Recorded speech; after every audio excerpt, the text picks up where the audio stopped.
I don't drink, but I do have an ethical obligation. Thank you, everybody.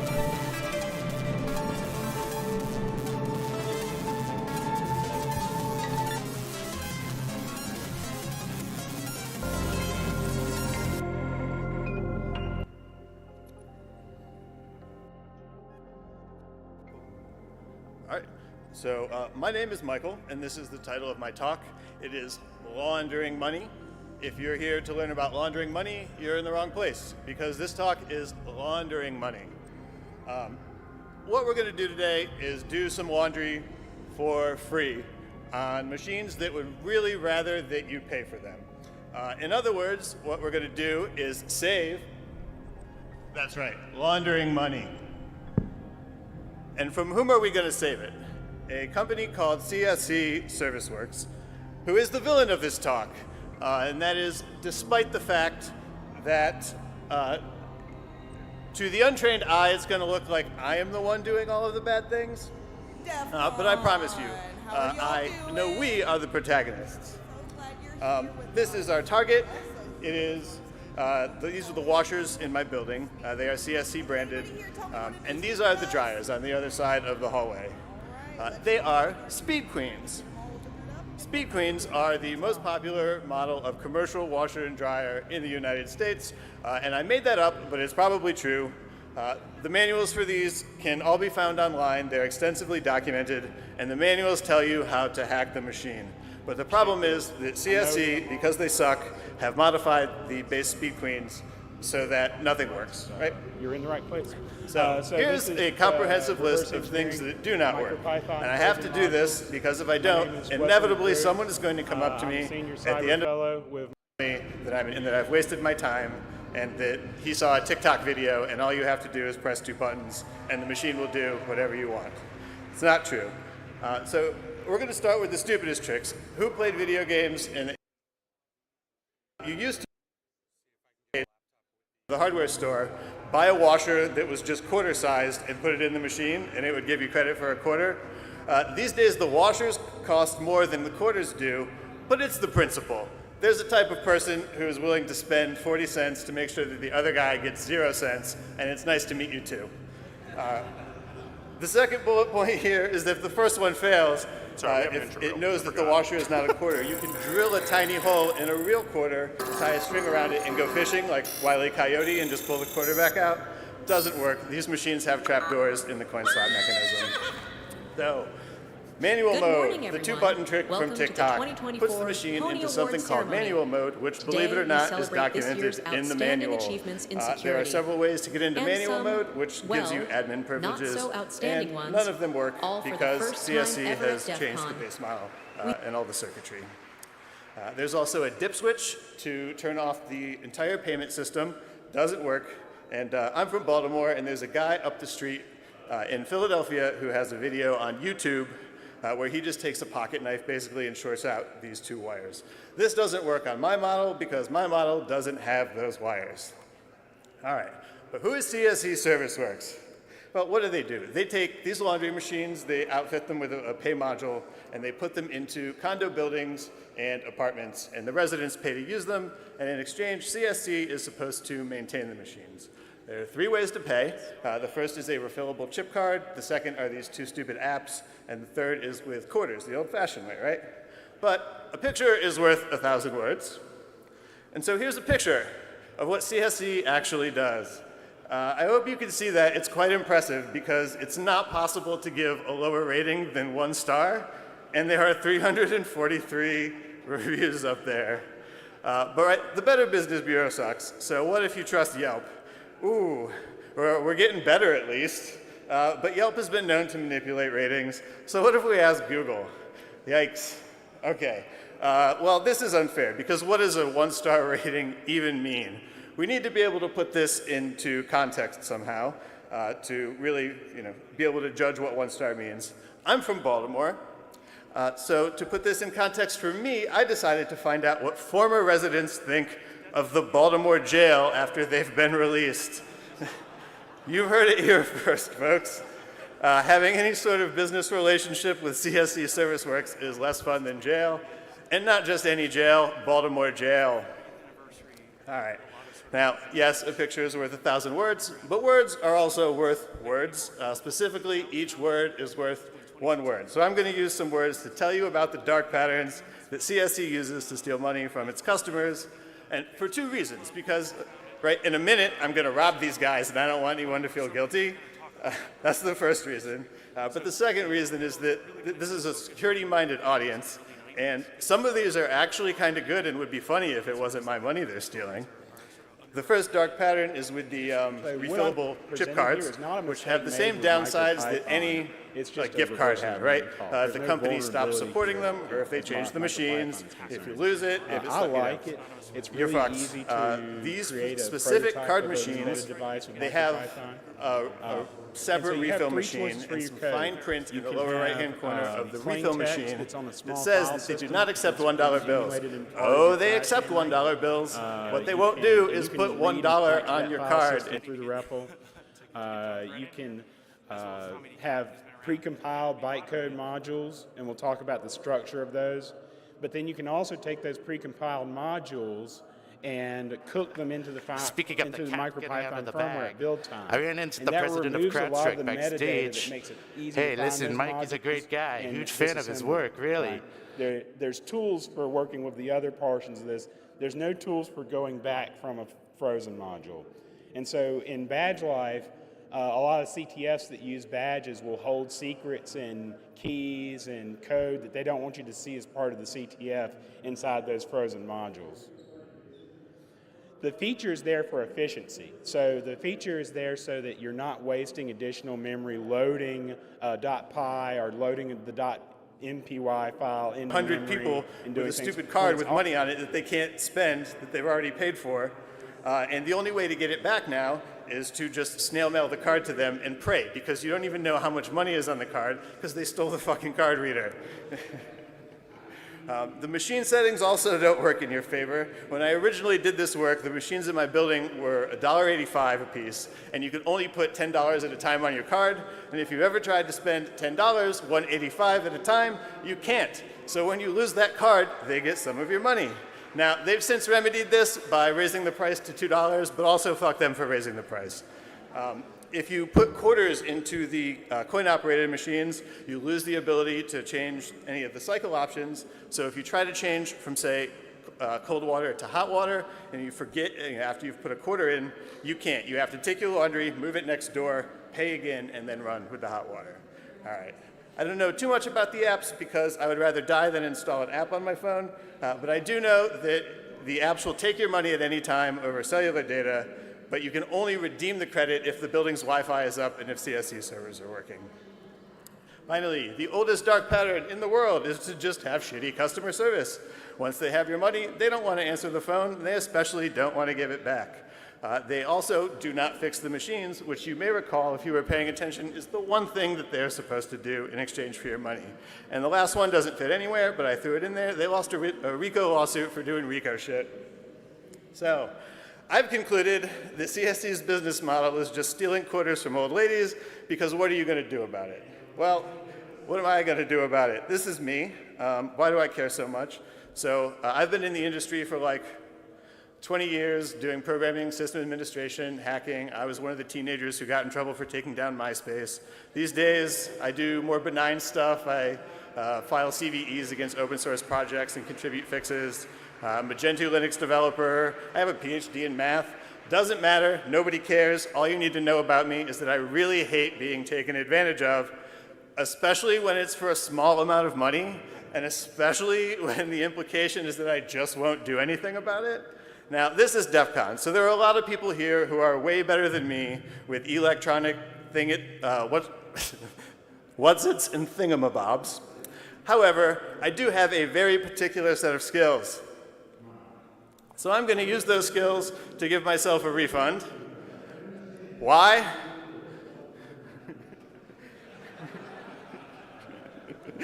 So first we got to get into these things, right? These are the dryers.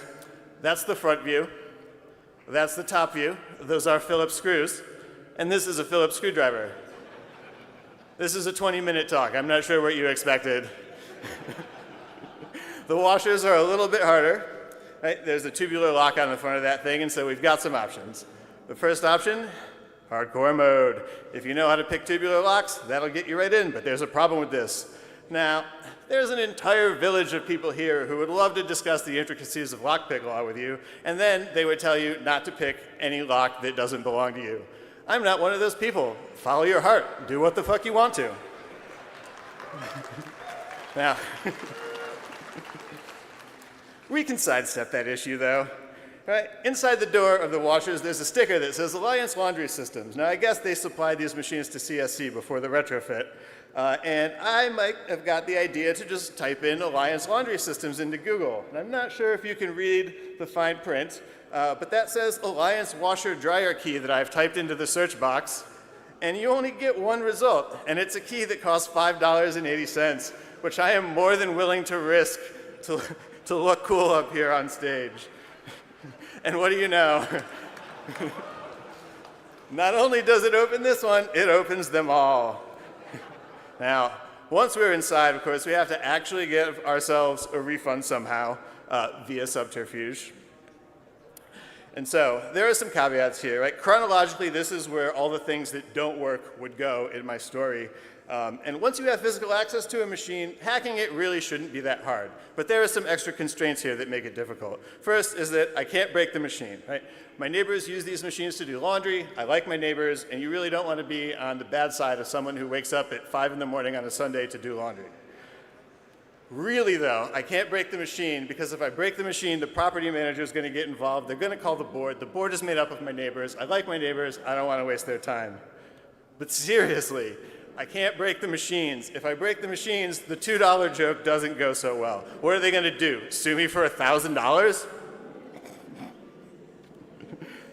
Sticker to the rescue. Inside the dryers, we see they have another Alliance Laundry System sticker. So all these things come from the same place. Now, you can't find too much information about the circuitry from Alliance's website. They don't have pictures of like the coin drop mechanism or anything, but Google does. Oh, sorry. There's only 3 wires coming out of this thing. How hard could it be? And we see inside the washers that we've got the same 3 wires going into a bullet connector. This is a paper clip with some tape around it. Just shove it in there. Ding, ding, ding. Each time you short it out, you get credit for putting 1/4 in seconds. It doesn't take weeks in snail mail to get a refund. The dryers are a little bit more difficult because you see there's no bullet connector here. But again, when faced with adversity, I find that it's always best to follow your heart and just do what the fuck you want to. And strip a little shielding off those fuckers. And just touch them together. It works, it's fine. Ding, ding, ding. And you get a refund from the dryers too. Now, the next slide says the end, but it's not really the end, because of course there's a live demo that's pre-recorded, but it's live. It was live when I pre-recorded it. But it's live. What's up, DEF CON? We're doing full screen. This is important. And this is laundering money. I'm here in my building's laundry room at 3 in the morning on a Monday because I'm about to do absolutely nothing wrong.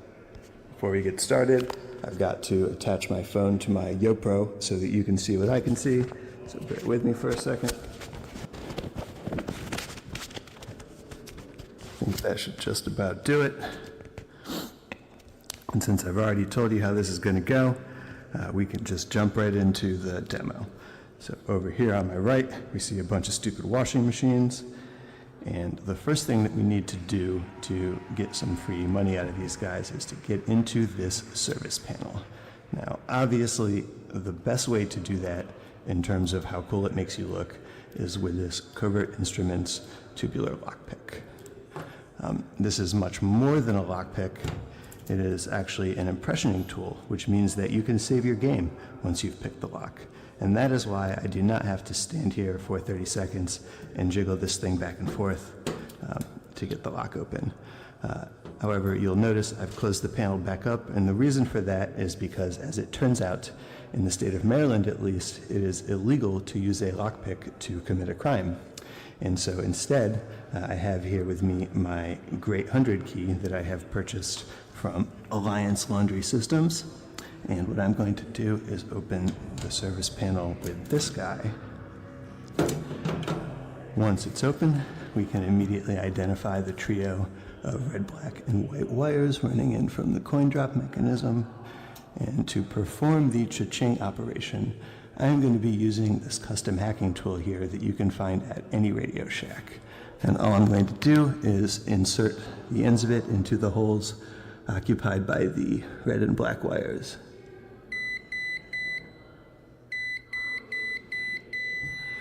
And eventually, the machine will go apeshit to indicate success. And you can close up the service panel once more. And that's it for the washers. Now we move on to the dryers. The dryers are protected by Phillips screws, and you will need a Phillips screwdriver to remove them. If you do not have a Phillips screwdriver, I think you can find these on eBay. But once we've got them removed, the service panel comes right off, and we once again identify the trio of red, black, and white wires. On this machine, it looks like someone was kind enough to pre-strip the red and black wires and cover them with electrical tape. So all we have to do is remove this electrical tape, and then to perform the cha-ching operation on the dryer, I'm just going to smush the exposed portion together with my hands. And you'll notice I'm doing this with my bare hands, and the reason for that is because it's actually safe to touch any exposed wires with your bare hands. It's called grounding, look it up.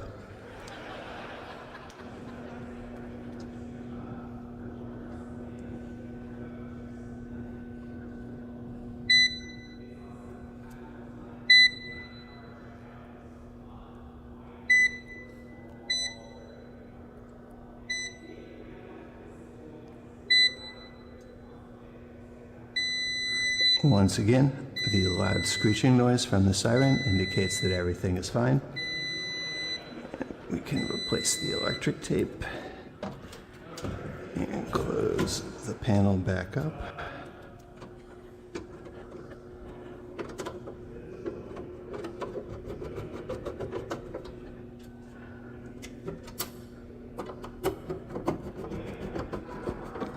And we're done.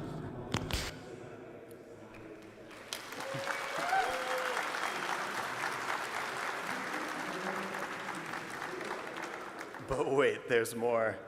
I'm so glad this happened.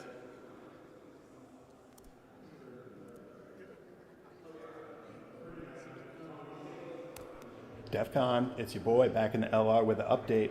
It is August 5th, a few days before the conference, and with all the publicity surrounding this talk, it looks like CSC has upgraded the security on the machines in my building. Now, it's not clear if this is a company-wide initiative or just a personal fuck you to Michael Orlitsky, and so to be on the safe side, we're gonna bypass it.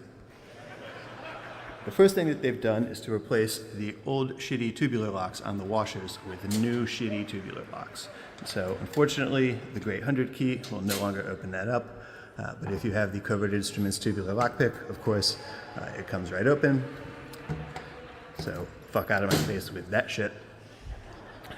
On the dryers, what they've done is to replace the Phillips screws with these security Torx screws. Now, the nice thing about these is that if you don't have the bit, you can buy a set on Amazon for about $6.99.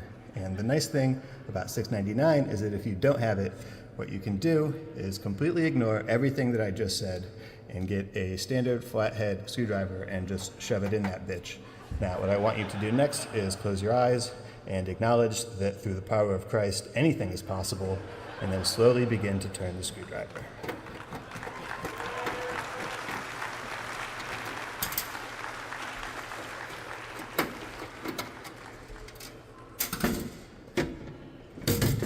Now, inside, the only changes that have been made are that someone has gone just fucking bonkers on this thing with a roll of electrical tape, but that should not stop anyone who is not an idiot. Happy DEF CON.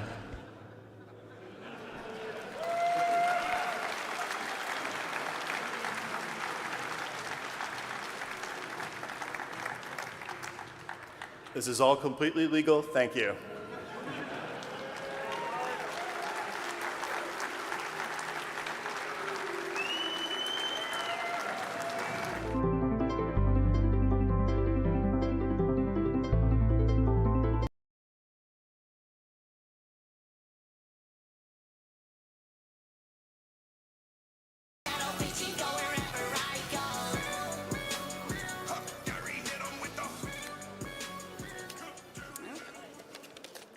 And the pony for best song goes to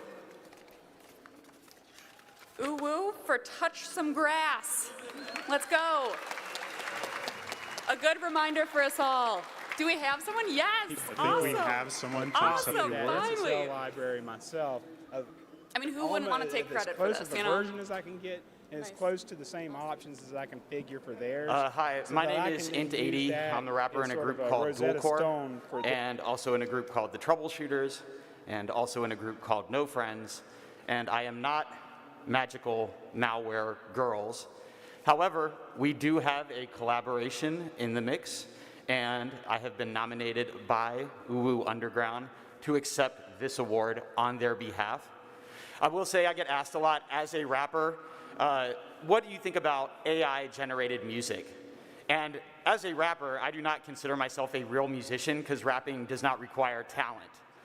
And I actually genuinely love the music that Uwu Underground makes. And so that is why I reached out to them to collaborate. So I'm very excited that they have won this award. Jonathan Scott can eat my butt from the front. Man wipes his phone and calls it a POC. Hack all the things, touch some grass, and get off the screen. Speaking of mobile researchers, Dan. Thank you so much. Would you like to select? Yes, it's dealer's choice. Okay. And I will somehow, I don't know the identity of This Uwu seems- Underground, but I will ship internationally if needed. This speaks Uwu Underground to me. Touch grass. Touch grass. Very good point. Yeah. Thank you so much.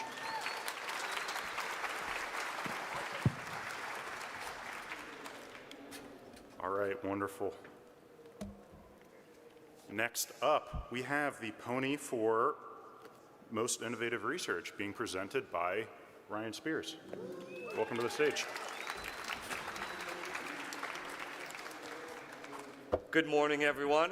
This category is pretty fun to see. When we go through the nominations for these and basically take away your democratic process behind the scenes, we get to see some truly innovative ideas, as well as, I guess I wasn't supposed to say that part, some truly innovative ideas. Tell them that, man. We talked about this. And those ideas that were already done 20 years ago, and you all are self-nominating and claiming they're still innovative. That's true. There were some in this category of exploiting IP-facing protocols, and that's not innovative, but some of the approaches this year truly were. We had a long section of DNS bugs that somebody had fun, I think, making 30+ CVEs, so good scoring for yourself. There were other attacks against security infrastructure and the new features, which is good. It shows the circle of life in this community, right? Some of you worked hard all of last year, since the last ponies, to help add attack surface in the name of security features. And that's important, because otherwise I'd be worried about the future of this category. But thanks to your hard work, we continue to have new innovative attack surface, and so let's see this year's nominations. Here are the nominees for Most Innovative Research. Ahoy Attacks by Benedict Schluter. Introducing a novel method of injecting virtual interrupts into confidential VMs, CVMs, to alter their execution state and break confidentiality. Two-door attack, systematically exploring and exploiting logic, vulnerabilities in DNS response. Pre-processing with malformed packets by Idealear. Exploiting DNS response pre-processing vulnerabilities to perform DNS cache poisoning within 1 second, leading to the assignment of 33 CVE IDs. Let the cache cache and let the WebAssembly assemble. Knockin' on Chrome's Shell by Edouard Beauchesne and Tao Yan. Successfully demonstrated a novel V8 sandbox escape technique at Pwn2Own Vancouver 2024. setting a new precedent in V8 exploitation. So let's see. And the pony goes to, for most innovative research, Edward and Tao for let the cache cache and let the WebAssembly assemble, knocking on Chrome's shell. I think someone stood up back there. Are you going to the bathroom or are you coming up? Oh, shoot. They're here. This is so exciting. Congrats. Come on. Congratulations. Thank you so much. You can give a talk. Wouldn't want to go on.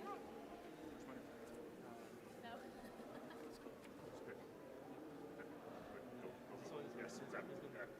Say something. Talk about your research. Hey, hi everyone. So yeah, basically our research is based on the release of a new sandbox for the V8 JavaScript engine. That was, the beta release was actually released in March of this year. So we needed to actually bypass it for Pontoon. And so new features were involved, and we need to actually find new ways to bypass that sandbox. That's what we did at Pontoon. We did a talk to Black Hat a couple of days ago. The slides are available on the Black Hat website, and the video will be available also soon, I guess. So just check it out. And yeah, thanks.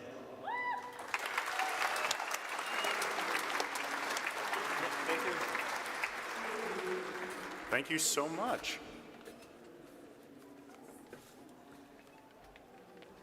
Oh, I'm next. How about that? Oh, this is a fun one. I'm really excited for this one. You guys don't even know what's about to happen. Next up, we have the Pony Award for Most Epic Fail. Now, we kind of snitched on ourselves because I really couldn't help myself. If you're following on Twitter, you know who the winner is already. That ended up happening because normally we present the nominees, as Mark said earlier, at SummerCon, and this happened like a day beforehand. And so we kind of just ended up scrapping all the nominees and made an executive decision when you knock off like every airline. And now, here are the nominees for Most Epic Fail. LOL.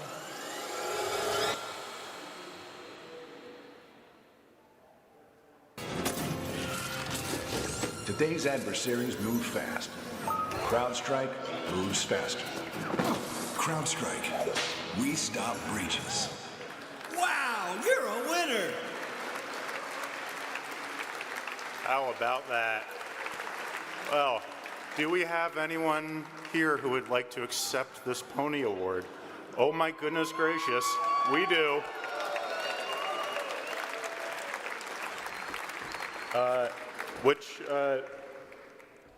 I don't know if these, yeah, you can pick. I think these are too small. I think we need another, I think we might need a different award.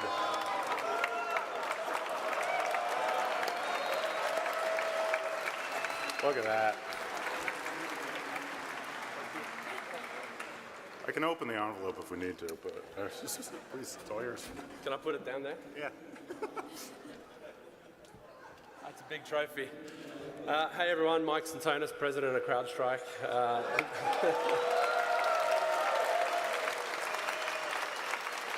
Definitely not the award to be proud of receiving, but I think the team was surprised when I said straight away that I would come and get it, because we got this horribly wrong. We've said that a number of different times, and it's super important to own it. When you do things well, it's super important to own it when you do things horribly wrong, which we did in this case. The reason why I wanted the trophy is I'm heading back to headquarters. I'm going to take the trophy with me. It's going to sit pride of place because I want every CrowdStriker who comes to work to see it, because our goal is to protect people, and we got this wrong, and I want to make sure that everybody understands these things can't happen, and that's what this community is about. So from that perspective, I will say thank you, and I will take the trophy, and we'll put it in the right place and make sure everybody sees it. So thank you.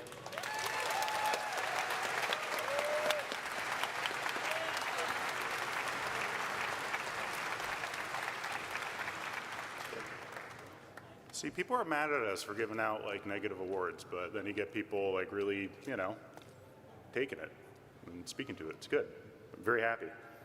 All right, let's keep moving along.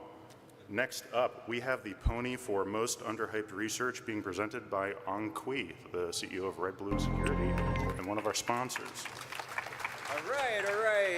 I am Ong, and this is the word for the best research, right? No, it's the most underrated research. As a recipient of this years and years ago, I have some things to say, but in the audience, show of hands, has anyone else received this award in the past? Nope, we all work at Wendy's, we got jobs, you losers, all right?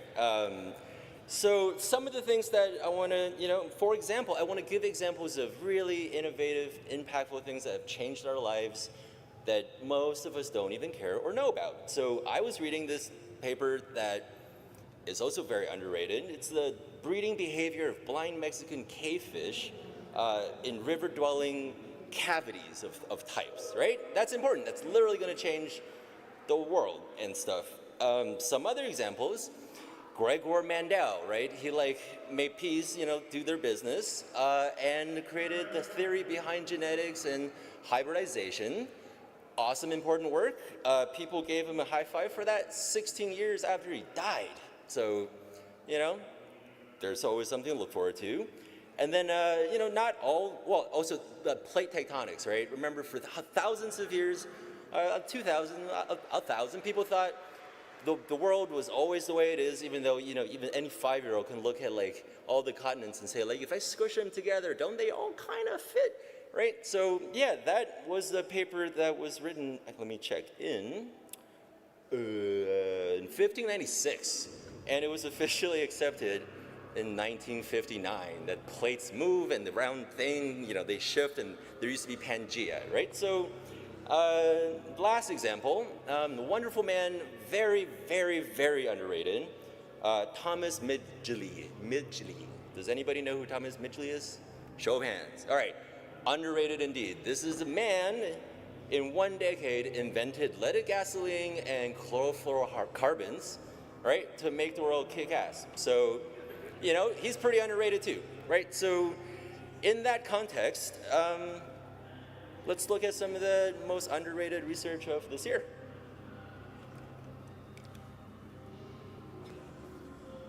And finally, the nominees for most underhyped research.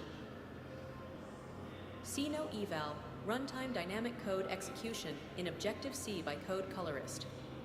Highlighting a technique for dynamic code execution in Objective-C used in several iOS exploits since 2021. Dangerous Import, SourceForge Patches, Critical Code Vulnerability by Scry. Vulnerability in Apache Allura, potentially compromising SourceForge and spreading malware to millions of users. Flexo by Pinglun Wang, Ricardo Pacanella, Riyad Wabai, and Fraser Brown. Showcasing a binary unpacker operating within a micro-architectural weird machine, making malware analysis significantly harder. All right, and pony goes to,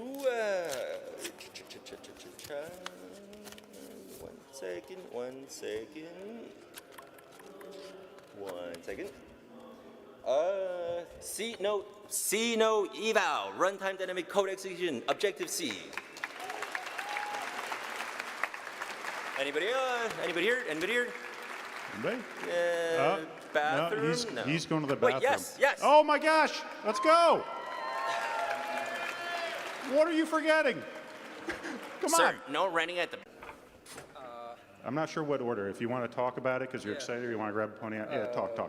Because actually, I'm taking it on a friend of my behalf. Yeah, the Zhou Zhi, the Zhou Zhi won the award, and I'm taking it on behalf of him. Yeah, actually, I was a previously winner in the 2022, and I'm taking this on behalf of my friend. Yeah, he won this. Congratulations to him. Yeah. Thank you, Thank you so much. Yeah. He also says, thanks, Mom.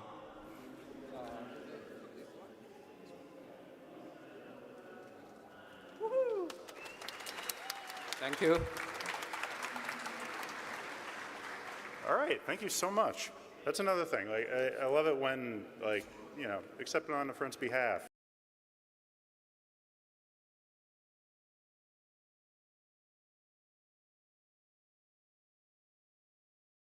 You know, make it so we don't have to mail a horse.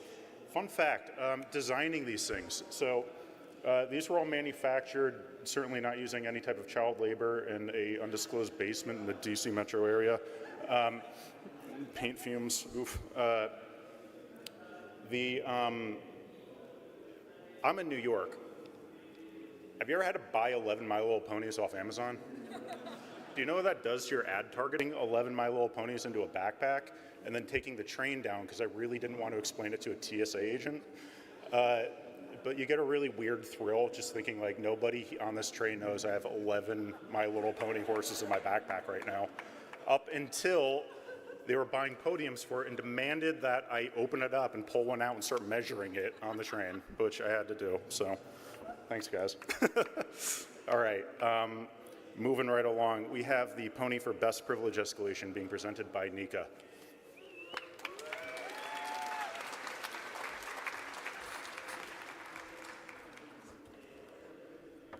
Hi, DEF CON. Standing here today, I feel very privileged to present this category. But it's this category that takes that to a new level, a level we're told we're not allowed to reach. But rules are for suckers, and this year's nominees are rule breakers. Privilege escalation, there we go. Privilege escalation is an exploitation technique that is used to gain access to resources or functionality a user should be restricted from accessing. It's like when you make friends with the bouncer and cut the line at Berkheim. Yeah. The bouncer is the trust boundary, and you and your crew look at each other and go, lol, we're going in anyway. It's about saying, fuck you, and showing that your exploit is sicker than whatever code the devs pushed to prod. Privilege escalation is about breaking into spaces where the doors are locked, the glass ceiling feels stratospherically high, and the guards are ruthless. In the Olympics, people always want to reach the next level, earn the privilege of a gold medal. Here, we have people who can cheat the best, whisper the best incantations, cast the best spells. This category is for those who put in the best effort to slide the scale in their favor for best privilege escalation, for staying lifted by any means possible, scored on style. I'm going to defer to the artist known as D-Noise for some spiritually enlightening verse on the hallowed topic of priv-esc. When I'm told I'm offensive, I need to check my privilege.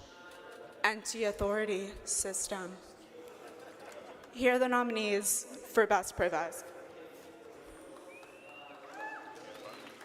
What do I do? And now, the nominees for Best Privilege Escalation. Unplugging XHCI, an enabling step on the road to VMware VM Escape by Victor V.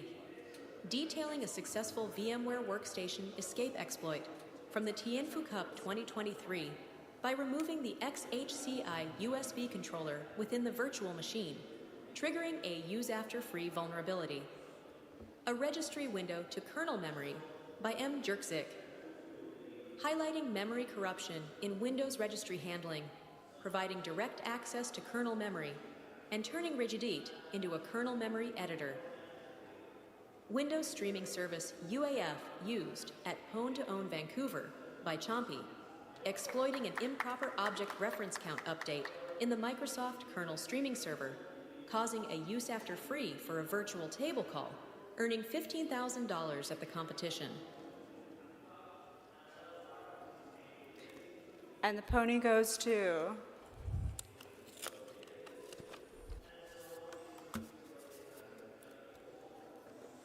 Chompy for Windows Streaming Service UAF.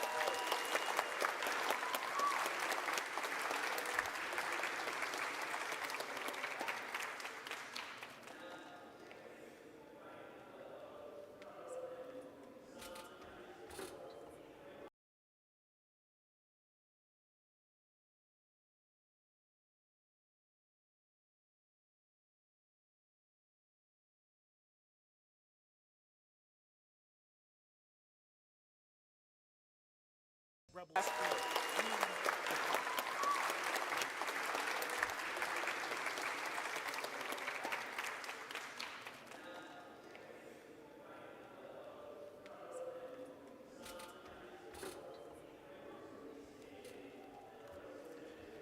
I don't have anything prepared.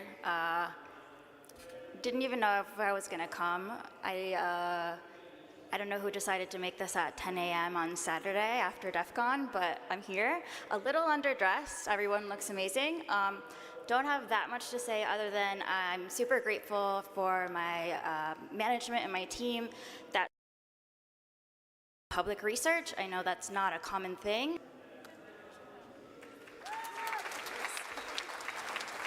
Thank you so much, Chompy. All right. I could tell there's a crowd favorite out there, too. Like, you guys kind of let your souls away.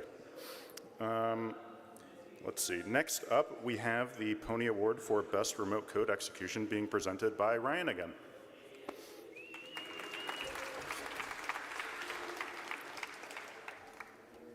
I'm so glad this is still a category as well. And I'm told I can't say much. So, and logic and web app bypasses this year. And a lot of people ask me, do those count? Yes, they're remote, it's fine.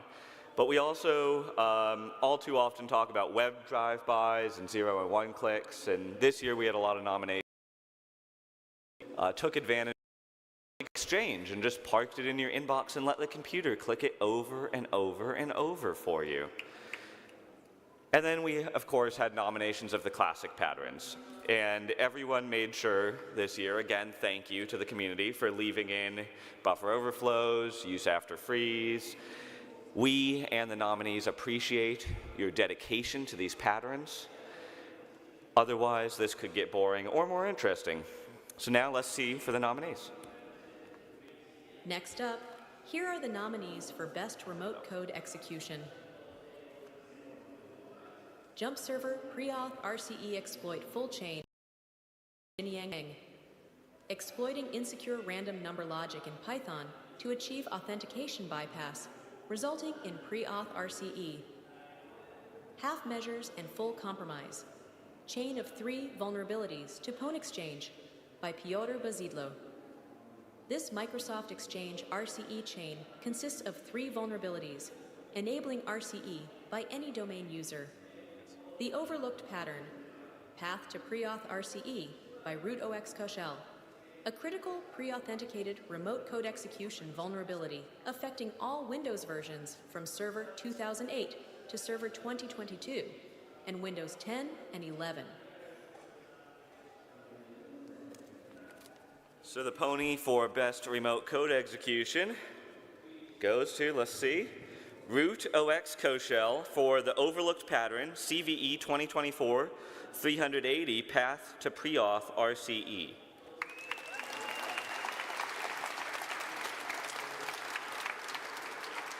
I stopped using it. Are we back now? Okay, I stopped using it, so I don't blame them. Are you here? No, that's maybe good because we're running short.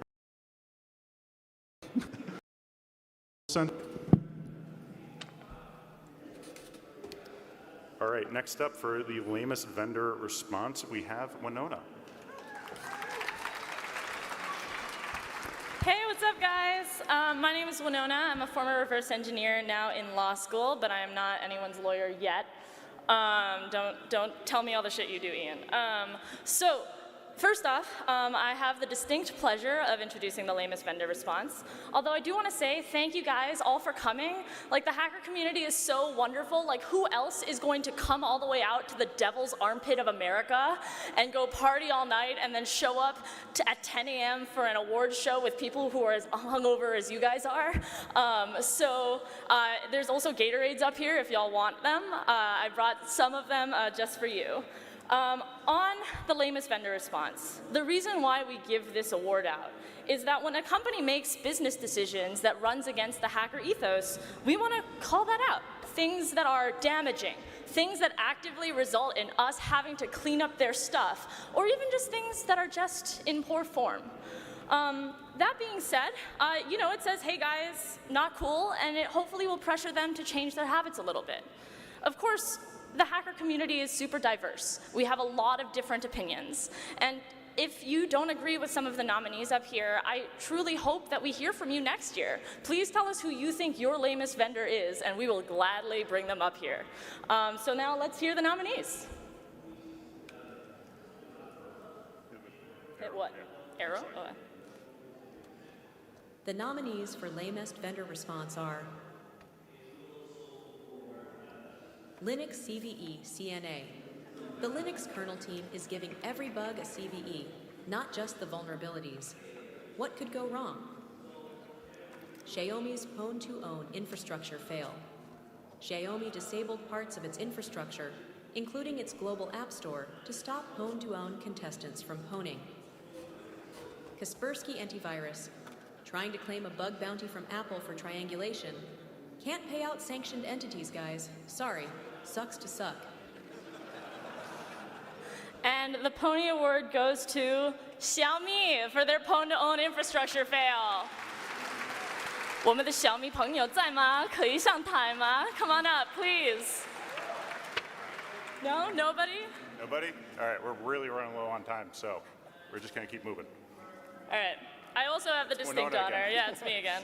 I also have the distinct honor of giving out the Epic Achievement Award, which again, this is such an awesome group of people, and we're all out here trying to do the best that we can to protect or not. And what? Oh, we're just gonna move it. Here are the nominees for Epic Achievement. We have 6 minutes. Discovery of the XZ backdoor by Andres Freund. Discovered a backdoor in XZ oodles while troubleshooting performance issues, ultimately saving several Linux distros. Windows Downdate, Downgrade Attacks, Using Windows Updates by Alon Leviev. Uncovered a critical flaw in Windows Updates that allows attackers to downgrade files, enabling privilege escalation and disabling VBS. Flexo by Pinglun Wang, Ricardo Pacanella, Riyad S. Wabai, and Fraser Brown. Showcasing a binary unpacker operating within a micro-architectural weird machine, making malware analysis significantly harder. And the most epic achievement award of the ponies goes to Andres Freund for the discovery of the XZ backdoor. Are you here? I really hoped you would be here because I really like this work. By the way, honorable shout out to the Windows Downdate guys. That was really actually pretty cool research. Okay, so we're getting towards the end. We don't always give out this award, but due to extenuating circumstances, this year we are giving out a Pony Awards Lifetime Achievement Award, and we are giving it to Sophia D'Antoine.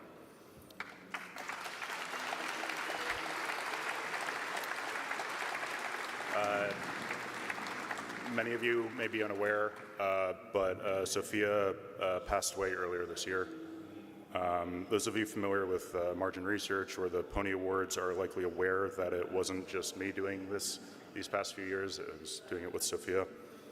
And I can confidently say that myself, the community, the country, and quite unironically the world would be a worse place if not for what she achieved in her life. I can't talk about some of them, but the ones I can are too numerous to detail, so I will simply ask that you all take a lesson with you that I received from her, which is to take care of each other and stay curious.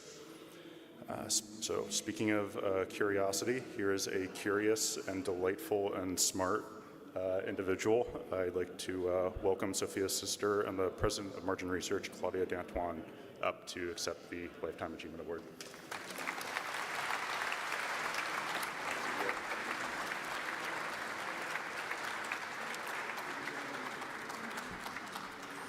Thank you, everyone.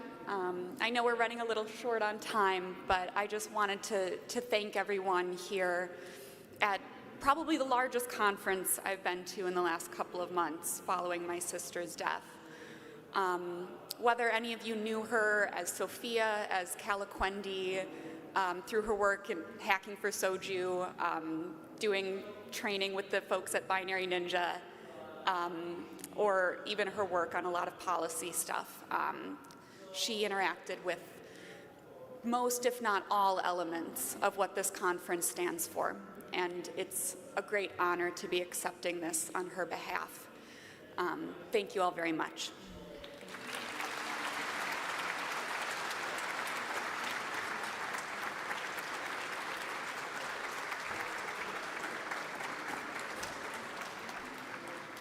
All right, well,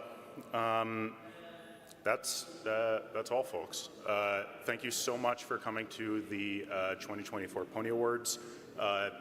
Before you head out, I do really want to call out and thank our sponsors, Margin Research, Red Balloon Security, and the SummerCon Foundation, as well as the multitude of people who helped out. Yo, folks, come on, hey.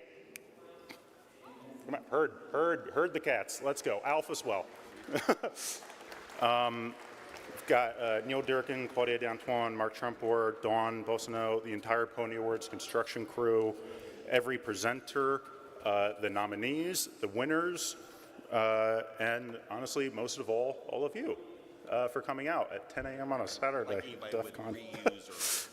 So thank you so much. We hope to see you next year. Have a good DEF CON. Yeah, so I'm curious, how did all this evolve, right? I mean, if you go back to these old text files, it's like, here's the list of the default passwords, right, for Unix, and like, obviously that, stopped working after a certain point. What happened next, right? You get into the 90s, security starts to become a thing. You'd think it would stop working after a certain point, but in actuality, it kept on for a long, long time. How many things do you hear about still that it's like, oh, there's a default password that's hard-coded somewhere, shit like that still happens. Like, we have not, hence, again, there you go, the old T file's still useful. There you go. Admin. That's true, that default passwords still work today. It's very nice. Thank you. I think that, but in addition to that, one thing I think, that I probably could speak to is that in the evolution of hacking, one of the things that, that I particularly practiced is the idea that in a way, the password is the first entrance, but that's like sucking on a baby bottle. You want to graduate to drinking liquor, and the way you do that is you say, I don't need just one password. I'm going to just take the whole password file, and you start there. Then that graduates to, I just going to fucking take the whole network. And that idea of sort of bringing the lens back to the larger picture made it very easy to sort of scale up the hacking, because once you see it as this thing, some people will go we need ideas out the box, right? Then there's some other person and they think they're even smarter. They're like, but there is no box. But to be honest, it's really rhizomatic. It's not, it's entire fucking surface of multiple domains. And that idea that's what was able to allow, people that I, interacted with in the hacking sphere to be able to break into so many computers. And that, once again, that's sort of the evolution. It went from those ideas of default passwords, getting in, learning it, but then learning to the point where, like I said, the password just became invisible. That's just an individual user. If you could see the whole system and take the system, everything's yours.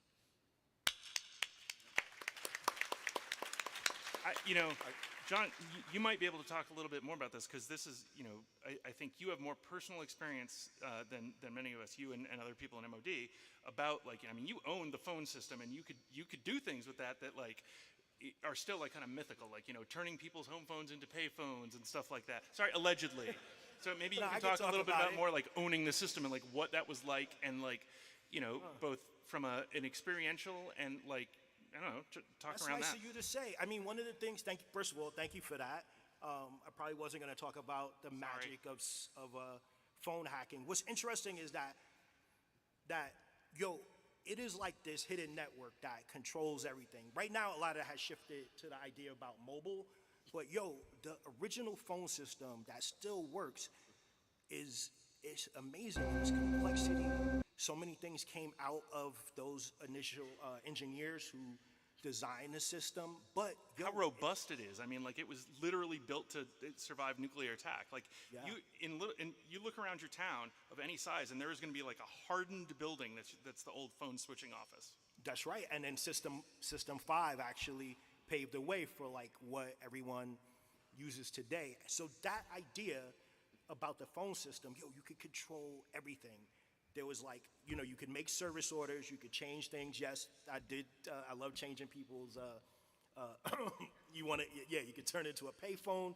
You could, remember, I don't even remember. Just if people don't know what a payphone is, whatever, it means like you, good point. You would pick up your phone at home and try to make a call, and it would be, please insert 25 cents. It's like, what? Yeah, I missed that. So then, but yeah, no, I mean, effectively, it's amazing that, there's so many things that we don't think about is control, data passing through these phone systems, both voice and data. So yeah, it was unbelievable in that regard. And then there was always like now this is the part that is maybe mythical, but actually already written about, is that, the DMS 100, remote headset, which, you could listen in the phone lines, like obviously like Crossbar and the older ones, you had to have a physical tap on the line, but then they were like, oh shit, let's put remote ability to listen in, and that shit, probably shouldn't touch that. But anyway. It never existed, John. It was an undocumented feature. Yeah, I love undocumented features. Yeah. To this day, even something dumb, I see a binary, I'll just hit like string on it and just be like, what the fuck's in this motherfucker, just in case. But yeah, I think, but just to close that out, the phone system, I think it's interesting because so many people have forgotten about that aspect, that was like this whole domain that still really does exist. And that includes like the complex signaling system 7, which probably I shouldn't mention, but if you do know about it, whoa, yes, multiple stratas that control the data in this network. And probably no one's gonna mention it but me. So, all right, thanks. Updating T-closes and HLRs. Word. Patrick mentioned something really interesting. He said a lot of this stuff is free today. And I just want people to realize that that's all we wanted back then, was to make communications free. We fucking won. We don't seem to realize we did. I mean, that was part of the thing. It's like, you're like, oh, how can you steal from the phone company? It's like, you're not fucking stealing because you're not taking anything away. Yeah, if you're building it back to the phone company. Exactly, yeah. And their profits were, first of all, untaxed, like Ma Bell, and just, tens of billions. And we knew, like, it cost them nothing for a long-distance phone call. It cost, pennies, and they were charging it. So it's like, fuck you. Like, we're going to take it for free. But all the Spring codes, MCI codes, a TravelNet, whatever, it was all so that we could connect and talk to each other, something we all take for granted now. The other thing, and computer access. We all have Linux, on our laptops. And back then, the only way you could get on our televisions, on our light everywhere. bulbs. Everywhere. We all have access to something, but back then, the only way to get access to a Unix system was to either work for the phone company or have an accredited account at a university, which many of us did not have. So breaking in was the only way to learn. Yeah, for me, that was like, who's going to get a 13-year-old kid access to, a Unix system in 1986? And the answer is hey, you got any wares? Sorry? You got any wares? I'll trade you. Wares? I'll trade hot wares. Yeah, like and so it was really, again, I grew up outside of Boston, where there's a lot of academia, a lot of tech companies. At the time, a lot of defense, probably still a lot of defense industry stuff. So I'm kind of lucky I was doing this in the 80s and not, 10 or 20 years later. If I wanted to learn about a new computer system, I had to, break into it and get access to it to like figure out, to learn about it, and that's what I wanted to do. So Emmanuel brings up a good point about, illustrating the fact that like hacker culture changed so much. It spawned a $1 trillion industry, but it's more than that. Even as I look around here, look at this community. There is a special thing. Like, I still speak to hackers I know around the world from every country.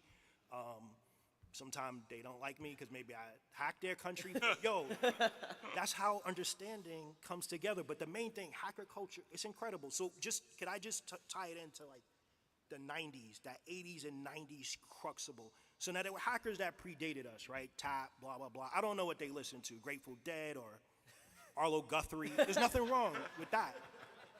I like a good, you know what I mean, Choctaw Ridge or something. But my point being that 80s and 90s was super special for the acceleration of hacker culture and how much it changed everything. And in that is like, yo, there was like skateboarding running parallel to that. There was expansion of hip hop that went from street music to like the #1 music in the entire planet, fucking punk music, and the overlap between punk and hip hop that happened in New York.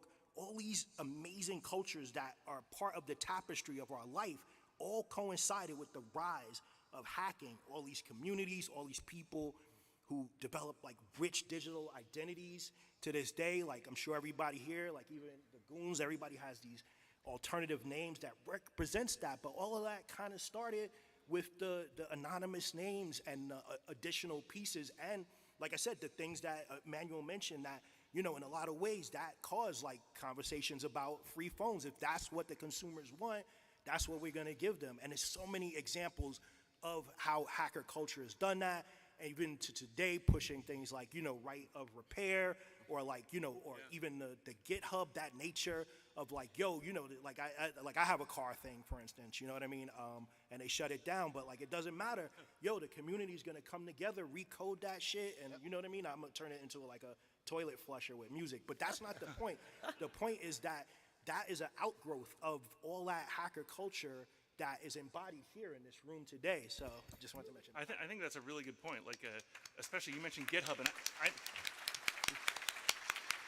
I never thought about it this way, but it is like, you know, really the embodiment of the hacker ethic of like, you know, you share information. Like you learn something new and now you write something new and you share it. And that's like what a public repo is to a lot of degree, or like or open source. You know, it's this like, hey, I figured out this cool thing. I've made this cool thing. Now you can also use it, and you can also, you know, appreciate the effort. Yeah, let's stick maybe you're with still this up. thread. So everyone I here want is to move mentioning pretty community. quickly here. It's I've got a key handheld thing. mic. I might You know, walk there's around a this bit. I don't have a profound lapel mic development. because flippers and stuff like that. So we'll see what we do.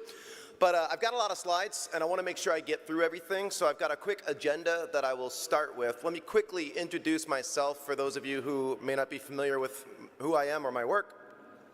So my name is Steven Sims. I've been a vulnerability researcher for going on 20 years now.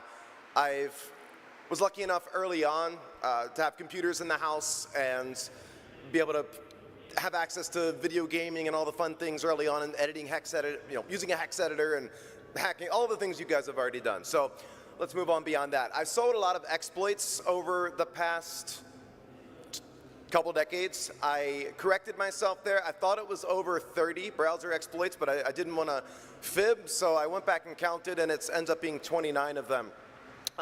Those are mostly use after free and type confusion vulnerabilities. I've always been someone who sells exploits. I don't typically disclose them publicly or through other programs. I will talk a little bit about that because obviously there are ethics associated with exploit sales, so I'll give you my position when we get there.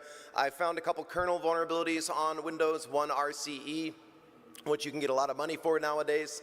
Had I known a little bit more when I sold it, it would have been better. But lots of other vulnerabilities in different applications and hardware out there over the years. I've been lucky enough to have a lot of great relationships and such. I moved to San Francisco early on in the 2000s and lived on Treasure Island, where we used to joke and call it Hacker Island because there were so many hackers there. People from Burning Man, people from all kinds of different backgrounds.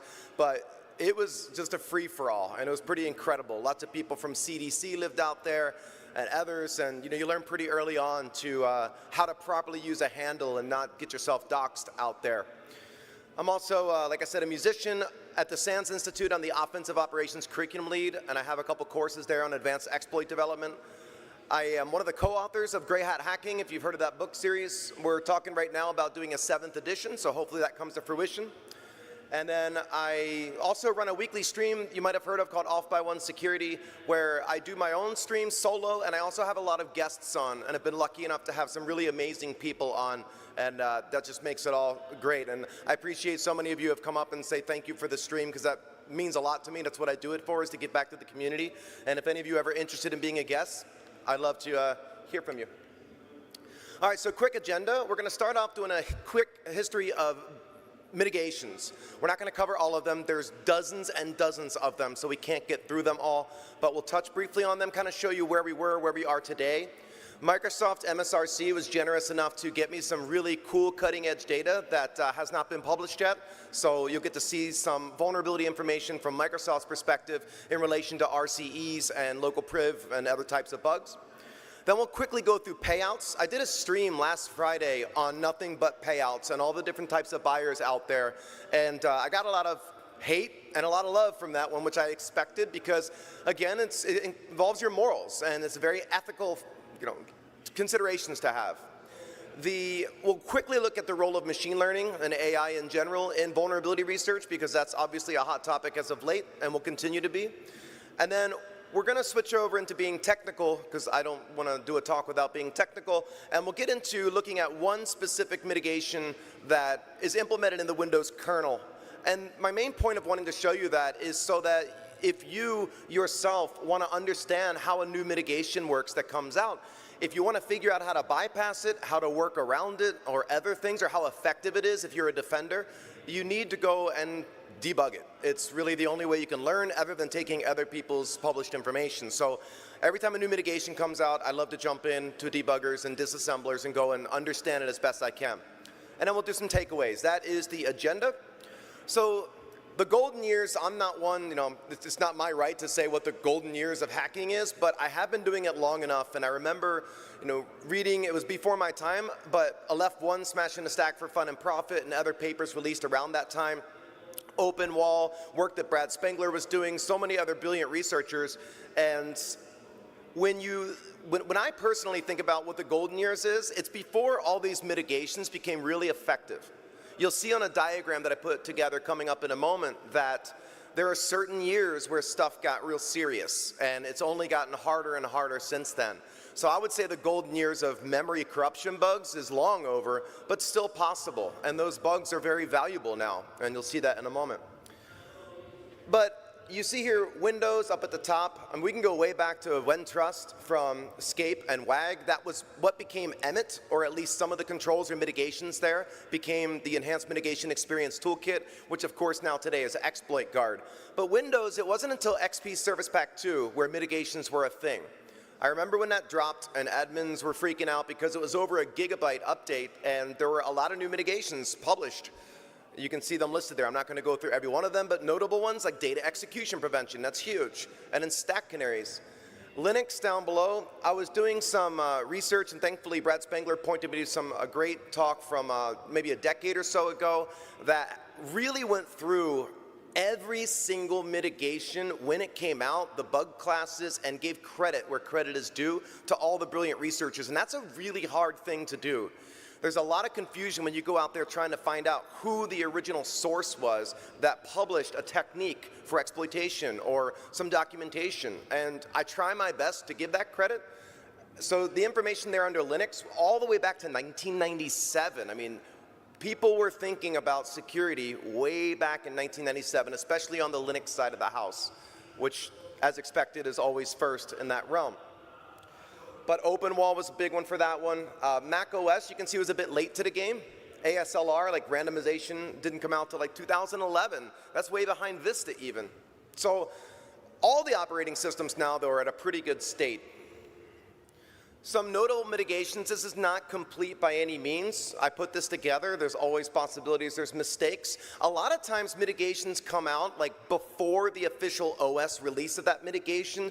You might hear, well, low fragmentation heap, that was around during XP Service Pack 2 or 3, but it didn't fully get implemented to replace the front-end heap allocator until Windows Vista. And then they got rid of the look-aside list, except for in the kernel. So like a lot of this stuff can be fuzzy. So the arrows going back, that means backported. A lot of times mitigations come out. Some of them get backported, some of them don't get backported. But you can see some other notable ones, like Windows 10 obviously came out. Control Flow Guard was a significant one. Microsoft was pretty proud of that one and made some pretty bold claims about it. But none of these mitigations by themselves are a one-stop shop. They are complementary to one another. If there's one weak link in the chain, if one single mitigation is not working properly, or if one library is not compiled to participate in a mitigation, it breaks the whole thing. So it can be difficult to get all of them there. I usually put up like a Venn diagram that shows overlapping circles where you've got different categories of mitigations, like those enforced by the operating system, those enforced by the compiler, those enforced by a toolkit like Exploit Guard or Malwarebytes or whatever you might be using. And if you get to the merged areas in the circles, you're taking advantage of multiple categories, and that's where things become much more effective. Because depending on the type of exploit you're using or you're writing, a mitigation might not even matter. For example, font protection. Like they introduced font protection because I think it was Dooku or Stuxnet. It was a font-based vulnerability. It was a sign extension bug, and it affected the Windows kernel and was a brilliant exploit. That font mitigation just says you can't use any fonts unless it's in the System32 fonts folder. So no third-party fonts to come along. But obviously that only targets a very specific thing. So some of these mitigations don't matter when you're exploiting things. So this is not something we're going to walk through. It's a pretty ugly slide, but it's something you can take a picture of. All it's showing is that with all of those mitigations, and that was not comprehensive by any means, it's a cat and mouse game where you've got a mitigation that comes out due to a bug class or an exploit technique. For example, look at arbitrary code guard or export address table filtering. EAF specifically targets shellcode and how it accesses the exports table inside libraries like kernel 32. So they target very specific things, and it's that cat and mouse game because when a new exploit technique comes out or a new bug class, a mitigation goes in to try to kill it. And then a workaround comes out, and then they update the mitigation. A perfect example is back in 2014, and I was just hanging out with Corland Coder like a week ago in Amsterdam at Hackfest that we had out there. And he and I have something very in common with each other. Actually, I'll show you in a diagram coming up very soon. It might be the next one. It is the next one. So this is the last version that Microsoft published outwardly, that I've seen anyway, from Matt Miller and other folks at MSRC. And you notice it only goes up to like 2013 or so, or 2015, 16, I can't even see it. But what I want you to look at here is, and unfortunately I don't have a laser pointer on this thing, but look at the gray area to the right side and see how it's a very wide gap. And then all of a sudden after that, it shrinks down. The reason that happened is because Microsoft in 2014 introduced a couple mitigations that really killed specific types of bug classes in the browser, like type confusion, use after free. I brought up Corland Coder because he and I both were writing quite a few exploits per year against a browser, and then all of a sudden in June, July 2014, they stopped working. The exploits stopped working because they put in deferred free, isolated heaps, and then memgc came shortly after. And I remember even seeing people like Skyline, who was releasing lots of vulnerabilities or selling exploits or disclosing them, saying one time in a tweet, hey, does anybody have a memgc bypass? I'm literally sitting on a bunch of edge vulnerabilities that I can't exploit. So that's the job of the OS developers who work with mitigations, is to identify and understand a specific exploit technique or bug class and try to kill it. Deferred free is, or memgc I should say, is so effective because it does validation of references. Microsoft used C++ smart pointers to do dynamic tracking of objects and reference tracking, and the way in which they chose to track references allowed for a certain type of exploit to be quite possible. So by adding the memgc control and deferred free, there's validation going on to make sure that there are no other references to the object that's about to get freed before giving it back to garbage collector for reuse, to get recycled. And that's why it shrinks down so much. So Microsoft was very kind, as I said before, in getting me this diagram and the next one. This one is remote code execution CVEs by patch year. So you have to imagine that the majority of CVEs that come out are privately disclosed, meaning that there is no public exploit code. And that's why there's a lot of exploit framework vendors out there, like Rapid7 with Metasploit and Core Impact and Immunity Canvas and frameworks. And what they want to be able to say is we have the most exploits for privately disclosed CVEs. Because if you're a red team or some other offensive group and you want to be able to break in, obviously, to targets, most companies are terrible about patching. So if we can get some really smart people to do things like patch diffing, identify the delta in the code, and weaponize these end-day vulnerabilities, then we're going to have a much more valuable framework because we're able to allow you to exploit things that no one else can. I would say close to like 90% of CVEs are privately disclosed, no public exploit code. So that is absolutely a profitable business to go and write or weaponize end-day vulnerabilities, because again, organizations are terrible about patching. But you can see we're not going to walk through all the data. I'm going to tweet this afterward, and the slides obviously will come out. But this is great stuff to use internally with your teams and your threat intel folks and SOC and everyone else to say, hey, these are some things we should be considering. How effective are the mitigations? What bug classes are the most popular right now? And this specifically is for RCE. And you can see the number in the middle. The next one here is overall CVEs by patch year. So this is not just memory safety, or if you go back to that initial slide that I had up, that was all memory corruption for the most part, all of it. And I remember some Patch Tuesdays, there'd be like 50 patches coming out for Internet Explorer and Edge alone. It was a serious problem, and they had to solve it with these mitigations and did quite an effective job. But this shows you, memory corruption. If you look at the left, that's the big green one in the middle. And if you look to the left, it's getting less and less, and sometimes it gets bigger and smaller. But that is happening because obviously secured code initiatives, introducing Rust into the kernel to protect critical components, the mitigations being very effective, that is what changes the trajectory here. And you can see things like deserialization and other types of bugs start to pop up and get more popular. Again, cat and mouse game, and we're always trying to find new ways of getting in. So how mitigations have affected payouts. I'll quickly go through this one because again, I want to make sure I have enough time. And if you want more information on this, if you go to the Off by One Security channel on YouTube, look at last week's stream. I spent like 2 hours almost talking specifically about this process. But quickly going through, there are different categories of buyers. You can always go to the vendor themselves, like Microsoft, Google, Apple, and they will pay you. Some companies have bounties, some don't, but they typically don't pay as much as third-party buyers out there, depending where they sit on the realm of ethical boundaries. But they'll pay you, and it's gotten better. Then you go a little bit further. Okay, we can go to ZDI, the Zero Day Initiative, or go out to CanSec West and participate in Pwn to Own, or BugCrowd, HackerOne, iDefense, which I don't think are buying exploits anymore. But those are third parties who do work with the vendor, and they get it patched. The exploit code never goes public. When you sell an exploit, it's no longer your exploit. Typically, they don't pay you. The money gets put into an escrow, and you have to wait to get paid because they want to make sure you're not trying to double dip and sell it to multiple buyers out there until you build up a good trust. So we go out further, and I'm not going to name any names because they get mad, but there are all kinds of different third-party buyers on behalf of different intelligence agencies and governments around the world. Believe me, I've sat with them many times, and they are looking for bugs from you. Now, you typically don't go knock on the front door of the NSA, I don't advise that, but there are third parties out there, and they will pay more than the below ones that we just talked about. How much? We'll talk about some money here in a moment. You go further than that, there are these third-party companies that are exploit acquisition companies. They refer to themselves as. CrowdFence is a relatively new one. You heard of Zerodium. I don't think they're buying anymore. They used to be Vupin. And there's VulnPoint. I don't know anything about VulnPoint, but there's some hefty amounts of money that you can make there. Millions. I think up to $9 million US for an iOS bug. I mean, full chain, obviously. It's got to be all the things.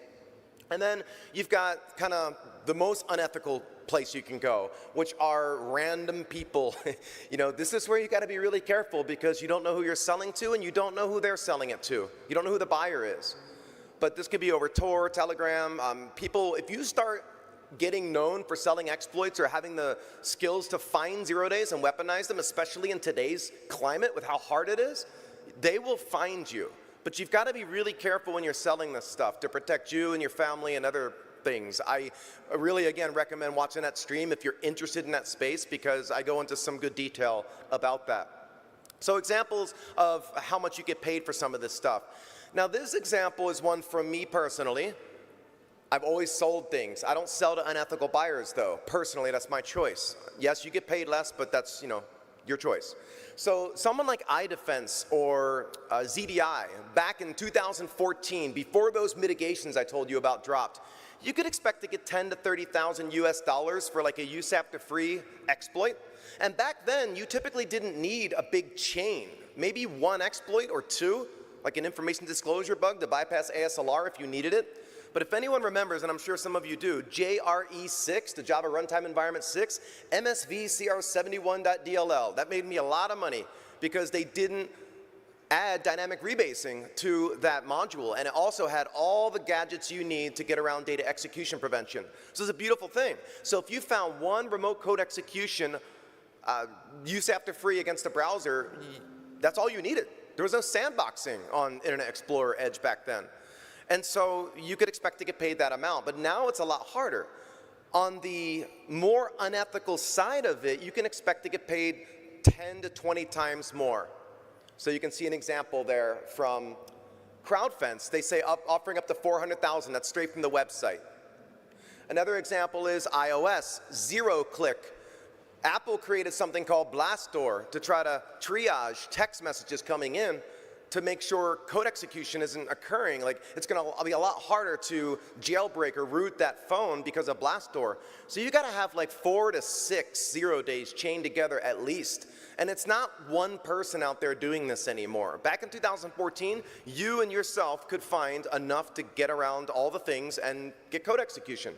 But nowadays, especially like in the kernel with HVCI and other cutting-edge mitigations, you could say, it's hard. The execute primitive is gone. You get read-write opportunities, but even that can be challenging with code signing and all kinds of other things. But that is why the price tag goes up so much. So you can see 2014, I remember Zerodium was offering up to 2 million, 2.5 million for iOS and Android full chain 0 clicks. Now you can get up to 9 million with VulnPoint and CrowdFence, I think I saw. And then this example here, if you've ever seen Operation Zero, it literally says on the Twitter page, on their homepage, the only Russian-backed exploit acquisition program. And it literally says, we are non-NATO friendly. But 20 million US dollars, you could retire. That's amazing. But look who you're selling. You are literally doing treason at that point. I'll stop saying literally. And they will use that to attack your country. So I don't know if you want to be in that position, but it's an option for you. So we'll jump now into machine learning for vulnerability research. This one is one that I have a lot of interest in because it saves you time. You already know, but automation and machine learning, or the umbrella of AI in general, are things that aren't going away. And we don't want to fight it. We want to leverage it and use it to complement our skills. If you fight it, you will lose. When ChatGPT was made public, I think it was November, December 2022. Shortly after, that spring, I believe, Project Zero started an initiative, of course, to go and see how AI in general, machine learning, can help with vulnerability research, specifically for memory corruption bugs. If you remember a long time ago, DARPA, back in like 2016, they had a challenge. And they paid, I think, 2 or 3 million US dollars to the winning team. And the challenge was, we want you to write basically machine wars, automated hacking, automated detection and defense, where the machines are fighting each other, almost like a capture the flag. And back then, there was a lot of universities looking into very basic exploitation techniques like stack overflows. That's a pretty easy thing to weaponize. Okay, the buffer is overrun and you overwrite a return pointer, like that's very basic. So it's not so hard to write something that will do that for you automatically. But when you're getting into harder bug classes, I gave a couple examples like type confusion, those are difficult to find. Static analysis, dynamic analysis, manual code inspection, it doesn't matter. Those are tough to find because as a developer, you can't possibly get your code into the context or every possible situation where it might be run. Different libraries, different patch levels, different things people do to their computers. A developer can't anticipate what that code might run into in the future. So these vulnerabilities manifest thanks to things like C++.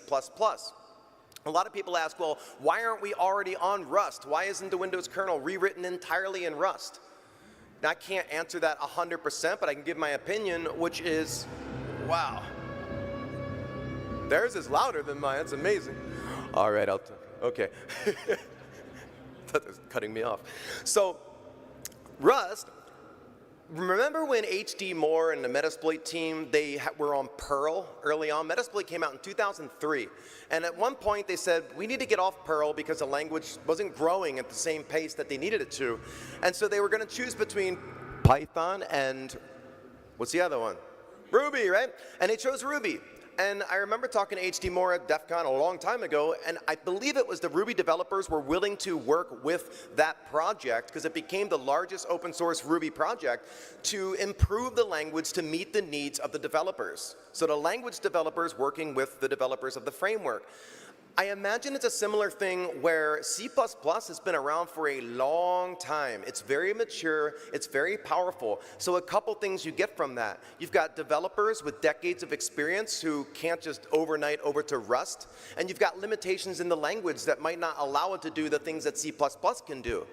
And yes, Rust is mimicking like low-level behavior with the speed and the power of being able to directly manipulate processor registers and memory, but unsafe languages tend to be extremely powerful. So it's those memory corruption bugs, they're difficult to squash, and it's not going to be overnight where we replace everything, but it is slowly happening. I believe the first thing you saw in the Windows kernel was when 32k.sys driver, some implementation of that got put over to Rust.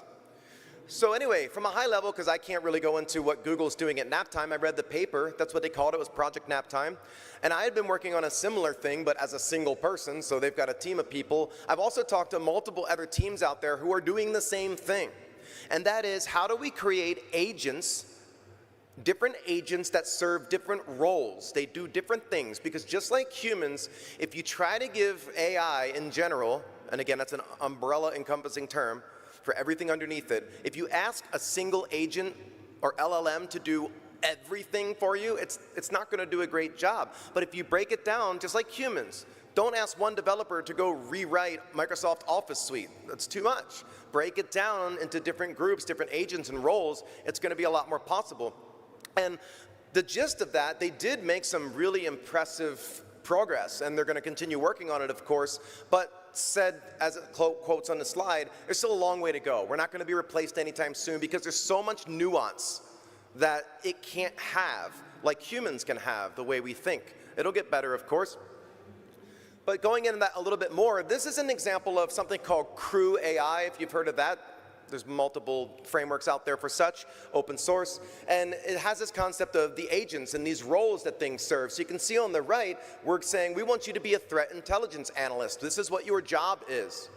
And you feed it information. It uses RAG and other cool technology to ingest all kinds of threat intel data and other. And then it does a thing. And to put that in like a chain, you've got over on the left like an agent that is the threat intel agent, and it's ingesting things like PDF documents and just threat intel data, everything it can get its hands on.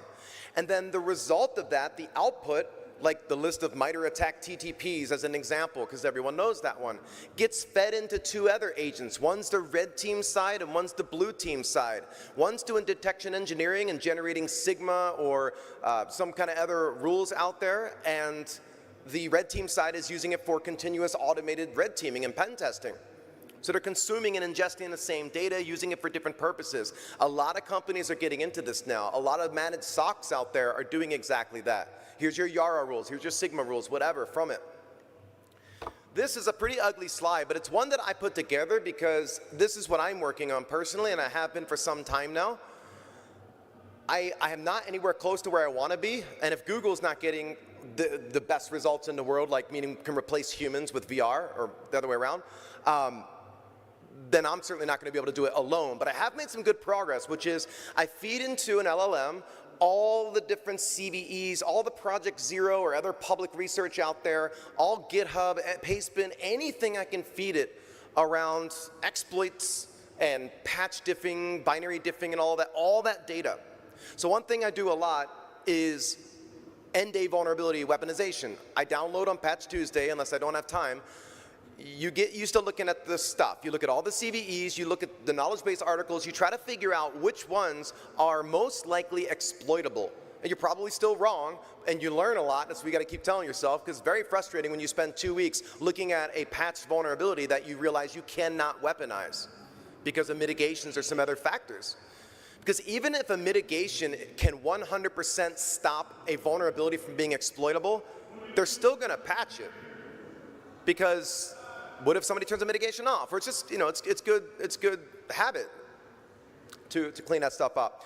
So when you do a patch diff and you look at the delta of the code, use something like diaphora or bin diff, and you take a look at the changes at the function or the code level, you can give that information to the LLM and teach it how and why it's a certain type of vulnerability. And then the output from that can go into the next agent, which is really doing the patch diffing for new vulnerabilities that got patched. So it's taking the patch, it's extracting it, or grabbing it from winbindex, doing the diffing, and it's looking at the delta and its knowledge of all the prior diffs that it has learned about and all the information about exploits that are public or private. It's using that to make a good guess as to what most likely is the vulnerability type. And then we have a corpus generation agent, which is trying to generate trigger files that you can then feed to whatever it is and hopefully trigger the vulnerability. And then, of course, you would have to go in and see if you can actually weaponize it. So it's automating the process of binary diffing and trying to find where the bug is and trying to help you generate malformed documents or whatever you need to send to the target to try and get it to crash. I've got this working pretty good. It's not great, but it's saving me a ton of time. I would say probably like 10 to 20 times it's saving me on that research effort, which is pretty damn good for me anyway. So understanding how mitigations work, we're going to jump into a more technical part now. There's so many mitigations, so I just chose one random one. And also on my channel, I do a lot of exploit mitigation reversing. If you're interested in that stuff, there's videos on that. But a lot of these mitigations, especially the more classic ones that came out with Emmet and the initial exploit guard, what they do is they will hook something. So for example, there are things called critical functions on Windows. Critical function of one type will be any function that can change permissions in memory, like virtual alloc, virtual protect, heap create, write process memory. Those are critical APIs. So we want to monitor those. So if we understand things about different bug classes out there and different ways in which people exploit vulnerabilities, then we can hook the flow of execution, and before we allow the function to be called that will in fact change permissions in memory, we inspect it. And they can do that, you could do that by overwriting an entry in the imports table, so when it calls that function where it's linked, it'll actually call your code first, or more likely they're going to hot patch or put a patch in the very beginning of the function entry point, and it will first jump to another location, execute some code, typically points into something called payload restrictions.dll, and it evaluates the environment to make sure things look good. I'll give you one simple example. If you've heard of stack pivoting before, Microsoft had the Blue Hat Challenge, and that was 2012, it was a long time ago, but they paid over $1 million US to the first place winner, and then they had 3 places, first, second, third. And what they were looking for is help from the community to stop return-oriented programming. And one of the main things that we would do in use after free exploits on browsers is we would pivot the stack pointer out to the heap, because the stack pointer is a register that only is supposed to point to the current thread stack to the top of it. Let's not get into speculative execution and such, but you know what I mean. And we like the stack pointer because of 3 powerful instructions: push, pop, ret. That's the only register that those instructions exist for. So that power, we want that in other places in memory. So what we would do is use an exchange gadget, and it would exchange or pivot the stack pointer with another register like the accumulator register. That would make it so the stack pointer points out on the heap somewhere where maybe our ROP chain is, our exploit code is. So great, it works. So anti-ROP, which came out right before Blue Hat, was on Windows 8. All it did was it looked at something called the thread information block at the stack boundaries, the stack high and stack low limits, to make sure that the stack pointer points where it's supposed to before allowing a critical API to be called. Very simple thing, and it was very easy to get around, but it showed you Microsoft was taking return-oriented programming seriously. And then after that, a whole suite of mitigations came out, like 6, 7, 8, simulate the execution flow, just many others. So again, a lot of these hook, and then they inspect, and you move on. Not all of them, though. Some of them are enforced in user land, some of them are enforced in the kernel, and other factors. So let's look at one more closely. So create process, a little C++ program I put together lifted code, of course, too. And all it does is it calls create process. There was a mitigation that Microsoft came out with called do not allow child processes. And that was called the calculator killer, because obviously a lot of times people would use shellcode to pop a calculator to prove that it worked. Well, this mitigation would kill that and prevent it from happening. So a lot of times if you're exploiting like Microsoft Word or a browser or anything else, you want to create a new process. This mitigation would stop you from being able to do it. So when I first saw the mitigation, I just assumed that it hooked create process in userland, somewhere around NTDLL or something, it grabbed it, and then payload restrictions would just inspect it, and it would just prevent you from being able to do it. But this one ended up being a kernel enforced protection. So first off, this is the code, you compile it, and great, simple. When you run it,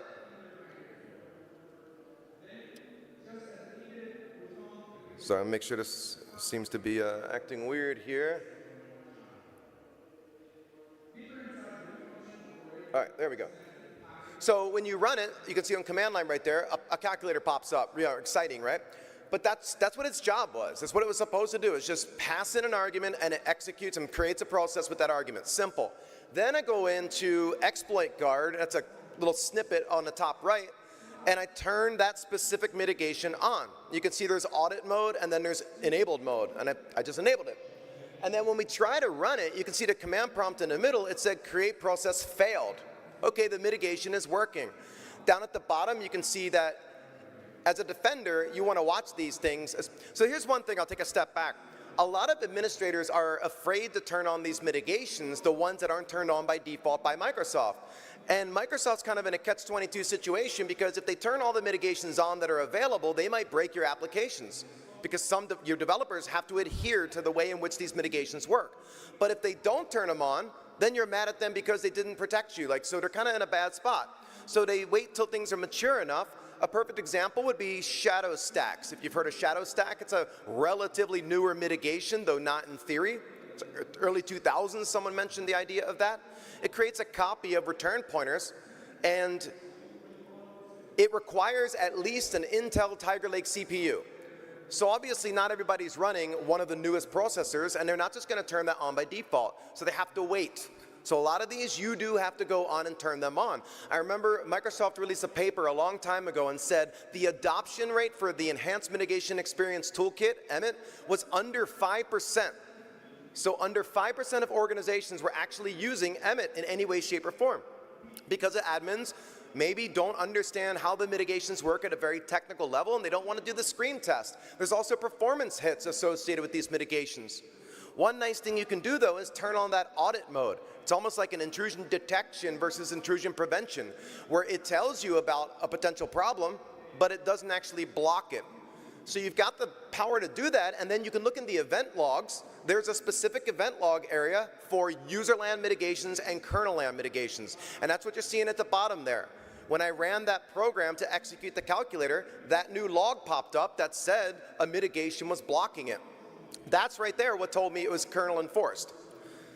So looking at the NTOS kernel here, when I set a breakpoint on create process and let it continue, it went straight into the kernel. So it told me right there, validated that this is not a kernel, user land enforced mitigation. So I went into I used Hexrays, obviously, and I used WinDebug and went in and set some breakpoints on those functions right there, like PSP get no child process restricted policy, or SC token is no child process restriction enforced. These are by symbol name, because thankfully Microsoft gives us the symbols, the PDB files.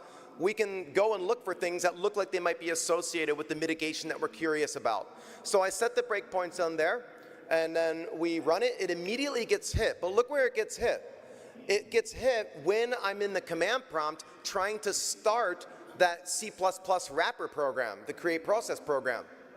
Because that's the program we turned exploit guard mitigation on in the settings, as you saw in the last slide. So it makes sense. So we hit a breakpoint on the setting API, the one that sets the mitigation. Over on the right there, if you're not familiar with the Virgilius project, it's everybody I know is goto if you're looking at kernel structures. It is a brilliant resource, and every single Windows version, kernel version, every build, every creator's update, whatever, is tracked there. Because a lot of times when you're doing things like token stealing in the kernel, you need to make sure that your offsets are correct. There might be a structure like E process or K process, K thread, E thread, and you need to make sure that what you think, like AP links at a certain offset, is still there depending on the kernel version. So you can look at these structures, look at the members, and you can update your shellcode accordingly. But either way, I saw an instruction, and you can see in the code in the top middle, in the white area, it says move into racks GS segment register offset 188 hex. So the GS register, while under the context of the kernel, points to a structure called the kernel processor control region, a very large kernel structure. And nested inside of that is something called KPRCB, the kernel processor region control block, which is a mega structure. What it's telling us at offset 8 within that nested structure is what we're dereferencing. It ends up being the K-thread pointer. K-thread and E-thread and K-process and E-process are kernel things. If you've ever heard of the process environment block in userland, the PEB, E-process is like the equivalent in the kernel. If you ever heard of the TIB, the thread information block, K-thread, E-thread, the executive and kernel thread, those are the relative entries in the kernel. Not one-to-one, but it's pretty close. So either way, we're dereferencing and grabbing the K-thread pointer for the current thread. So then we go in further, and we're checking out our progress here. You can see that I run this fancy WinDebug command, and we're basically saying, what is our current process? And it tells us that the current process is the, which one? Command.exe. That's not the process I want to be in. So we let it continue. We hit the breakpoint again, and then we look at the current process, and now we're in the create process C++ program where we want to be. So now we know where we want to be. We're at where we want to be. It's important to mention that because when you set these types of breakpoints, they will get hit often unless you set process-specific breakpoints as a kernel debugging session. So you want to make sure you understand what context you're under for each process. And then we hit our breakpoint on the SE token set no child process restricted function. So this means that we're under the context of the create process C++ program, and that mitigation function has just been called, and it says set no child process restricted. So you go into Hexrays and you decompile it and you say, hey, let's take a look at this function, and that's what you're seeing on the right there. I know it's kind of small, again, slides will be released. Put some circles around some variables because we don't know what those variables are. Thankfully, we get symbols from Microsoft. Thankfully, Hexrays and IDA Pro are brilliant. It's a brilliant disassembler, and we get the function prototype data. As long as you know what the structure is, you can say, hey, I know this is a token structure because MSDN told me on the left on the top there. And then once you do that, you see that it's able to then go in and add all the symbols, define everything that you want to see. On the right there, I did a stream a while ago on documenting undocumented structures, and it was all about looking at different bit masks in the kernel, in eProcess, in the token structure, to understand what the mitigation bits are, and to show you kind of how to do that. This is a reference from Google that shows us that these different bit mask numbers, you'll see lots of booleans like ands and ors, and those are either turning on or clearing bits in the bit mask so that the mitigation flags are set to the state that they're supposed to be in. So I went through here and I added a bunch of comments because obviously it's helpful, especially if you're not used to debugging or disassembling and decompiling kernel structures. But that defines everything that's happening. Basically, we're getting a token, we're acquiring a lock on the token. We're initializing a variable, which ends up being the token, the current token. And then we're going in and we're checking bits that are set in the bit mask. And these bit masks bits are things like, is it in audit-only mode? Should it be turned on and enforced? Is the lowbox token thing associated with it? What settings should I do? And through the Boolean operations, it turns on the appropriate bit, which then sets the mitigation on. That is pretty much how that mitigation works, and that's why it's being blocked. Because the next thing that would have happened had we kept going, the get function would have gotten called, and it would have checked that bit to see if that program has the authority to spawn a new process. So that's kind of what we learned by going through that, and that's how easy it can be to understand mitigations to see if you can get around them. So from that, you're like, well, then can I get around this somehow? Obviously, the first thing you want to do is Google, go to ChatGPT or your favorite AI, LLM, whatever, and say, hey, can you tell me about any bypass techniques that may be publicly available? But if there are no publicly available ones, hey, you've got a great opportunity to do some cool research and make it public, if you can find something. Some examples down there towards the bottom. There was a technique, I forget who discovered it, but I put the link there where you can impersonate the anonymous token to get around the mitigation and spawn a new process. I don't think that still works, but it was an option. You can use WMI, like if you're in the context of Microsoft Office, and you can use some cool PowerShell or WMI to get around the mitigation that way. There's process migration potentially. You can use reflexive DLL loading where you load from memory something into memory. That also gets you around other mitigations like CIT, ones that are preventing you from loading an unsigned DLL from your Windows box. And again, setting it accordingly, enforcing the protection and getting around it with things like reflexive DLL. So there's a bunch of ways we could potentially get around it, and that's why it's so important that you put a bunch of these together, that you're not just relying on any one mitigation. I remember Microsoft made a pretty bold claim, somebody there said CFG, control flow guard, should be a strong enough mitigation that it can prevent the majority of exploitation techniques where emit may not be needed as much. That ends up not being entirely true because CFG is another one you could potentially get around. People have demonstrated that even with V8 on Chrome. So this right here, I just wanted to point it out. There are two fields, and rest in peace to Jeff Chappelle, brilliant individual, passed away recently, sadly, but he maintained this site, and I hope it stays up forever, because every time Microsoft would make a structural change or add a new mitigation, like if you can see the ones towards the bottom on the right, mitigation flags too, you see things like control flow enforcement technology and shadow stacks. Those are relatively new mitigations. And these are bit masks that are set as a member of the eProcess structure. And those are the things that are being checked. That's why a lot of times you might heard people getting around SMEP, like supervisor mode execution prevention, by setting a bit or flipping a bit inside a control register while under a certain context. Getting around patch guard by doing it fast and doing a race condition. So the more you understand from an offensive perspective about these mitigations, the more you'll be able to get around them potentially or know when to call it a day. For me, it's all about saving time. If I know a mitigation is likely on, and I'm doing a patch diff or find a 0 day and I think it's not going to be fruitful for me to continue down that path, you got to pay your dues though. You will have those harsh, frustrating days. So I still have them all the time. From a defensive perspective, it really helps you to understand how these mitigations work so that if you don't want to turn all of them on, you know which ones are going to be more beneficial, which ones have less overhead, which ones actually do stop an exploit technique, and which ones are pretty useless.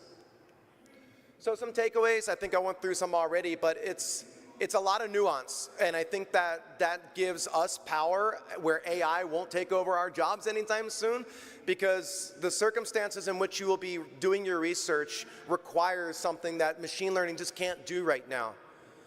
And there's synergy there as well when working with other researchers. The golden years of binary exploitation can be behind us, but it's not going away anytime soon. People ask me, they probably ask you all the time, for how much longer am I going to be able to do this? As long as it's possible. People are going to keep doing it. It's a lot harder now, but I use the analogy like Tony Hawk, the skateboarder. What he was doing in the 1990s, there's like an 8-year-old kid able to do that today. All this information's out there to get you up to speed from all the research done in the past fast so that you can then go and bring about novel exploitation techniques and new 0 days. And the ethical considerations are something that you have to understand and think about.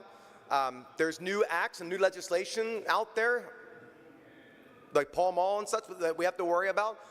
But as you probably know, the more you push researchers and say you can't do something, the more likely they're going to go unethical route and sell it on the darknet and make money that way. So mitigations are a real thing. They're hard, but they're not going away, and you just have to deal with it. And you have to think about it as if there's always a way around it. And the prize will continue to grow. What was $10,000 is $500,000 now. So it is worth your time putting months into research. So references and thanks, there's always more people than I can remember to thank, but lots of researchers out there in the past. Jeremy Tinder, just a shout out to him for getting me those Microsoft documents or those updated charts, which is cool. Brad Spangler helped me out with going over some things. So I'm not going to go through everyone. Haroon Mir is the individual I said that did a talk from 2010 that went through every single mitigation that ever came out. It's a beautiful document. Definitely check that one out. And a lot of other folks as well. Thanks to DEF CON for selecting a talk. That is it. I think I'm right on time here. I'm happy to, chat out in the hall because I know I got to make way if you have any questions. But thank you so much for coming to my talk. I really appreciate it.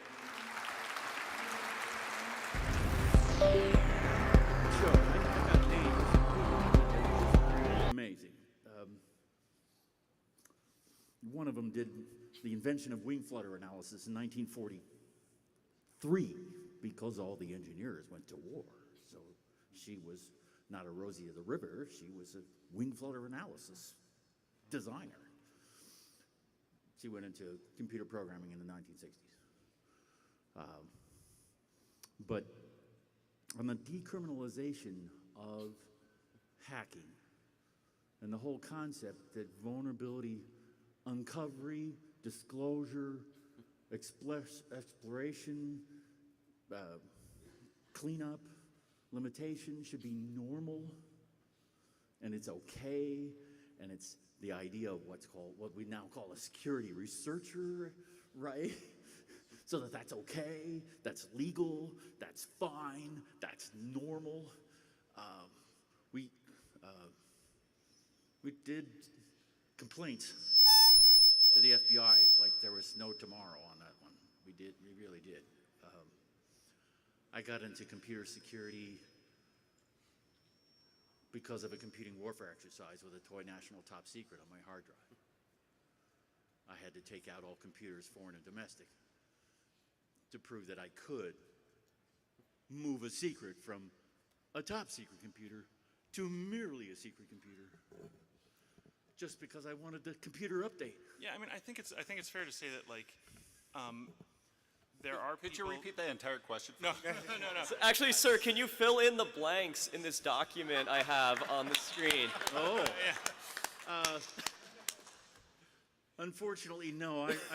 I've spent more time spotting feds than attesting to the intelligence of a fed. Sorry. I do think you kind of raise a valid point, which is that there are people working within a system that also need to maneuver around the strictures of that system. Yes. Yeah. But I know that we're almost running out of time, so I want to make sure that these guys have a chance to get in their questions. Right. Another microphone. Okay, great, thanks. First of all, thank you for coming out here. I think the person-to-person Thanks for having us. is very important. So you all grew up, well, you were there when the internet was born, and you all had your really unique ways of thinking about information. And it seems like half of your energy was just getting to that information when it started out. And as you pointed out, now it's free, it's everywhere. But you also have your echo chambers. You get cred. You get street cred for being the person who found something, etc. So now you have your echo chambers. You have your algorithmic content. You have your machine learning hallucinations. I just want to get your thoughts on how do you separate fact from fiction now? Data is everywhere. Well, speaking You as the should author of A History you of should Fake read Things my on the book, Internet. A History of Fake Things on the Internet, available wherever fine books are sold. I mean, there is no one single answer, or specific thing, but it's critical thinking, man. It's being sure to assess everything critically. And I don't pretend to be a professor of this, but think about what the source is, where it's coming from, what the motivations might be, et cetera. If other sources are saying the same things, et cetera. And having real in-person conversations. Yeah, exactly. Well, one thing that I would say about that is I think about it like a thought problem. We live in an era of what I would call an information atmosphere. There's an amazing amount of data out there. You can see every breach gets bigger and bigger, and it's so much data to process, and there's all these tools. Now, in that is this it's an amazing moment to figure out new tools and ideas, how to move through this information atmosphere that has enveloped the entire world and us, our personal our digital selves. Every complex app or whatever, web page or fucking piece of media, it has all these different layers of information.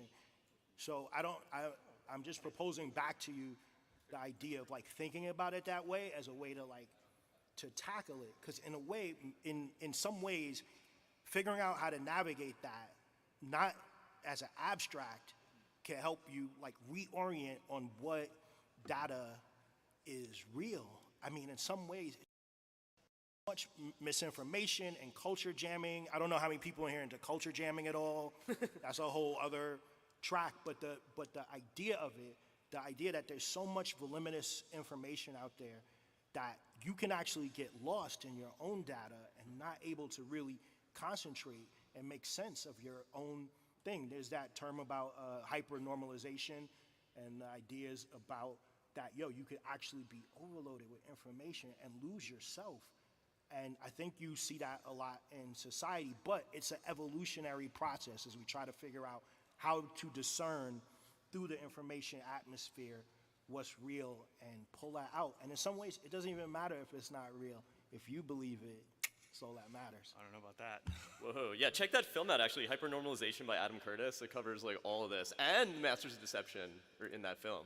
We got room for one. Yeah, one more. Let's do one more, and we'll close if anybody wants to catch up with us afterwards, we'll be around. So yeah. All right, awesome. So I have a comment that leads into a question. So I got my start into computers with an Apple II Plus in the late 80s when my grandfather gave it to me. And thank you. He and my parents worked very hard to build a level of curiosity of how things worked for me. So I was naturally intrigued. When I got this, he gave me books of how to literally write poker games copying from the book. It wasn't, it was literally code with comments of this is what it does. They had magazines that you could order that would like have Amazing. people, yeah. Yeah, I can't find that anymore. I've been looking. So my daughter just completed her second bachelor degree in software engineering at 19, and they don't teach that style anymore, and it's a lost art, I think. But you take 2 hours typing in a program, you're vested. You know it, yes. And you want to know why every line and every character works the way it does. So leading into that, I first visited my first dial-up BBS in like 1989. I was like 9 years old with my Apple II Plus. Moving forward in... we are being rushed off. We're being rushed off. I know the goons are like... we're not really rushing us. We're over time. No, I'll be quick. So in 1994, I started actively going to dial-up BBSs. All of you became legends to me as I was looking at text files. But looking at that, and with my daughter coming up, she's 19, her friends, other people, how would you suggest to build that same nostalgic learning experience for the next generation so that they're mentally, emotionally, spiritually engaged into tech? Who's her hero? Who does she look up to? I don't know. She's pointing at me. If you can make a connection there, find a role model and, kind of push towards that. I'm on stage with a lot of people that I consider role models, and, I'm honored to be here. So these are the people I look to. It's like, find that person, I guess, who can, light up the path. I can't necessarily suggest that, but, listen to her and her interests. Yeah. Right. I was looking at the overall younger community, because when I was growing up, like you talked about, we had dial-up BBS. We had to search. We had to go. It was an active search, which engaged at a different level. The only thing, and someone recommended this to me recently, is TOR. Not necessarily the most hospitable place to go, but you have to go on a search and a hunt to actually find things you want. Sometimes there is actually fun, creative, artistic sites, other things. But do you have any ideas, or maybe you could put, if this idea sinks in, post and share some ideas? Because I've noticed kids are very interested in learning about things like old cameras, old computers, things that they can get their hands on, things they can take apart, things they can break and fix. Answer their questions, encourage them, give them books, take them to vintage computer festivals or whatnot. Sending kids like rebels, too. Physical. Yeah, that's true. Hacker spaces, maker spaces. All right. Yeah, great. Yep. We're going to leave it there, folks. You were an awesome audience. Thank you. Thank you for everybody stuck around. Thanks. Man, that was awesome. Man.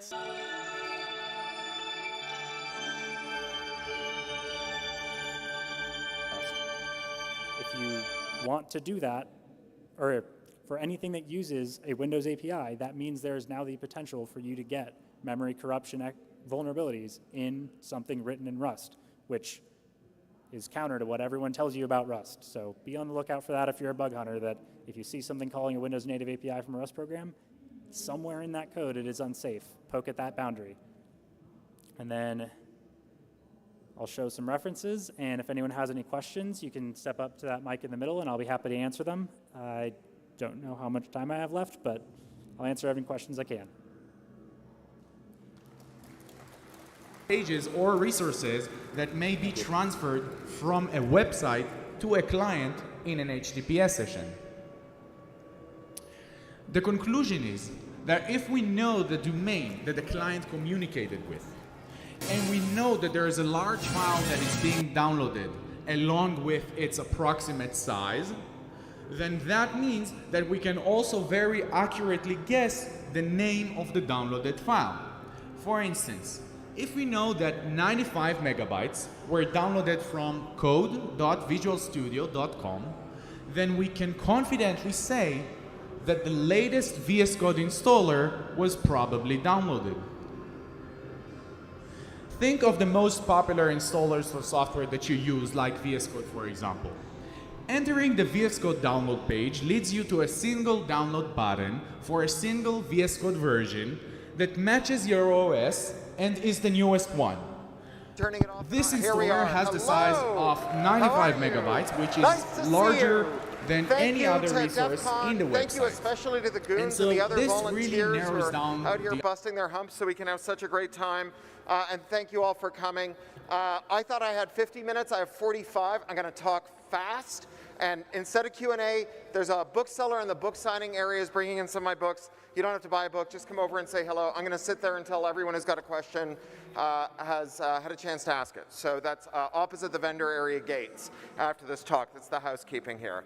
So I want to start by asking an important question, which is, what the fuck happened to the old good internet?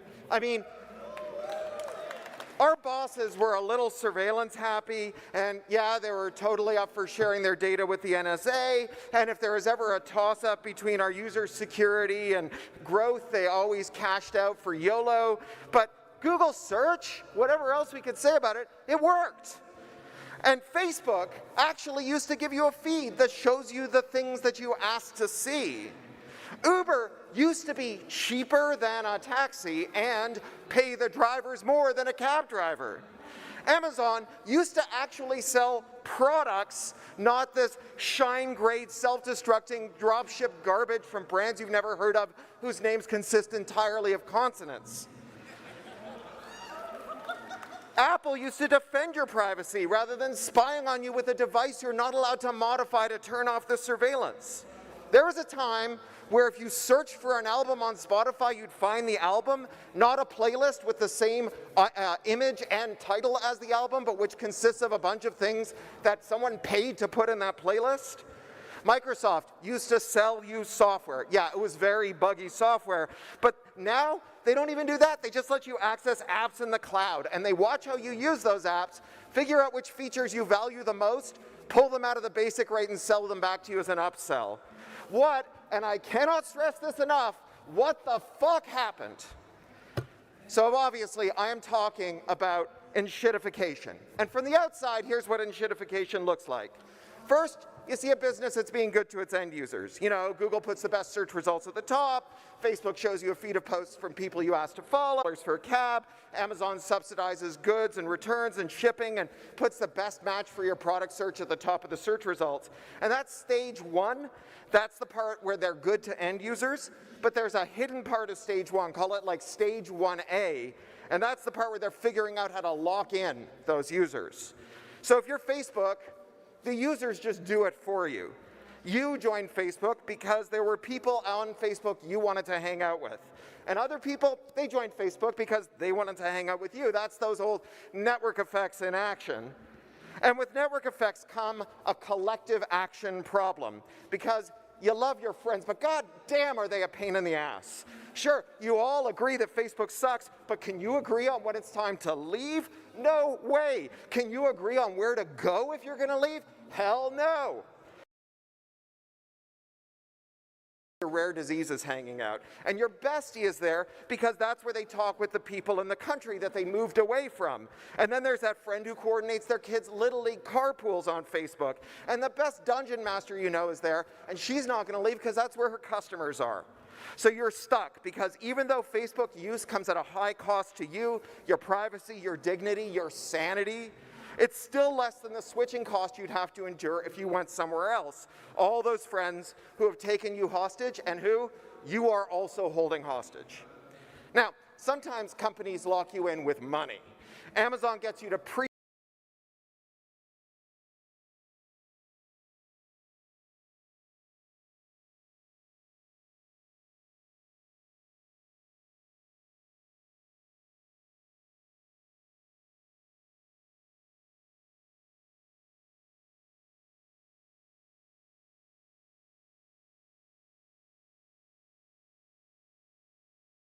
companies lock you in with money. Amazon gets you to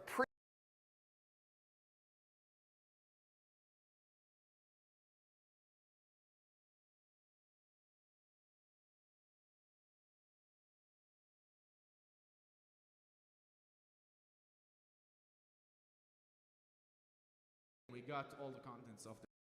And only then Chrome renames the temporary file.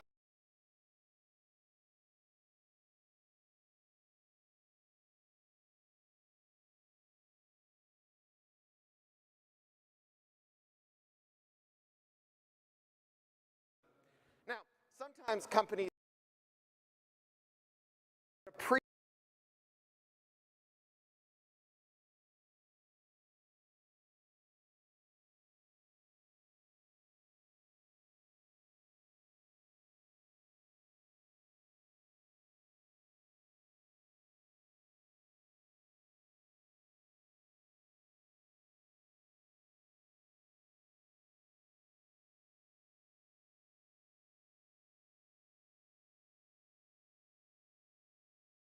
Now, sometimes companies lock you in with money.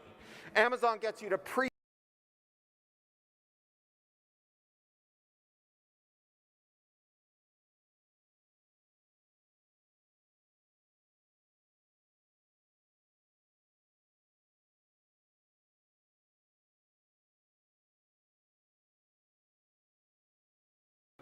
Now, sometimes companies lock you in with money.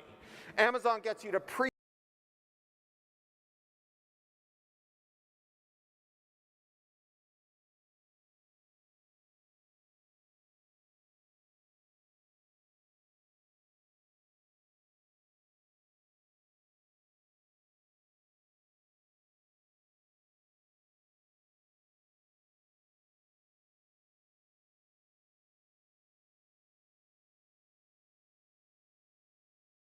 by themselves are a one-stop. Now, sometimes companies lock you in with money. Amazon gets you to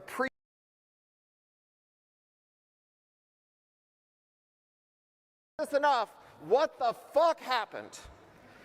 So I had a chance to ask it. So that's opposite the vendor area gates after this talk. That's the housekeeping here. So I want to start by asking an important question, which is, what the fuck happened to the old good internet? I mean, our bosses were a little surveillance happy, and yeah, they were totally up for sharing their data with the NSA, and if there was ever a toss-up between our user security and growth, they always cashed out for YOLO. Yeah, I know, it's cool. But Google search, okay, whatever so, else we can say about it, it works. And so another two links and were added to our RFID chain, completing it into the RFID chain attack. To see. Uber used to be cheaper than a taxi and pay the drivers more than a cab driver. Amazon used to actually sell products, not this shine-grade, self-destructing, dropship garbage from brands you've never heard of whose names consist entirely of consonants. Apple used to defend your privacy rather than spying on you with a device you're not allowed to modify to turn off the surveillance. There was a time where if you searched for an album on Spotify, you'd find the album, not a playlist with the same image and title as the album, but which consists of a bunch of things that someone paid to put in that playlist. Microsoft used to sell you software. Yeah, it was very buggy software, but now, they don't even do that. They just let you access apps in the cloud, and they watch how you use those apps, figure out which features you value the most, pull them out of the basic rate and sell them back to you as an upsell. What, and I cannot stress this enough, what the fuck happened? So obviously, I am talking about enshittification. And from the outside, here's what enshittification looks like. First, you see a business that's being good to its end users. You know, Google puts the best search results at the top, Facebook shows you a feed of posts from people you asked to follow, for a cab, Amazon subsidizes goods and returns and shipping and puts the best match for your product search at the top of the search results. And that's stage one. That's the part where they're good to end users, but there's a hidden part of stage one, call it like stage 1A, and that's the part where they're figuring out how to lock in those users. So if you're Facebook, the users just do it for you. You joined Facebook because there were people on Facebook you wanted to hang out with. And other people, they joined Facebook because they wanted to hang out with you. That's those old network effects in action. And with network effects come a collective action problem, because you love your friends, but god damn are they a pain in the ass. Sure, you all agree that Facebook sucks, but can you agree on when it's time to leave? No way. Can you agree on where to go if you're going to leave? Hell no. Your rare diseases hanging out. And your bestie is there because that's where they talk with the people in the country that they moved away from. And then there's that friend who coordinates their kids' Little League carpools on Facebook. And the best dungeon master you know is there, and she's not going to leave because that's where her customers are. So you're stuck because even though Facebook use comes at a high, not an ad-supported gimme. You paid $1,000 fucking dollars for that distraction rectangle in your pocket, and you are still the product. What's more, Apple has rigged iOS so that you can't mod the OS to block that spying. If you're not paying for the product, yeah, you're the product. But if you are paying for the product, you are still the product. Just ask farmers who shell out 6 figures for mission-critical tractors, but can't actually use their tractors when they swap parts into them after they break down until the manufacturer charges them $200 to send a guy to the end of a lonely country road and type an unlock code into the console. John Deere is not giving away tractors. Give John Deere $500,000 for a tractor and you will be the product. Please, I'm begging you, my brothers and sisters in Christ, please stop saying if you're not paying for the product, you're the product. Okay, so that is phase 2 of enshittification. Phase 1, be good to your users, but lock them in. Phase 2, screw those users a little so you can be good to business customers while locking them in because they need those users. Then phase 3, screw everybody and take all the value for yourself. Leave behind the absolute bare minimum of utility so that everyone stays locked into this pile of shit. Enshittification, a tragedy in 3 acts. So that is what enshittification looks like from the outside. But what is going on inside the company? What is the pathological mechanism? What sci-fi entropy ray are our bosses aiming at these products to make them so bad so quickly? Well, I call that mechanism twiddling. Twiddling is when someone is altering the back end of a service to change its business operations, to change its prices, its costs, its search ranking, its recommendation criteria, and other foundational aspects of the system. Digital platforms are a twiddler's utopia. A grocer would need an army of teenagers with pricing guns on rollerblades to reprice everything in the store if someone comes in who looks like they're feeling spendy. But McDonald's Investments has a portfolio company called Plexure, and they advertise that they can use surveillance data to figure out when a customer has just been paid and add $3 to the price of the breakfast sandwich. And of course, as the prophet William Gibson told us, cyberspace is everting. With digital shelf tags, grocers can twiddle prices in real time, like the grocers in Norway, where they're adding these e-ink grocery shelf tags and changing prices up to 2,000 times a day. Now, it's not just grocery stores. Every Uber driver gets a different wage for every job. If the driver's been picky lately, the job pays more.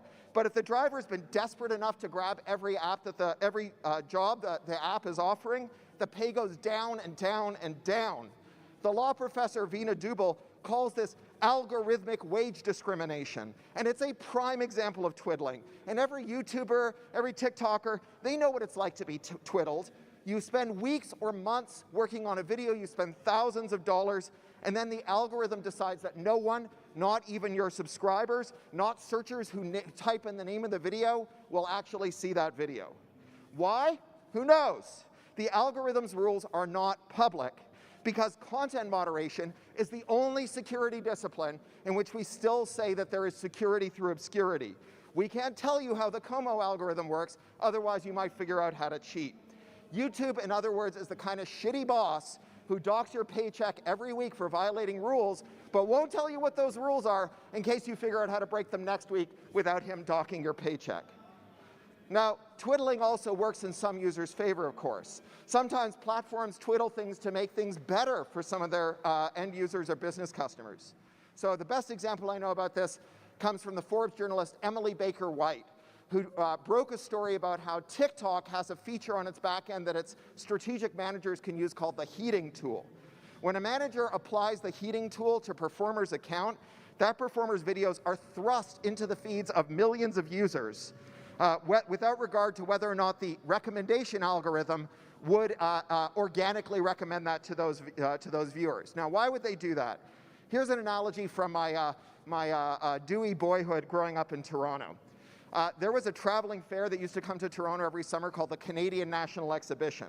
And if you've been to a fair like the X, you know that you'll always spot some guy on the midway lugging around a giant teddy bear. Nominally, you win those teddy bears by getting 5 balls in a peach basket. But to a first approximation, no one has ever gotten 5 balls in a peach basket. That guy won his teddy bear because a carny gestured at him and said, "Fella, I like your face. I tell you what I'm going to do. You get just 1 ball in that peach basket. I'll give you a keychain. You got 2 keychains. I'll let you trade up to the teddy bear." That is how that guy got the teddy bear, which he is now doomed to drag up and down the midway all goddamn day. Now, why did the carny give away the teddy bear? Because it turned that guy into a walking billboard for the Midway Games. If that dopey-looking Judas goat can win a giant teddy bear, then maybe you can too. Except you can't. TikTok's heating tool is a way to give away extremely tactical giant teddy bears.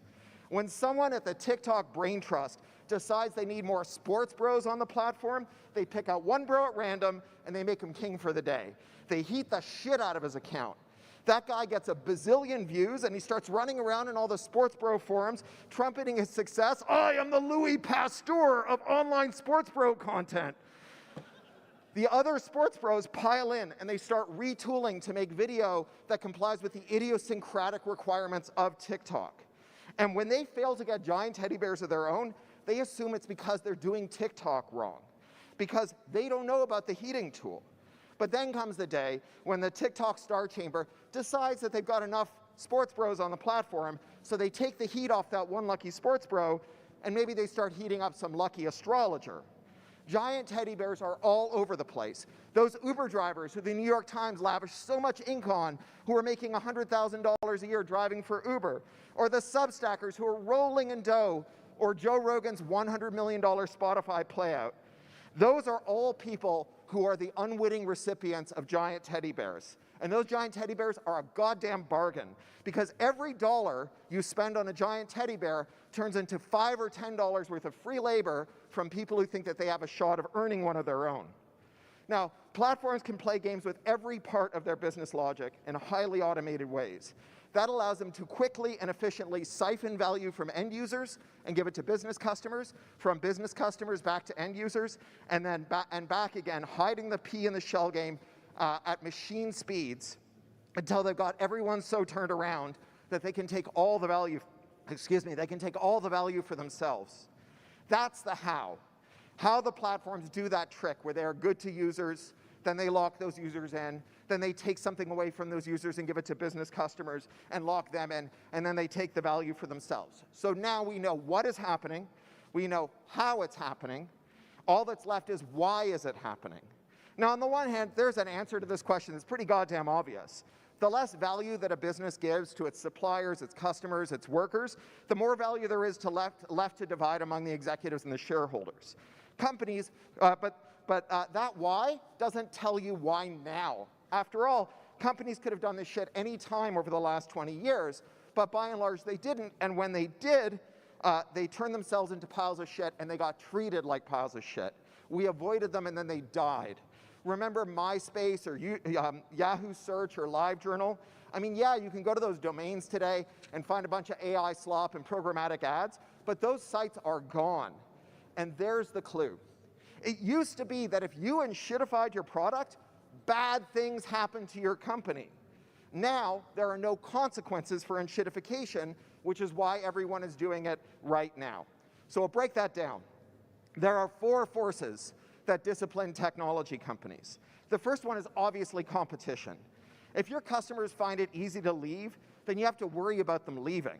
Now, many factors can contribute to how hard or easy it is to depart a platform. Think of the network effects that Facebook has going for it and the intrinsic cost of going somewhere else and leaving behind the people that you love there. But the most important factor in whether you can leave a platform is whether there's somewhere else to go. Now, remember, in 2012, Facebook bought Instagram for $1 billion. Now, that might seem like chump change in these days of 11-digit big tech acquisitions, but that was a big sum in those innocent days. And it was an especially big sum to pay for Insta. The company had 13 employees, a mere 25 million registered users. But what mattered to Zuck wasn't how many users Insta had, it's where those users came from. Does anyone know where those Insta users were coming from? Facebook. They were leaving Facebook and joining Insta. They were sick of Facebook, even though they liked the people there. They hated creepy Zuck. They hated the platform. And so they left and they didn't come back. So Zuck spent $1 billion to recapture them.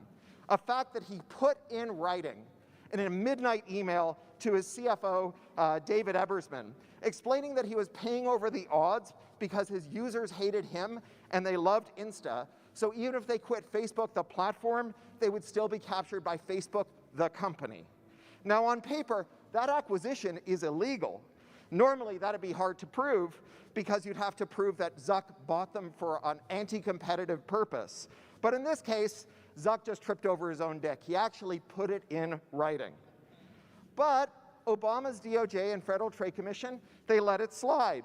They were following the pro-monopoly policies of Reagan, Bush 1, Clinton, and Bush 2, set an example that Trump would follow, greenlighting giga mergers like the catastrophic, incestuous Warner Discovery merger that, as of this week, restated its value down by $10 billion over 1 year. Indeed, for 40 years, starting with Carter and accelerating through Reagan, the US has encouraged monopoly formation as an official policy on the grounds that monopolies are efficient. If everyone is using Google search, that's something we should celebrate. It means they've got the very best search. And wouldn't it be perverse to spend public funds to punish them for making the best product? But as we all know, Google search did not maintain dominance by being best. They did it by paying bribes. They spend more than $20 billion a year on Apple to be the default iOS search. They spend billions more to be defaults at Samsung, Mozilla, and anyone else making a product or a service with a search box, ensuring that you never stumble on a search engine that's any better than theirs, even if they are, which in turn ensures that no one will ever invest in a superior search engine, even if they are visibly, obviously superior, because why bother making something better if Google's buying up all the market oxygen before it can kindle a product to life? Facebook, Google, Microsoft, Amazon, they are not making things companies, they are buying things companies. They take advantage of official tolerance for anti-competitive acquisitions, predatory pricing, market-distorting exclusivity deals, and other acts specifically prohibited by our antitrust laws. They become too big to fail because that makes them too big to jail, and then they become too big to care, which is why Google search is a pile of shit, and everything on Amazon is dropship garbage that instantly disintegrates into a cloud of off-gassed volatile organic compounds when you open the box. Once companies no longer fear losing your business to a competitor, it is much easier for them to treat you badly because what are you going to do? Remember when Lily Tomlin would be Ernestine, the AT&T operator, on those SNL sketches where she'd do ads for the Bell system, and they'd end with, "We don't care, we don't have to, we're the phone company." Competition is the first force that serves to discipline companies and the enshittificatory impulses of their leadership. And 40 years ago, we stopped enforcing competition law.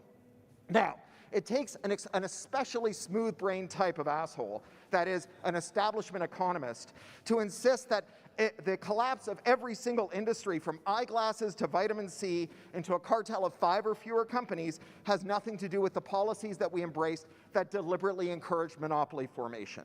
It's like we used to put down rat poison, and we didn't have a rat problem. And then these dickheads convinced us to stop putting poison down because rats are good for us. We stopped putting the poison down, and now rats are eating our faces, and they're all running around saying, who's to say where all the rats are coming from? Maybe it's because we stopped putting down rat poison, but maybe it's just the time of the rats. The great forces of history are bearing down on this moment to multiply rats beyond all measure, and nothing we can do would stop that. Antitrust did not slip down a staircase and fall back first onto a stiletto. They stabbed it in the back and then they pushed it. And when they killed antitrust, they killed all hope of regulation. Regulation is the second force that disciplines companies. Regulation is possible, but only when the regulator is more powerful than the entities that it regulates. When a company is bigger than the government, it gets damned hard to credibly threaten them no matter what crimes they're committing. That's what protected IBM for all those years when it had its boot on the throat of the American tech industry. Do you know that the DOJ fought an antitrust case against IBM from 1970 to 1982? They called it Antitrust's Vietnam. And that every year for 12 consecutive years, IBM spent more on lawyers to fight the US Department of Justice Antitrust Division than all the lawyers the US Department of Justice Antitrust Division paid to fight all the cases in America, 12 consecutive years. And that paid off because by 1982, the president was Ronald Reagan, a man whose official policy was that monopolies were efficient, and he dropped the case, and Big Blue wriggled off the hook. It's hard to regulate a monopolist. It's hard to regulate a cartel. When a sector is composed of hundreds of competing companies, well, they compete. They genuinely fight with one another. They're trying to poach each other's customers, suppliers, and key employees. They are at each other's throats.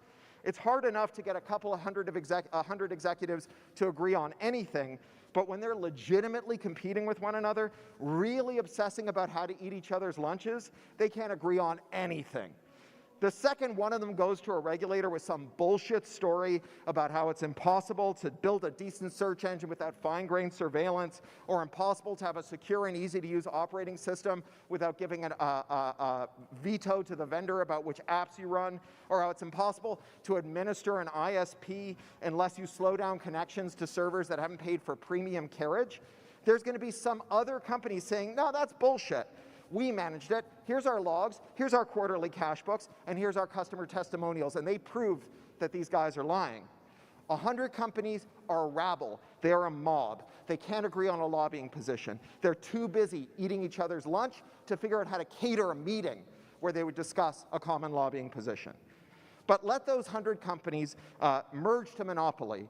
Let them absorb one another in an incestuous orgy, turn into 5 giant companies so inbred they get corporate Habsburg jaws. And they will become a cartel. And it's easy for a cartel to agree on what bullshit they're going to tell their regulators, and to mobilize some of those excess billions that they've reaped through consolidation, which freed them from wasteful competition, so that they can capture their regulators completely. You know, Congress used to pass consumer federal privacy laws whenever we got a new technology. Not anymore. The last time Congress managed to sit down and pass a federal consumer privacy law in this country was 1988. The Video Privacy Protection Act. It bans video store clerks from telling newspapers which VHS cassettes you took home. In other words, it regulates 3 things that no longer exist.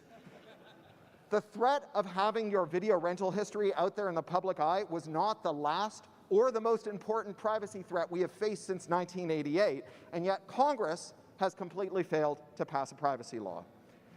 Tech companies' regulatory capture involves a risible and transparent gambit that is so stupid it's an insult to all those risible, transparent gambits working so hard out there in the world every day.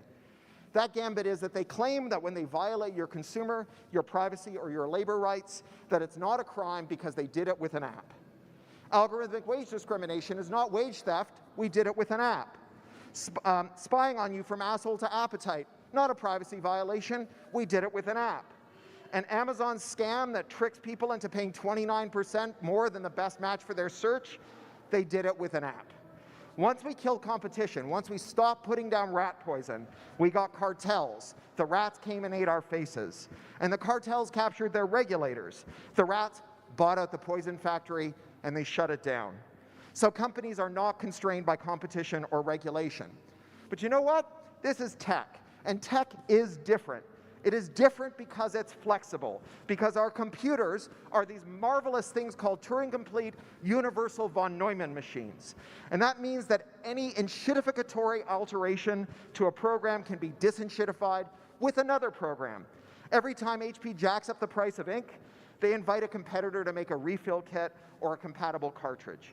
When Tesla installs code that only lets you use half the charge in your battery, they invite a modder to start selling kits to jailbreak your Tesla so you can charge your whole battery. Let me take you through a little example of how this works. Imagine that instead of being here at DEF CON, we're at a product design meeting for our company's website. And the guy leading the meeting puts his hand up and he says, all right, folks, here it is. Our KPI is top-line ad revenue. I figured out if we make the ads 20% more invasive and obnoxious, we're going to get 2% revenue. We're all going to get a ski holiday in Switzerland this year. The guy sticks his hand up and he says, I love how you think, Elon. But how to you that if we make the ads 20% more, then 40% of our users will go to a search engine and type, how do I stop seeing ads? I mean, what a nightmare. Because once a user does that, the revenue from that user doesn't rise to the projected 102%. It doesn't stay static at 100%. It goes to 0. It stays there forever. Any guesses why it never comes back? No one ever went back to the search engine and typed, how do I start seeing ads again? Once the user jailbreaks their phone, or discovers third-party ink, or develops a relationship with an independent Tesla mechanic who'll unlock all the DLC in their car, that user is gone forever. Interoperability, that latent property bequeathed to us courtesy of Herr's, Turing, and von Neumann, and their infinitely flexible universal machines is a very serious check on enshittification. The fact that Congress hasn't passed a privacy law since 1988, in part you can counter that by, with the fact that the majority of web users are now running ad blockers, which are also privacy blockers. But no one's ever installed a tracker blocker for an app, because reverse engineering an app puts you in jeopardy of criminal and civil prosecution under Section 1201 of the Digital Millennium Copyright Act, with penalties of a 5-year prison sentence and a $500,000 fine for a first offense. And violating those terms of service puts you in jeopardy under the Computer Fraud and Abuse Act, a 1986 law that Ronald Reagan was stampeded into passing after watching war games and freaking out. Seriously. Helping others violate the terms of service by giving them a mod, that makes you a tortfeasor engaged in tortious interference with contract. And then there's trademark, copyright, patent, all the nonsense we call IP, but which Jay Freeman from the CIDIA project calls felony contempt of business model. So we're back at that product planning meeting, and now it's time to talk about our app. And the guy leading the meeting, he says, all right, we're going to make the ads in the app 20% more obnoxious. And everyone turns to the loudmouth who shot it down last time, and he says, no, that's fine, but look, why are we stopping at 20%? Why don't we make the ads 100% more obnoxious and get 10% more revenue? Because we don't care if the user goes and types, how do I stop seeing ads into a search engine? Because you can't. So YOLO, just enshittify away. IP is a euphemism for any law that lets an executive reach outside of the walls of their business and exert control over customers, critics, and competitors. And an app is just a web page skinned with the right kind of IP to make it a felony to put an ad blocker in it. Thank you. Interop used to stop companies from enshittifying. If companies made their clients suck, someone rolled out an alternative client. If they ripped out a feature and wanted to sell it back to us as a monthly subscription, someone would make a compatible plugin that worked for a one-time fee or, for free. To help people flee MySpace, Facebook gave them a bot You gave that bot your login and password for MySpace, it would log in as you several times a day, scrape your waiting messages, put them in your Facebook inbox, and autopilot them back out onto Facebook. So you didn't have to choose between the people you loved who were on MySpace and Facebook, which had promised that it would never spy on you. Do you remember that? Now, thanks to the metastasis of IP, all of that is off the table today. Apple owes its very existence to the iWork suite, Pages, Numbers, Keynote, which are compatible with Microsoft Office, Word, Excel, and PowerPoint. But make an iOS run that plays back the files you bought from Apple stores on other platforms, and they will nuke you till you glow. Facebook wouldn't have had a hope of breaking MySpace's grip on social media without that scraper, but scrape Facebook today in support of an alternative client, and their lawyers will bomb you until the rubble bounces. Google scraped every website in the world to create a search index. Try and scrape Google, and your head will be on a pike. When they did it, that was progress. When you do it, that is piracy. Every pirate wants to be an admiral. And because this handful of companies has so thoroughly captured their regulator, they can wield the power of the state against you when you try to break their grip on power, even as their own flagrant violations of our rights go unpunished, because they do them with an app. Tech lost its fear of competition. It neutralized the threat from its regulators, and then it put those regulators in harness to attack new startups who might do unto them as they did unto everyone who dominated before them. But even then, there was one force that still kept our bosses in check, and that was us. That was tech workers. Tech workers have historically been in very short supply, and that gave us power, and our bosses knew it. To get us to work crazy hours, they came up with a trick. They appealed to our love of technology. They told us we were heroes of the digital transformation, that we would organize the world's information and make it useful. We would bring the world closer together. They brought in expert set dressers to turn our workplaces into whimsical campuses with free laundry, gourmet cafeterias, massages, kombucha, and a surgeon on hand who would freeze your eggs so you could work through your fertile years. They convinced us that we were being pampered rather than being tricked into working like government mules. Now that trick, it has a name. Fobazi Ettar, the librarian, she calls it vocational awe. But Elon Musk just calls it being extremely hardcore. And it worked well. We did put in some long-ass hours, but for our bosses, this trick failed badly. Because if you miss your mother's funeral in order to hit some deadline, and then your boss orders you to enshittify the product you missed the funeral for, you are going to experience a profound moral injury, which you are absolutely going to make your boss very aware of. Because what are they going to do? Fire you? They can't hire someone else to do your job, and the guy across the street will pay you just as much. So workers, we held the line when competition, regulation, and interoperability failed. But supply caught up with demand. Last year, they fired 260,000 tech sector workers. First 6 months of this year was another 100,000. You can't tell your bosses to go fuck themselves, because they'll fire your ass and give your job to someone else who will be happy to enshittify the product you sweated blood to ship. That's why all this is happening right now. Our bosses are not different.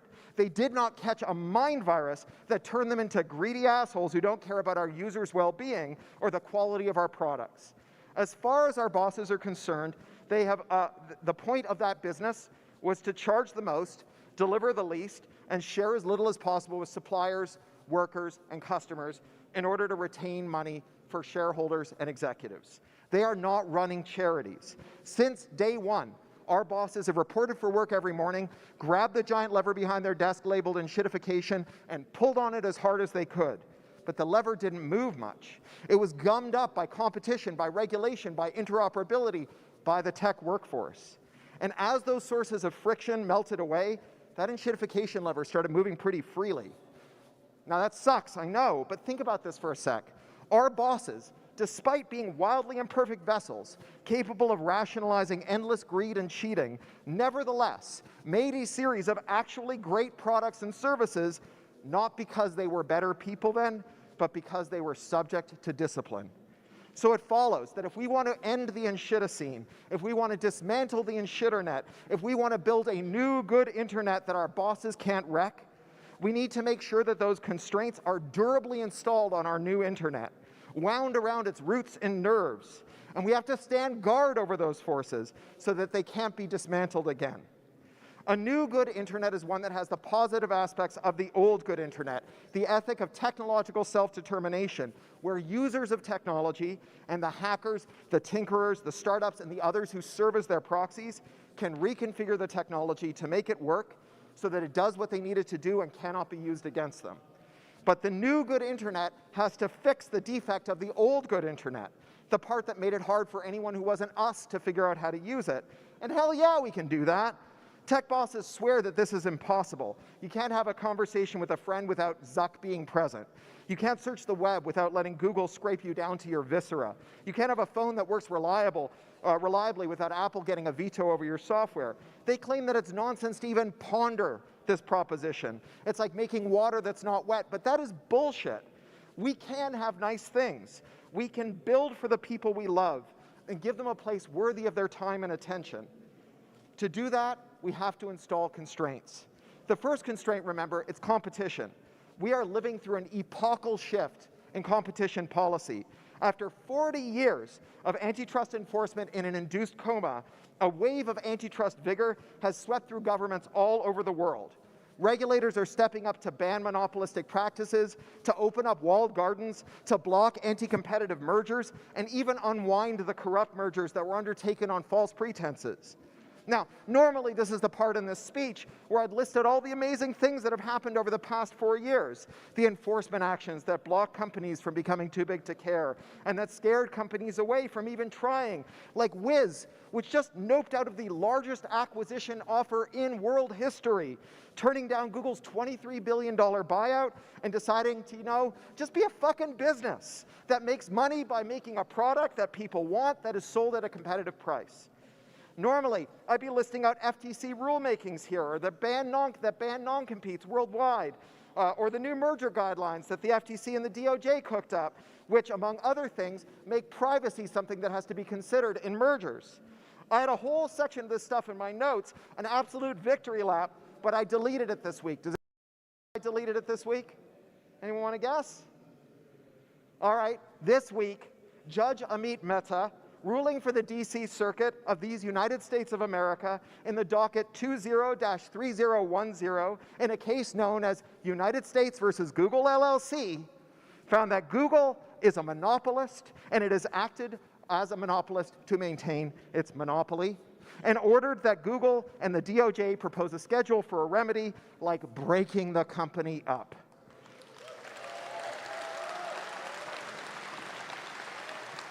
So yeah, that was pretty fucking epic.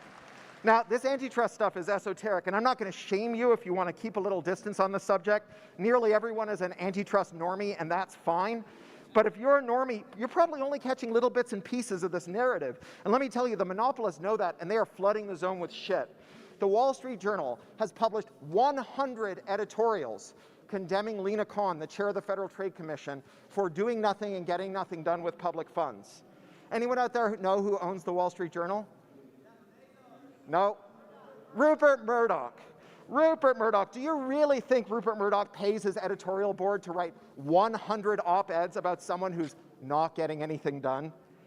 The reality is that in the United States, in the UK, in the EU, in Australia, in Canada, and China, in Japan, and South Korea, we are seeing more antitrust action over the past 4 years than over the preceding 40.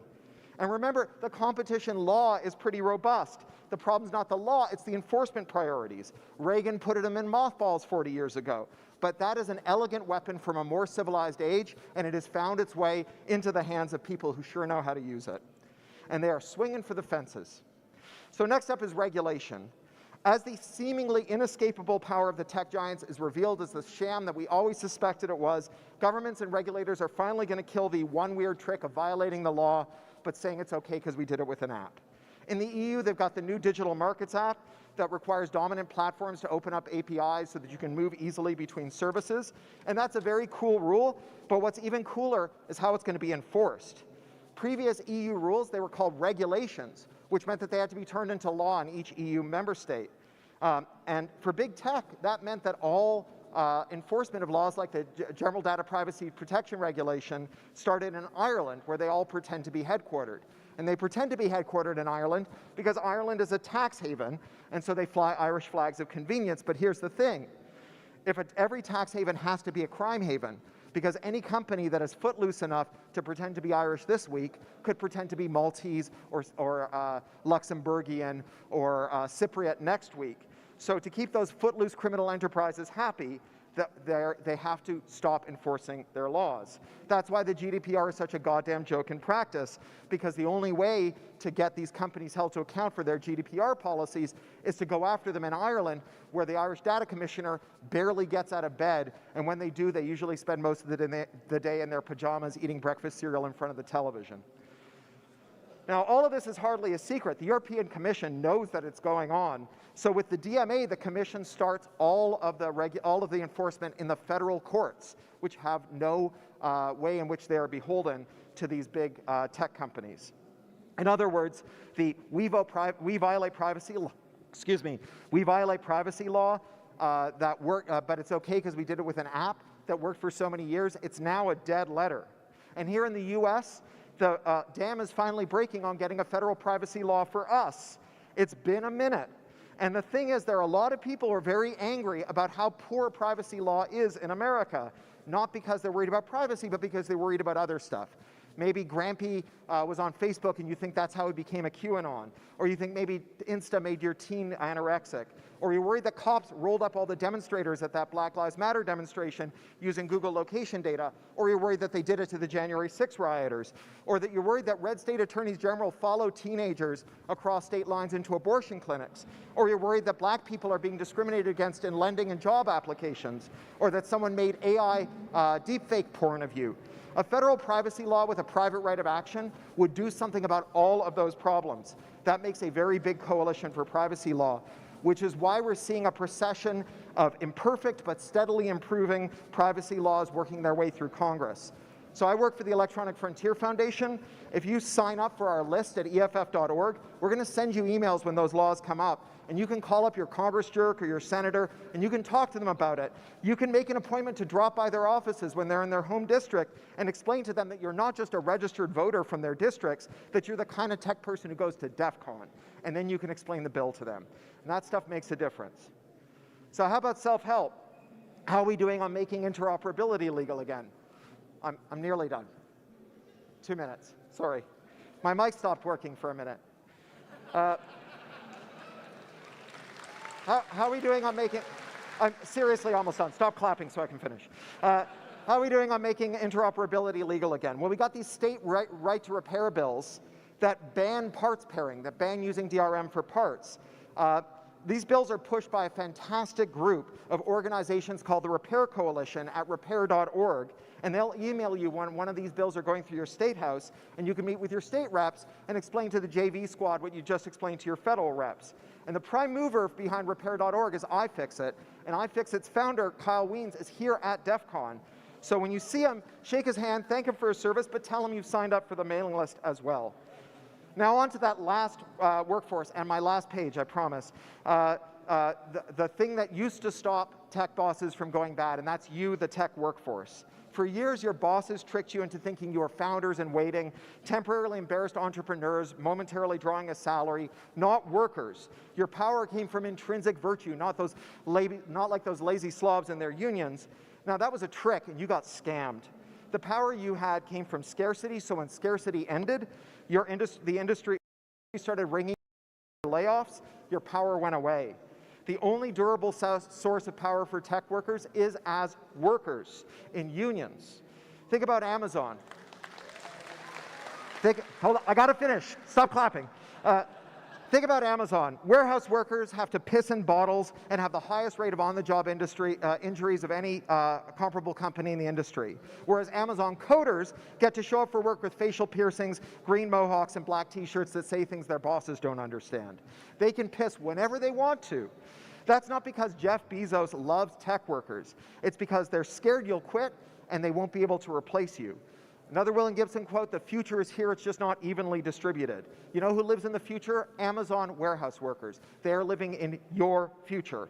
Drivers whose eyeballs are monitored by AI cameras that do phrenology on their faces to figure out when to dock their pay, and warehouse workers whose bodies are ruined in a matter of months. As tech bosses beef up this reserve army of unemployed skilled tech workers, those tech workers, you folks, will arrive at the same future as them. Look, I know you spent your careers explaining in words so small your boss could understand them that you refuse to enshittify your company's products, and I thank you for your service, but if you want to go on fighting for the user, you need power that's better than scarcity. You need a union. Want to learn how? Check out the Tech Workers Coalition and Tech Solidarity and get organized. Enshittification is not here because our bosses changed. They were always that guy. They were always yanking the lever. What changed was the environment. Everything that kept the enshittification switch from moving. And that is good news because it means that we can have good products with imperfect people.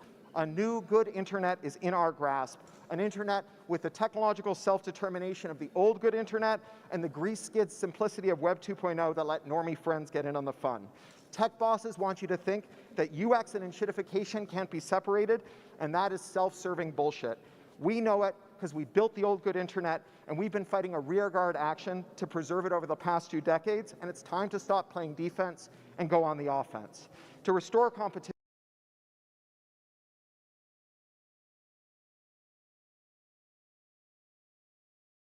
they're a little bit more valuable than your regular prototype that you might find. 2 decades, here's and a it's bunch time of to stuff that I was stop able playing to get over doing defense this research. and go on the offense. This is actually a To small restore part of the competition. projects I was able to find. So the reason why Apple prototype. All right. I'm going to the signing area. It's outside the huckster's room. Essentially, in your Come and production say iPhone hello. that you buy from the store, right, they actually burn these fuses, which prevent you from being able to do debugging of the application processor and the secure enclave processor, right? And so when you do exploit development, you've kind of heard these like $1 million whatever iPhone exploits.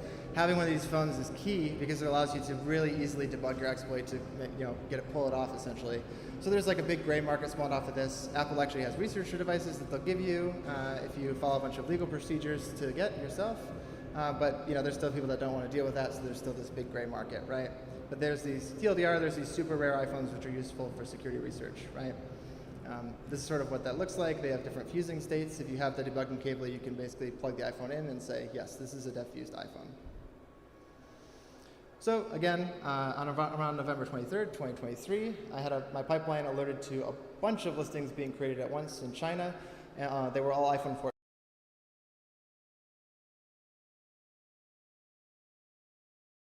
And all of this is powered externally by a power supply. So it's time to get our hands dirty. So let's take a look at how the exploit looks like. Prototype iPhone 14, First which attempt. at the time was the latest model of iPhone, right? So this is like a video of the seller. Furthermore, when I actually bought one of these iPhones and imported it here, I realized that the seller, when he was sort of taking pictures to validate the camera worked, he didn't turn off the GPS tagging feature in the photos. So I actually had the exact location in China where the seller actually was. And worse than that, he also took selfies to validate the camera. So in terms of like finding the source of these leaks, this is a pretty compelling way to do that, right? But I don't want to give you the wrong impression. It's not just that these prototype iPhones will only come from like wherever in China that they're made. Actually, ironically, so I live in the Bay Area, it's either in these remote provinces of China or it's a 10-minute drive from my house with very little in between. So in this case, like this was one that was leaked in San Francisco, right? It's a DVT model iPhone 14, and it did indeed have def fusing, right? The most hilarious part about this actually is that the sellers oftentimes when they have these, they try to do like a regular restore of the device, only to realize like, this is a weird iPhone.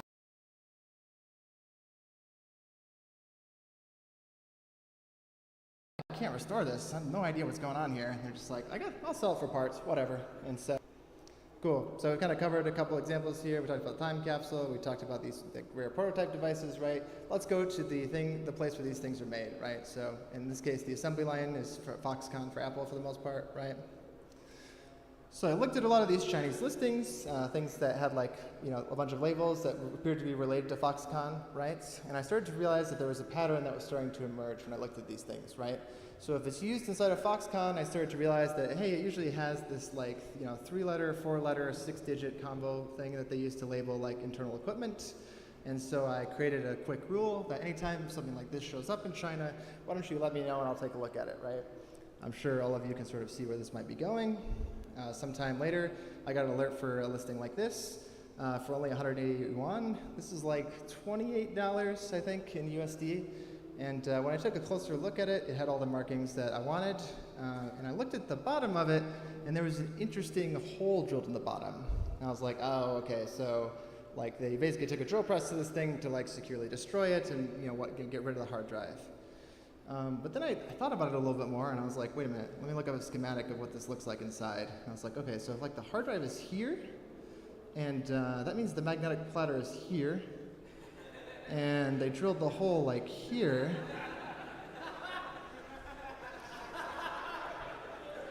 There might be a chance. And this is one of those things where I'm like, there's no way, but it would be too cool if it works. So I bought it, brought it into the United States, again, disassembled it, pulled the hard drive out, I looked inside, and I saw that beautiful orange PCB color, and I was like, I think they might have missed it, but let's send it to the experts.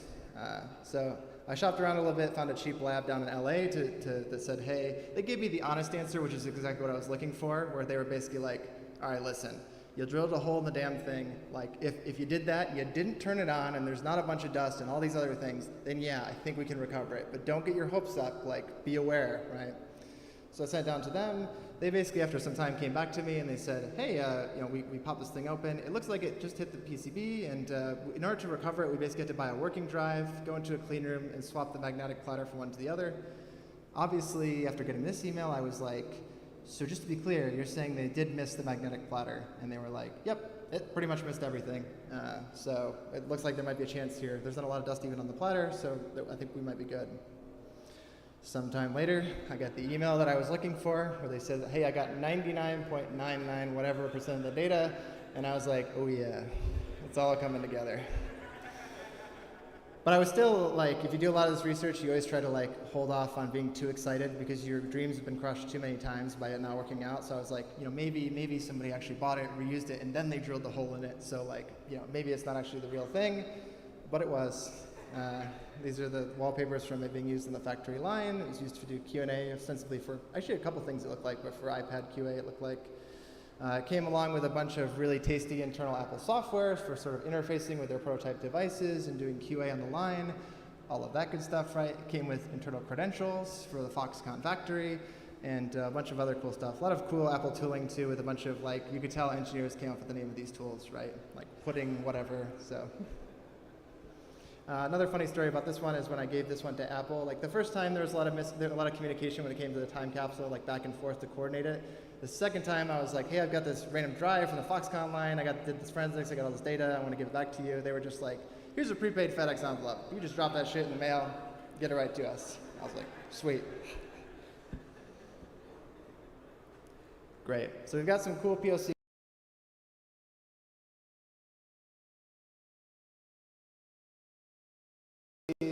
Kind of show off the problem, right? Let's go into like maybe what are the high, cracking code or whatever. But this research raises kind of an interesting question, which is like, have I done anything sort of unethical or wrong here, right? If you talk about the source of a lot of these other prototypes, we're talking about pretty illicit stuff, right? They're paying somebody, I assume, to take it off the factory line or whatever it is. But we're not doing that. We're just literally looking for public listings. We come to the table with a little bit more information about what is in those like listings and what it actually means, right? And ostensibly they would have been sold anyways, but we just instead buy it in the first place, right? So have we like really done anything wrong? You know what I mean? So it's just a very interesting question there. I think another potentially interesting takeaway here is, you're probably more familiar when we have like very standardized full disk encryption and mobile device management for like the standard set of things. So you get your work laptop, things are pretty well understood there. You have your like work phone, MDM solutions, FD solutions are pretty straightforward. But then when you get into the more custom hardware side, you don't necessarily have that level of maturity. Things like the time capsule, right? It's like, is there a clear suite that can actually ensure that these things work the way that you expect? And so I would assume that this probably extends to any other type of custom hardware where you don't have this very standardized format of software to protect this.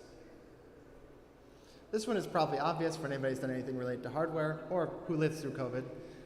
Supply chains are incredibly difficult, right? You've got multiple sides of the globe on different time zones doing iterations on hardware. And it's not like software where you're halfway through and you're like, let's just can all of this and rewrite it. Your parameters are slowly narrowing, and you've got to like, throughout all this time, make sure none of them leak out and everything's securely destroyed and all of this stuff, right? You got to keep everybody super tight-lipped. So it's very challenging to do this, right, across many countries and to deliver this final product. Another interesting point, as you noted with one of these examples, is leaks very much point to sources. So you mentioned, like, we found listings where these things sort of bubbled up, right? And we can then take those to go to the sellers to figure out, like, what's the real story here? Where did this shit actually come from? And we can start to understand a full sort of bubbled up, right? And we can then take those to go to the sellers to figure out, like, what's the real story here? Where did this shit actually come from? And we can start to understand a full picture of, like, where is my stuff breaking apart? How is this stuff leaking out, right? So it becomes a very good opportunity to sort of identify these sources and ultimately close them if you're the company. I think another really interesting piece of this too is I would say that like e-waste is a particularly interesting point, right? So if you have your stuff going to e-waste, a lot of people sort of assume like, oh, it's going to be destroyed. But then you get people who are at the e-waste side who are like, why are they throwing away 50 good iPhones? Like, this could be resold right now. Like, it's very strange, right? And so a lot of these, I think, leaked out from sort of e-waste recycling centers, right? And this is what causes these problems. So you got to make sure that like your stuff is actually being destroyed and not being, essentially diverted and potentially resold. I just want to give a quick special thanks to Apple Demo. He does a bunch of iPhone prototype stuff. Check out his YouTube for helping me sort of the initial research and understanding of this space. And I'd like to thank all of you for coming to this.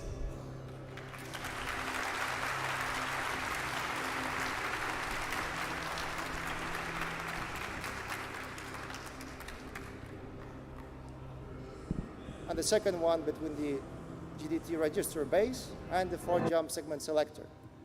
And the nice thing about this is we can actually reuse the same fake GDT for both Core 0 and Core 1. And the added bonus is we don't even need the spy bar anymore. The only thing that we really have to take care of is the SMM save state, once again for Core 1. For Core 0, we just do the same thing as before. So, Core 1 is going to be hi running everybody. Some Today's talk is called OMIDC, where we're going to learn and see how we can abuse OIDC setups in the context of CI. This is extremely exciting for me. That's my first time speaking in the con. Moderate so this thank you very much fireside for showing chat up. with the director of your United States, Office of the National Cyber Director. So today we have Director Harry Coker, who we're going to be having a fireside chat with. My name is Jason Healy. I get asked to do this. I've been on the DEF CON review board for about 10 years, so we're CFP and we review all of the talks that come through. I've also been at the White House twice, 2003, 2005, and also to help set up the Office of the National Cyber Director. So Harry's going to come out. He's got some initial remarks, and then we'll just dive right into the comments. So he's got an amazing bio we're not going to cover, but please do be checking it out. And with that, Harry.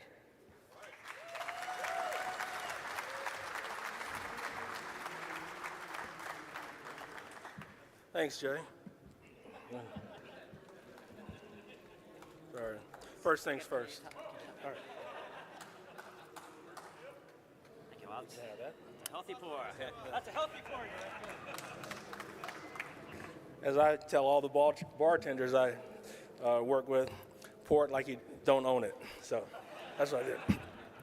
But that actually came from the Military Cyber Professional Association. So that is cyber bourbon. How many bottles do you have? I have somewhere around 70. Bought a barrel. But on to why we're here. Sorry. But thanks, Jay. It's a pleasure to be here, and actually, it's my first time at DEF CON, as you've noticed. But as a Scotch drinker myself, I'm a bit disappointed that all of my speeches don't start this way. But perhaps this will be another tradition that we bring forth at ONCD. All right. Looking forward to our conversation, Jay, where we'll dig into memory safety, BGP security, firmware vulnerability, and open source software, all of the nuanced and technical topics that make Hacker Summer Camp such a draw, even in this new venue. But before we get into the hard problems that really define our work at the White House Office of National Cyber Director, I want to say a few words about the importance of this community to our effort to make our nation safer, more secure, innovative, and prosperous. This is my first DEF CON, again, as you noticed, by my baptism by this bourbon. And actually, it shouldn't be a tradition just for first-timers. But while I have been thoroughly impressed by the people, the presentations, and actually some policy proposals that I've seen over the past couple of days, I cannot say that I'm surprised. From my early exposure to coding as a computer science graduate student, to my time collaborating with reverse engineers and colleagues in the intelligence community, to arriving at the White House, I've known how special the security research community is. Special, but often misunderstood. As a society, we are predisposed to celebrate builders, inventors, engineers, the titans of industry. All are lauded for what they've designed and constructed. So it can be quite jarring to hear about a culture where tinkering is turned toward breaking things, albeit to make them stronger. Where rather than synthesis and cohesion, we talk about decompiling code to find its weaknesses. Where manipulating people in the form of social engineering is venerated as a way of finding the weak points in a system.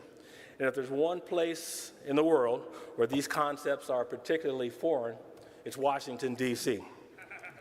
Our elected officials and our civil servants swear an oath to protect and defend the Constitution, and it is far from intuitive to how hacking could possibly be in that interest.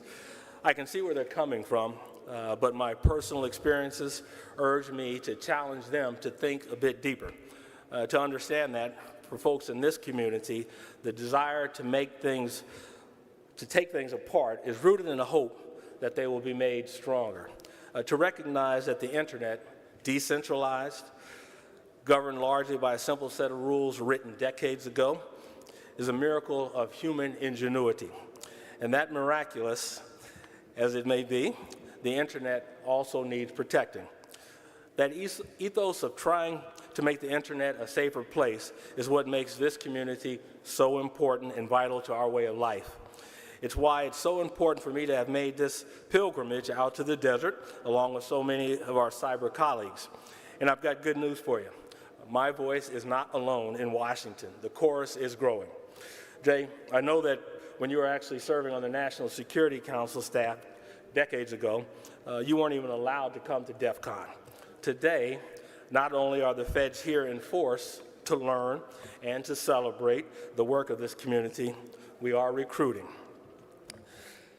One of the key projects that we launched at the Office of the National Cyber Director was a white paper focused on memory safety titled Back to the Building Blocks.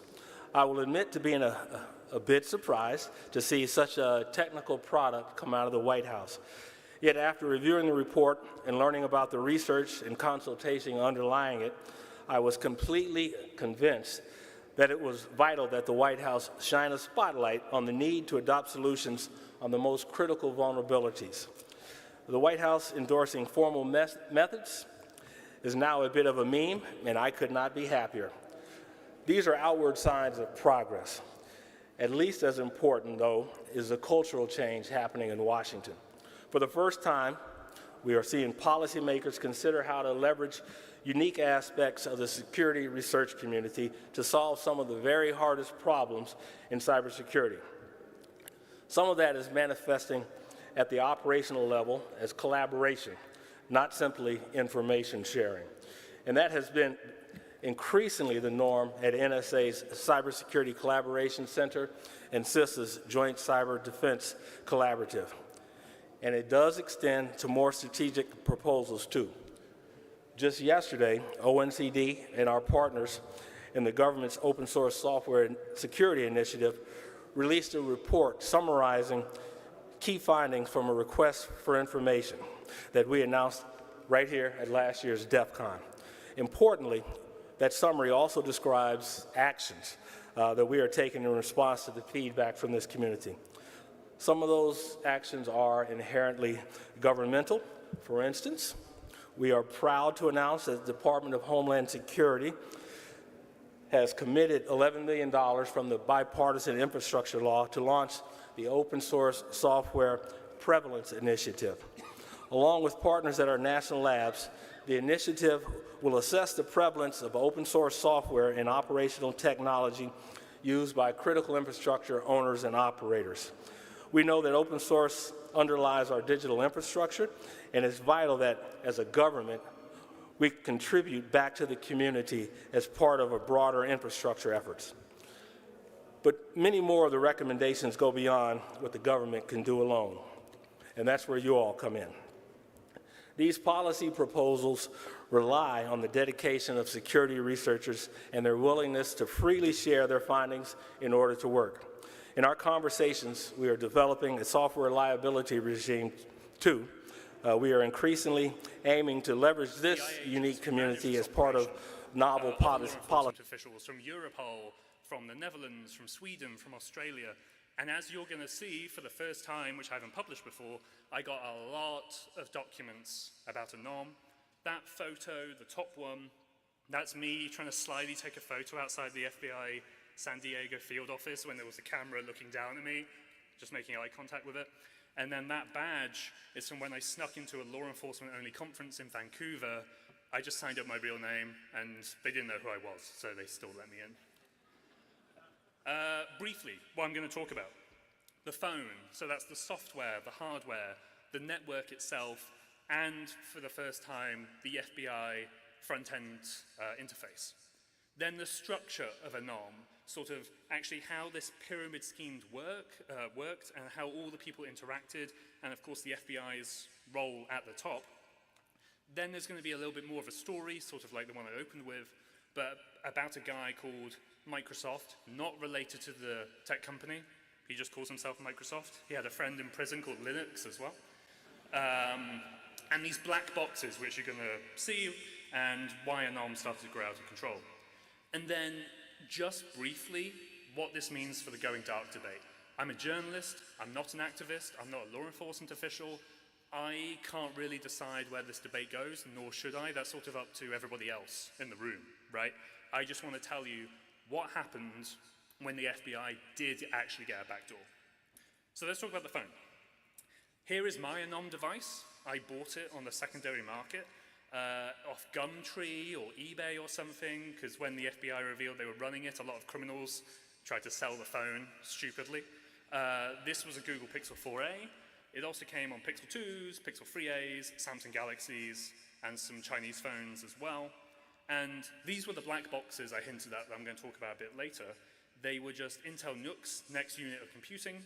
And it's just this tiny little computer, right? Kind of like a Mac Mini in a way, I guess. And you plug a phone into this, and it would load the Anom messaging app itself, and then also the custom operating system called Arcane OS, based on Graphene OS with some little tweaks that we'll get into. But that's actually sort of the production line of these phones. Now, let's say you're a drug trafficker, and you've bought the Anom device, and you open it up. What does it look like, and actually sort of what are some of the interesting gadgets? You can see that one with the red box. The numbers aren't in order. They've all been scrambled up, and this is so that when you're entering the PIN code, you know, somebody can't look over your shoulder and like guess the pattern, because you have to type it in every single different time. There's a wipe code on the middle as well, and then the pin scrambling I just mentioned. There's a decoy pin, so if you type in one pin rather than the other, it will reveal sort of a second half of the operating system that has a Netflix app in there, a Tinder app, I think there's even a Candy Crush as well, and none of those apps work. The point is that you're crossing a border, or you're being arrested by the cops, you quickly type in the second pin, give them the phone, oh look, there's nothing on there, this guy was just playing Candy Crush, he's not an international drug trafficker.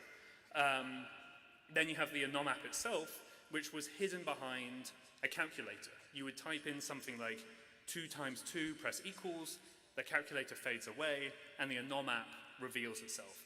Drug traffickers love their gadgets and their gizmos. They love all of these like bells and whistles, even though, I think most people in this room will probably agree, a lot of this is security theater. You know, these aren't real security precautions. But if you're a drug trafficker and you see this, you're like, damn, okay, I will give you $1,000 for a 6-month subscription, or even $2,000 sometimes. These phones are expensive. So this is what the user profiles inside Anom actually look like. You make an account through a reseller. You can then choose your profile photo. You've got Edward Snowden there, El Chapo's son, Thanos, Che Guevara. I mean, you can see them all. And beyond the profile photos, what I heard from the FBI was that dozens upon dozens of criminals use the username James Bond, just because that's how they see themselves. That's the interface, the actual chat app itself.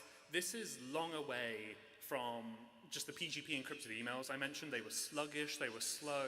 Criminals now have, you know, WhatsApp, iMessage, but for criminals. It's slick, it's modern, it works. The MDM. So Anom worked with mobile device management, started with Mobile Iron before moving to FieldX. And this is important not just for the FBI itself and the monitoring, but the managing of the Anom company, because it gave the capability to have what they called Arcane Manager. I mentioned that Arcane OS is the operating system. Anybody in a management position in Anom, which was the informants called AFGU, I'll explain later, and the FBI as well, they could look at this panel and see, oh look, there are more than 9,000 Anom devices online. They could flick through and then see the IMSIs or the IMEIs, all of this other sort of information. This is not the surveillance part of Anom. This is more the tech company part, and I know that might be a little bit confusing. I think it'll be clearer the more we go on. And then just more, you know, your normal analytics, all of that sort of thing. So as for the network infrastructure of how this backdoor and surveillance apparatus actually worked, you start with the XMPP server. At the end of the day, Anom is just Jabber, basically. It's, you know, people talking over XMPP with some encryption added.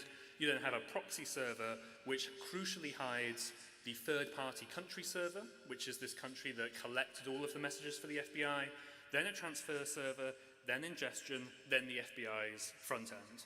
The DOJ is never going to admit this, it's never going to acknowledge it, but I found that the third country is Lithuania. That was the country that got the court order to do this worldwide interception. Obviously, the front end is in the US, and then I'm pretty sure the proxy server, or one of them, is in the UK, based on leaks I got from inside Anom. So not only is it worldwide, you have the classic Alice and Bob sort of chat example, right? And this is introducing how the backdoor actually worked. You have Alice sending their message, that goes through AWS, goes to the Jabber server, then back through to Bob. The S3 bucket at the bottom, I think that was for attachments, for videos, for photos, that sort of thing. And then on the right, you have the most important part, bot. This is the backdoor into Anom. As it says, all sent messages carbon copied to bot. So basically what the FBI did was that even if two people were just DMing, the FBI added this sort of ghost contact and turned every DM into a group chat. The FBI was silently in every single DM being sent across Anom. These are just some code examples from the APK that got leaked as well. You know, echo and support, they're not really important. Backup was a backup feature you could use to archive your messages on Anom. I don't think many people used it, but the bit I've highlighted, bot at, and then the domain used by Anom. And then as you see here, bot got recreated at the server. This is the most important part of the entire operation. So I mentioned Lithuania, and they're collecting all of these messages and then shipping them over to the FBI. I'm not going to get too into the legal stuff, but the reason the FBI did that was because they didn't think they could do it legally. They couldn't do it in the United States. They had to get a third country to circumvent the legal protections, basically. So every Monday and Wednesday, Lithuania would provide Anom messages to the FBI. You have the new database dump on the far edge. You then obviously take out the messages you already have. Here's your new data. You then encrypt it to a key that just the FBI has. You send it over to the FBI, and they're very, very happy because all of these chats just arrived with no strings attached. There's no warrant, at least for the FBI. There's no sort of court order beyond an MLAT, a mutual legal assistance treaty, which means, can we have that data, please? Yes, here you go. Now for the interface. If you're sat in San Diego in these rooms and rows of computers, which I've walked through, this is the interface the FBI actually used to wiretap the world and then look through those messages. Holler iBot. iBot referring to that backdoor I mentioned. Holler is, I don't know, sarcastically saying hello and monitoring all your chats or something, I guess. But you log in and you need access via a law enforcement portal. This is how you get sorts of forensic tools, all that sort of thing, and the FBI would assign access to people who needed it, either in San Diego or later, that would be other agencies as well. Let's say you log in, you zero in on a user, you can then see all of their chats at the bottom, you can see various other information about their device, the members of the conversation, and then markings sort of in the middle of the screen. The FBI could select pertinent, non-pertinent, or cannabis, because some agencies were reading all these messages and like, well, we don't care about weed. Like, we just want to read messages about coke or heroin or whatever. Then you can pivot slightly and you can have these generated translations of all the messages coming in. So as the FBI expanded Anom around the world, obviously, tons of those messages were not in English. In this case, they're in Bernese German. And the FBI used in-house translators to rapidly translate these messages as much as they could, or they also turned to automated systems from AWS. But then you look on the right-hand side, sort of at the top, it provides a summary, and it says on line 2, Ghost comments on Tommy's Spanish skills, and it says they did this, they did that. And the idea is that these summaries would surface what was interesting or important to the FBI analyst, so they didn't have to literally read every single message. They can go, oh, okay, they're talking about cocaine. I should probably read this. And as I said, it keeps going and it keeps expanding.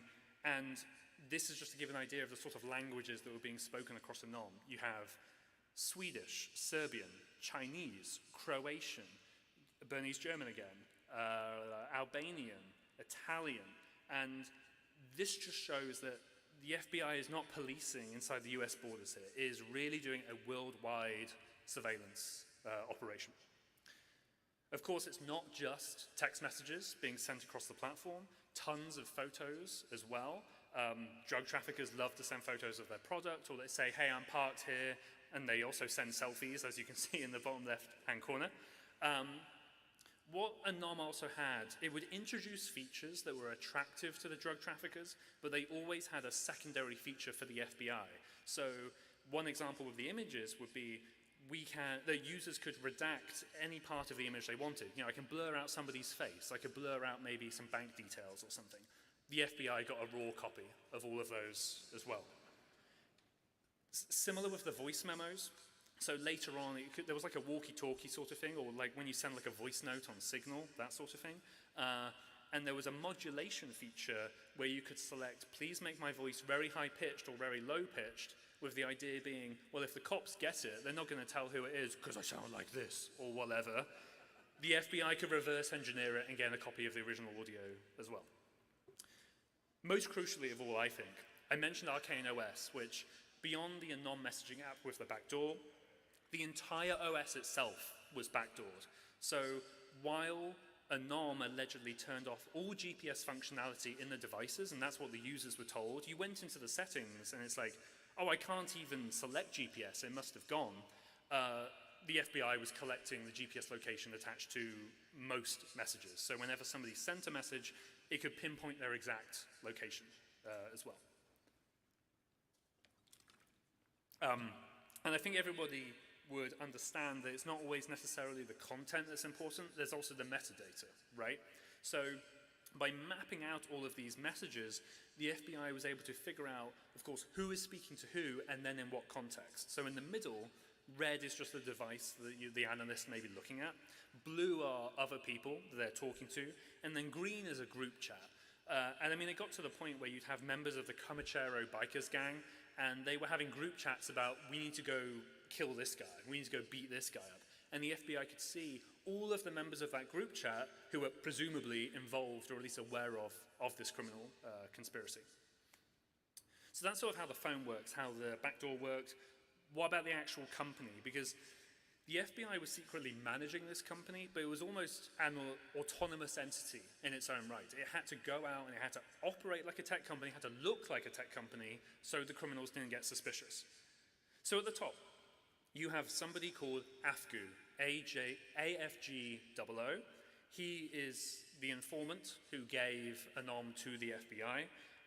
After the FBI shut down Phantom Secure in 2018, it was clear that the gold rush of selling phones to organized criminals may be coming to an end. Like, the FBI is finally paying attention, we can't do this anymore.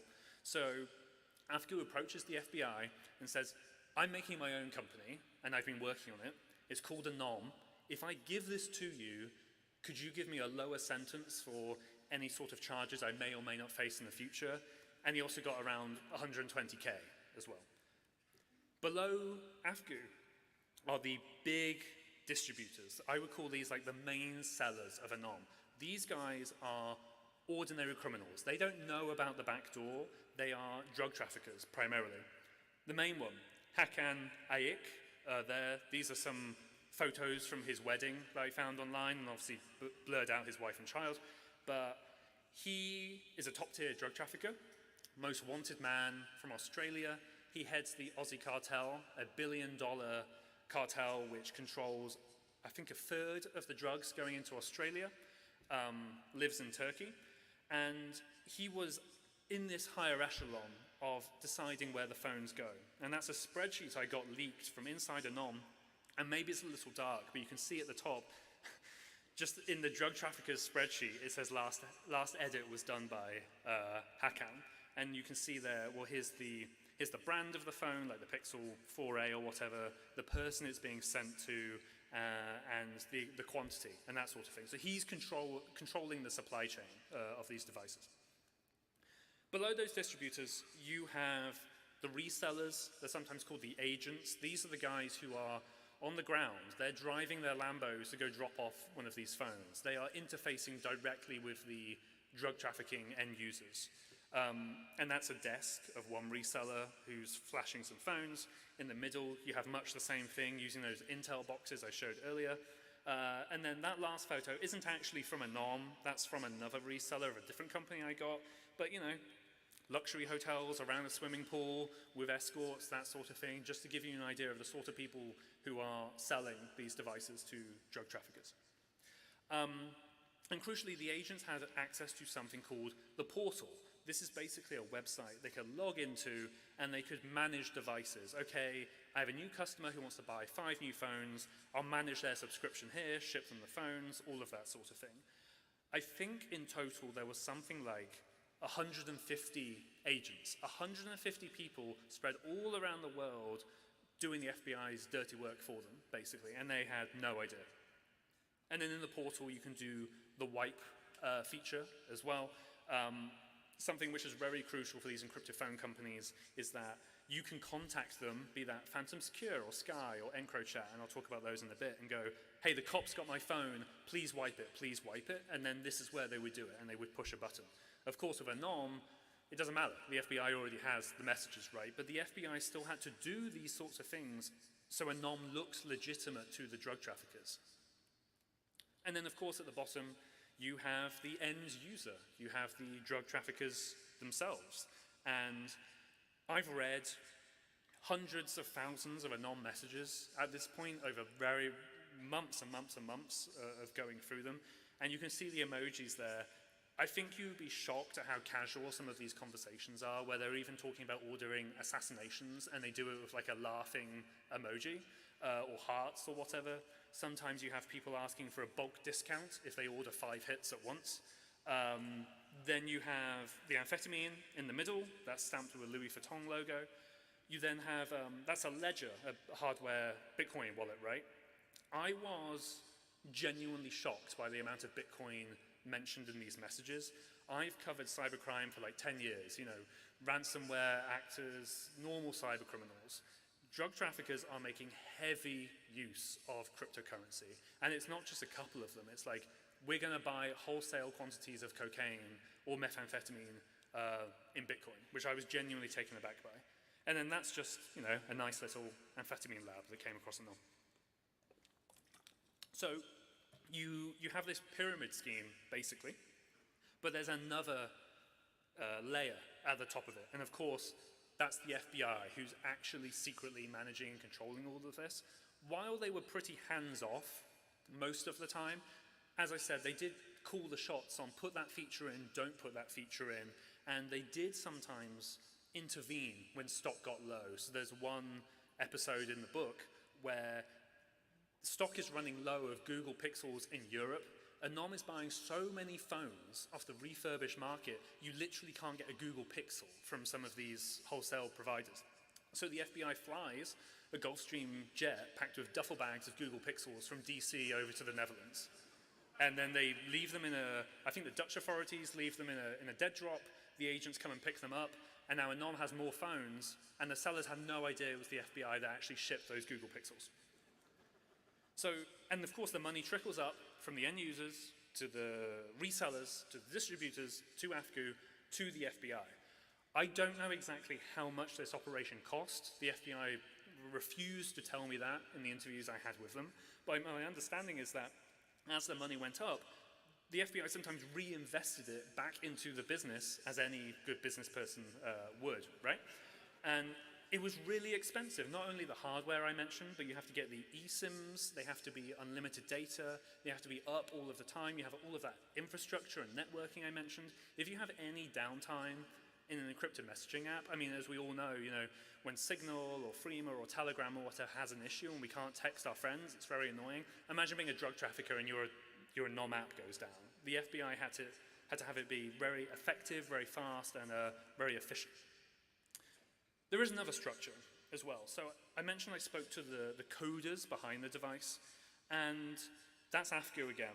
On one side, there's a project manager who obviously oversaw some of the app development. And then there's a small team of Android devs, some who I've spoken to, and they made the Anom app. They had no idea they were in effect working for the FBI. They found a job on Fiverr or some other freelancing website. They sign up, they get paid $1,000 a month, and they just ship their product like any other sort of Android developer. Then on the other side, Arcane OS. This is the custom operating system I mentioned. And AFGU, it seems through my conversations with people involved, compartmentalized these teams. One didn't really know about the other, or if they did, they didn't really communicate. And I think this is part of why this massive worldwide undercover operation did not leak. And I think it's an absolute miracle that it didn't, to be honest. So story time. I mentioned Microsoft and the black boxes. So the FBI starts reading the messages in 2019, and they're in San Diego and they're digging through all of them. As I said, they're finding a lot of them are not in English, so they have to get help translating them. And they start giving ad hoc intelligence to different European authorities. So in the Netherlands, they learned that somebody was going to be kidnapped. Well, they send that to our legal attaché at The Hague. He'll tell the Dutch authorities there's going to be someone pulled into a van at this point and they have these weapons, that sort of thing. At first, they don't really tell them the secret of how they're getting this information, but it's clear the intelligence is very, very good. Eventually, that FBI front-end interface I showed, the FBI gives access to that to these other agencies. So this is BKA, the sort of Germany's FBI, I guess. And that letter, I'm not expecting you to read German, obviously, unless you can, but the vibe is basically that BKA gets access, they're reading through the messages, and the FBI doesn't even tell them it's from Anom. It's just like, here's a bunch of intercepted messages, go do what you want. The Germans have to figure that out themselves. And the FBI does this for the Dutch and the Swedish, as I said, until eventually something like 16 countries all become involved in this massive task force at Europol to dig through the data. So the most transformative moment for Anom is the shutdown of ASCI. This was the juggernaut of the encrypted phone industry, something like 70,000 phones around the world. Many of them were serious organized drug traffickers. The phones were so popular, as you can see, that some traffickers even put the Sky logo on their box of drugs while they were smuggling them as sort of a shout out to their favorite phone company. There is insane brand loyalty in this underground industry. Eventually, in 2021, the European authorities hack into Sky in sort of a separate but parallel investigation. And they get 500 million messages that were thought to be encrypted, a massive intelligence haul, and then in sort of a double punch, or in complementary to that, the US DOJ also indicts the CEO of Sky. Sky obviously has to shut down. You know, it just got hacked, it lost all of the messages, and now its CEO is an alleged criminal. That's when the order from high up in Anom, and my understanding it was HackANIC, gives the message to push, push, push. This is the biggest opportunity in the encrypted phone industry possibly ever. The biggest company has been knocked out of the market. Now we can jump in and we can seize on this. So they just start selling as many phones as they can. They even try to expand into Russia by smuggling the phones through various other European countries. Of course, the FBI is going to love it if the phones land there as well. And then eventually, the customer support of Anom starts receiving messages in Russian. So it looks like the phones actually did manage to get there.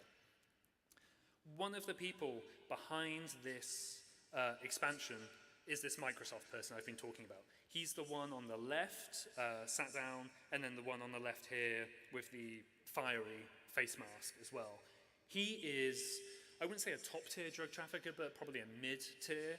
If you can think of some sort of way to smuggle drugs, Microsoft has probably already thought of it, or he's probably already done it. Here is one example where he had a speedboat in Sweden, and he got two people to go out there, drive out into the ocean at the dead of night, meet a passing massive freighter ship where corrupt workers would throw 400 kilograms of cocaine over the edge. It would then float because it had these sort of buoyancy devices in it. They would grab it and then bring it back. So, I mean, he's clearly a big deal because he's dealing in nearly half a ton of cocaine. He's also talked about having airfields in Denmark to receive drugs. I've seen messages where he spoke about having a corrupt worker inside an energy drink factory, and they could put the precursors to amphetamine inside the energy drinks and then ship those onwards. Just any sort of scheme you can think of, he has probably discussed it, as I said. But then there's something of a power tussle inside Anom. So while the FBI is secretly managing it and the distributors below are sort of doing their thing, some of them want more control than others, especially Microsoft and especially HackANIC. So this is the Anom office. This wasn't made by the FBI. This was made by HackANIC in Istanbul, Turkey. He took it upon himself to order this illuminous Anom sign. People who sent it to me said it was cringe. That's their words, not mine. But you can see the logo and then enforce your right to privacy, and then they have branding on the laptops as well. And the idea is that, well, two things. It kind of gives Anom some legitimacy. Like, look, we're the real deal. We have a really nice office in Istanbul. It's also to give HackANIC legitimacy, because he started introducing himself as the CEO of Anom, even though that's Afku, the guy who's working for the FBI, right? And the reason for this is that drug traffickers have seen that selling phones is maybe not just as profitable as drug trafficking, but it's a pretty damn good business. And if you can control the supply of those phones as well, you can make a ton of money alongside your cocaine smuggling.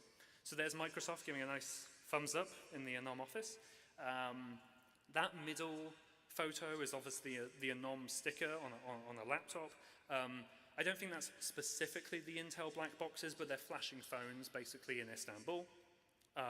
And then there's Microsoft tallying up some of his drug winnings, or much later, his drug losses, because the Swedish police and other authorities keep seizing all of his drug shipments, and he has no idea why. He blames other people he works with. People say, it has to be the phones. There's something about these phones, and he just won't hear it at all. On the black boxes, the most crucial thing is that Microsoft and HookChain figured out how to clone those Intel boxes. So rather than having to wait for a surreptitious shipment from the FBI, they could just make a black box and they can make as many phones as they wanted. They could be in complete control of the distribution of these devices, and that's how Anom, in my opinion, started to grow out of control. It started to grow so big, the FBI was swimming in messages.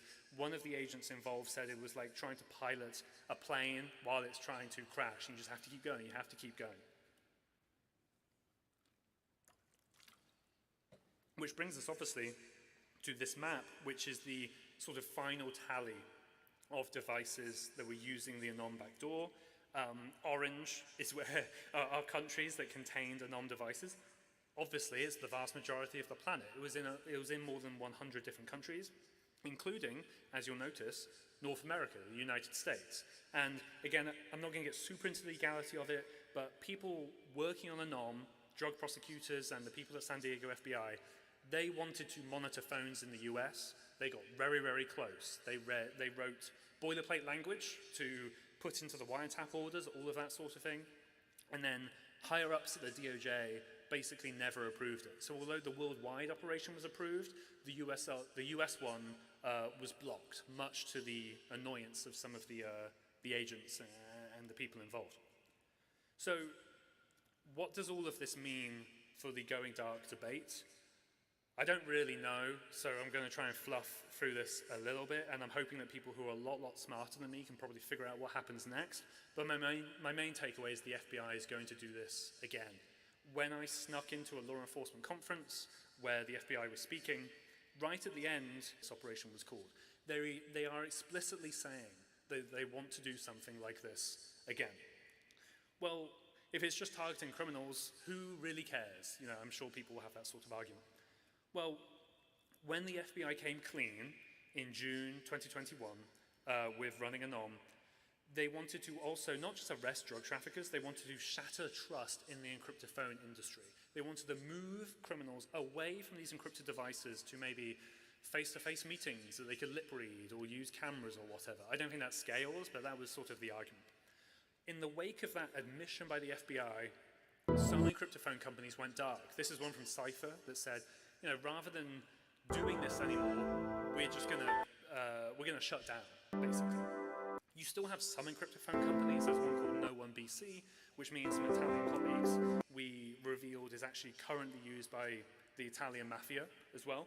But in my conversations with drug traffickers and the people who sell these phones to them, many people are now just buying a graphene phone. They install Signal or Freema or Wicker, I mean Wicker's dead now, but some sort of consumer app, and then they use that and then they throw the phone out. And I think that brings up a key question, especially because, as I said, the FBI are not just going home, they want to do something like this again. What happens when more and more of the drug traffickers are using Signal or some sort of app that human rights defenders, journalists, activists, technologists, hackers, all of us use? What happens then? Through doing all of this reporting, I've come to the conclusion that there's sort of three options. Maybe there's a fourth option I'm not aware of, but this is sort of what I see.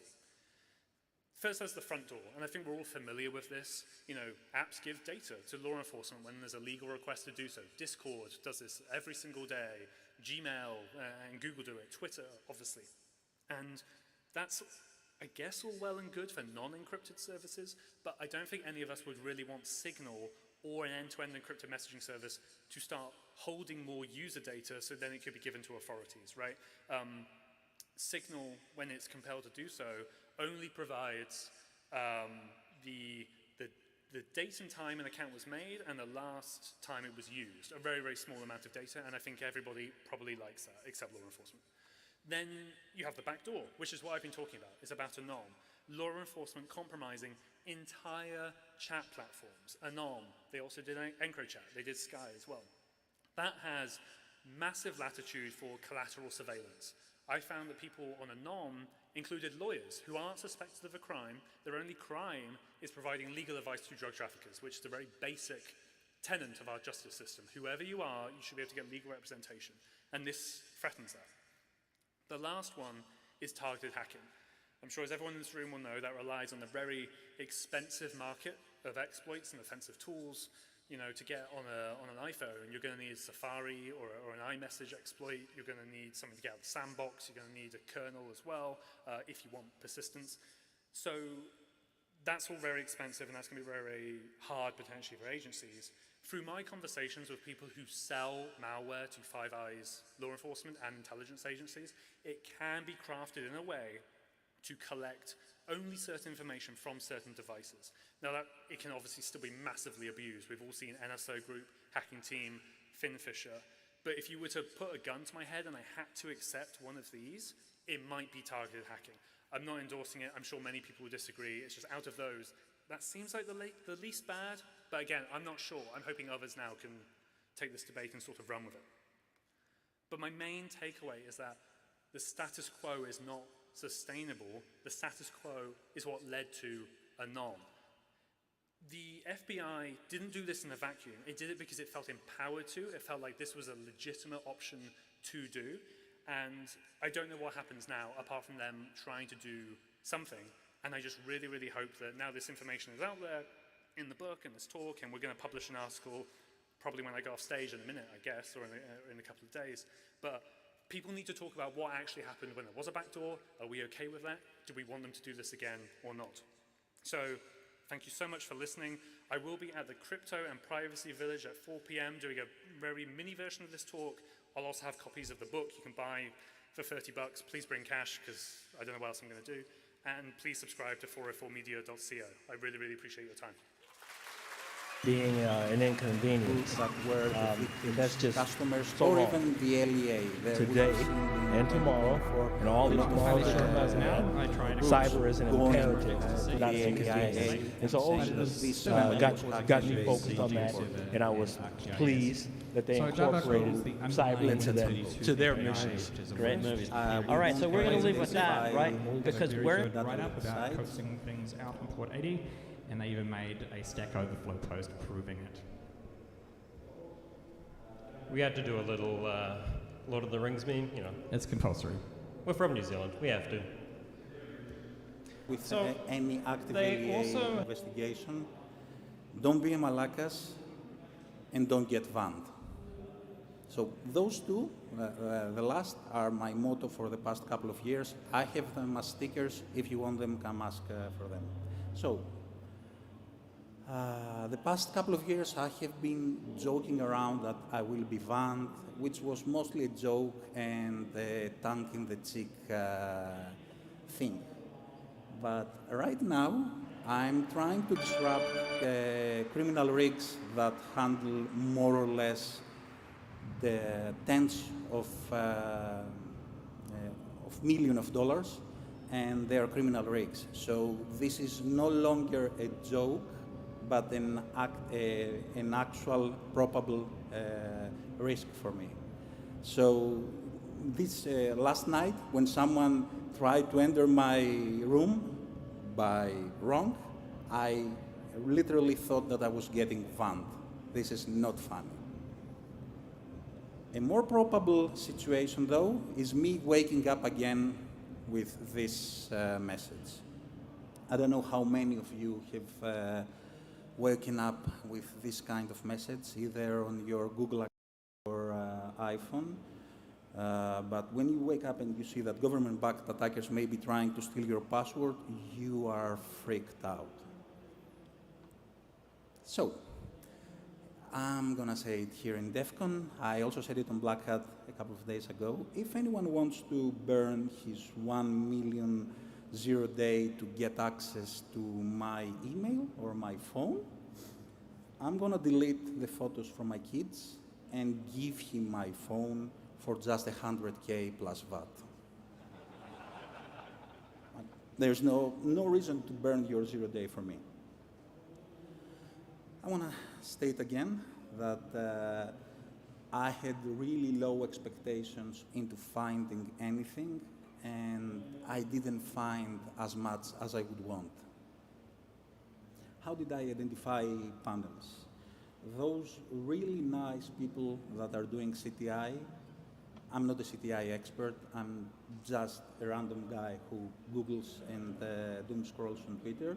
So I use ransomlook.io, ransomwave, ransomware.live, the deep dark CTI on GitHub, and lots, and I mean lots of doom scrolling and monitoring CTI companies for new posts.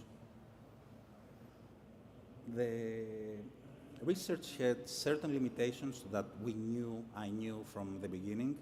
The C2s had a terribly small lifetime because they were live only during the actual phase of being of the PWNATs, and they're also really difficult to find because all the CTIs companies will keep them for themselves, obviously, and not gonna post an active threat.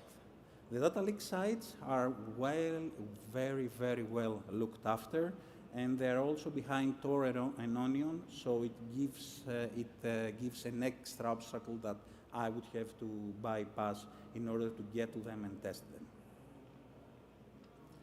My methodology is quite straightforward. I'm going to ignore malware distribution and the reversing.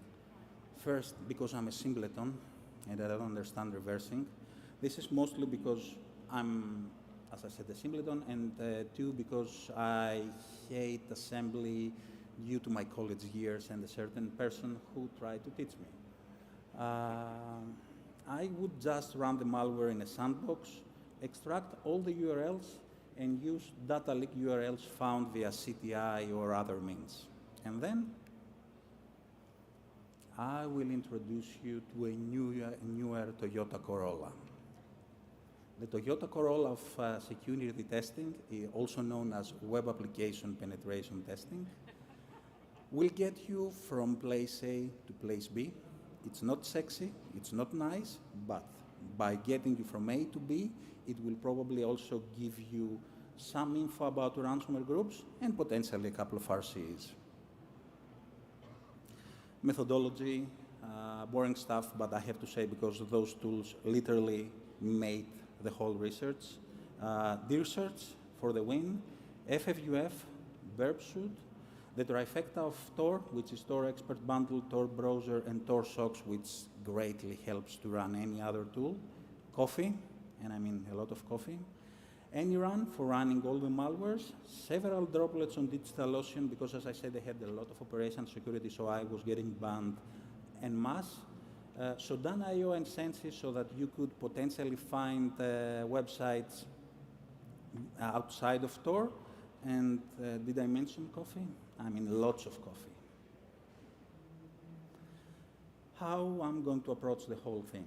Black box web application testing, use any acquired information for furthering my attacks, interact with data leaks and chat websites, intentionally infect sandbox so that I could get a ticket.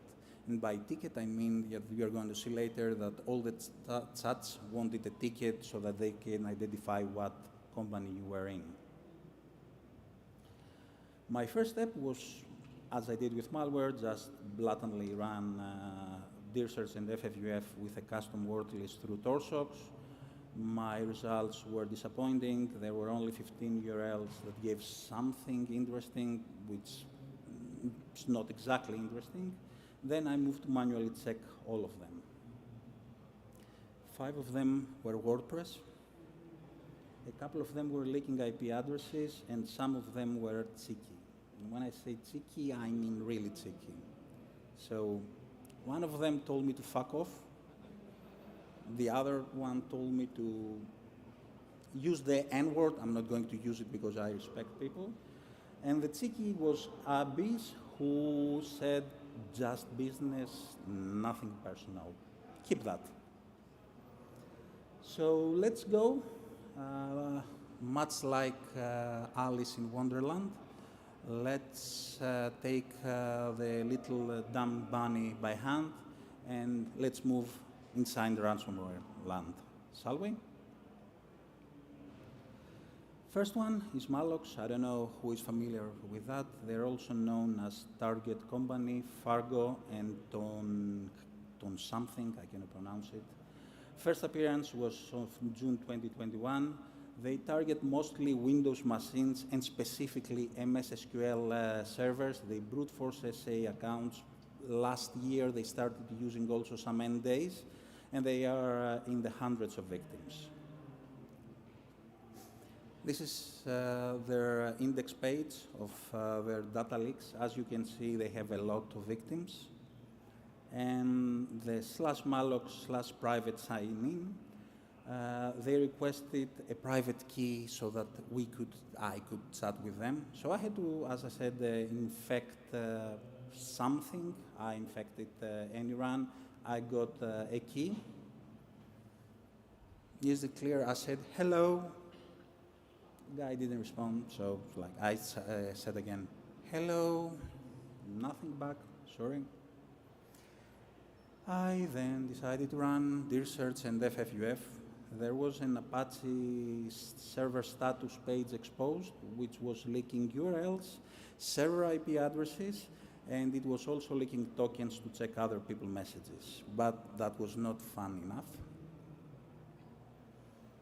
So can you see the whole thing? There is a button underneath my hello that says reply. This is the post message. It's practically a quote. Can anyone guess what the issue is in here? No? Okay. So there was an IDOR on reply ID parameter, which means I could quote pretty much any message in the world. Not in the world, in the server. The parameter was an incremental integer, so all I had to do was to take that post, write a Python script really badly, and do a for loop from 1 to, I don't know, 50 million, and export all the messages. That was also used for in-between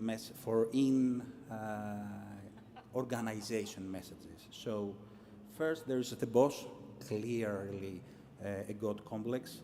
I work according to my own schedule, which does not change on anyone's request. As soon as I see the payment, I will send the decryptor. I have a well-maintained business, blah, blah. It will not be disturbed by any moron that could not secure their machines. Oh, the irony, right? And last one, I was on special K for a couple of days, so fuck off and do the work that I'm paying you to do.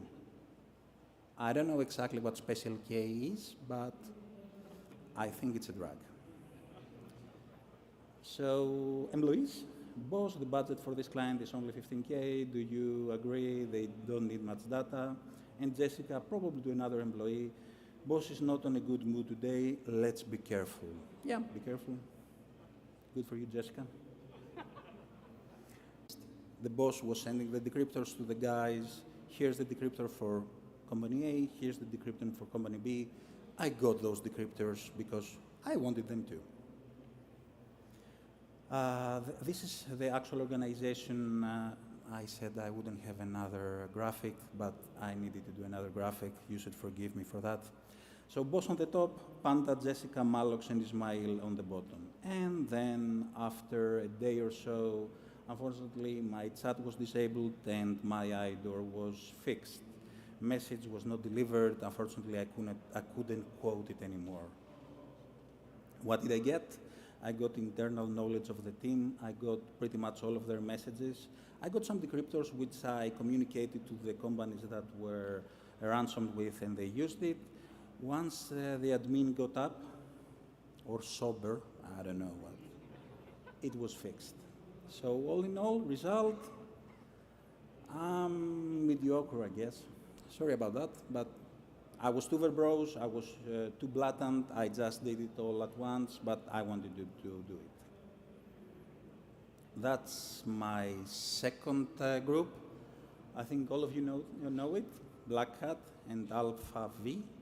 They're also known as Noberus. Their first appearance was in 2021. They operated as a ransomware as a service. They have a Rust-based malware and server-side C2, and they use the triple extortion scheme. The Rust loader that we're going to go after was researched by Lapuseanu, sorry if I butchered your name, Andre, by Bitdefender Labs. It was targeting only Mac, It was developed in Rust. I think all of the Black Hat malware was developed in Rust, and their C2 was used on all of Black Hat malware. Andrei Labusianu, that's the actual research that I saw while doom scrolling, and there were 1, 2, 3, 4 CNC servers in there. I checked all the C2 URLs. One of them was online, but it was just returning 404. So me being me, I have decided to put it in the loop of continuous scanning that I have in my rig. And 2 days later, it downloaded some documentation. The first documentation was for clients, so I could see all the malware-infected clients. And the second one was tasks, so I could see all the tasks that were ever run on the server, or on the machines. Unfortunately, both of those endpoints were offline at that point. So what I had to do is read the documentation, try to guess, put that in the loop again, and wait. And by wait, I mean really wait. I think 7 or 8 days after, I got a push notification on my phone. Yay, you got something. So I extracted 197 commands in 2 minutes on a 4-hour window. What does that say to us? It means that the Black Hat was putting the C2 server only when using it and exploiting it, and when they're not using it to do any movement, any lateral movement or anything else, they were putting it off. And you can see that in here it uploads a file. And this is the scary command. When you see the XXX in here was a company's name. So when you see zipping someone's AWS and GCP environments on an env.zip and then being uploaded to another server, it means that someone is getting exploited as we speak right now. So I had to switch to incident response mode. I hate incident response. I identified 4 companies. All of them were cryptocurrency related. Crypto is cryptography. Fuck cryptocurrency. 2 of them were unicorns, which means they were their valuation was over $1 billion. All 4 of them were notified and they acknowledged the issue. None of them were ransomed. What did I got? I got all the info and understood the lateral movement that Black Hat was doing at that point. I stopped the whole campaign. 4 companies were not ransomed, and Black Hat got a really big financial hit. And after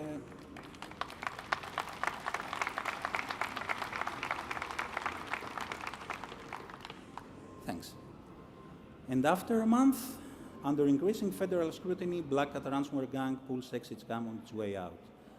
I'm not going to say that this was all me, but I'm going to say that my exploitation and stopping that campaign probably helped them to do that the decision to do that exit scam. So all in all, I would say not bad, right?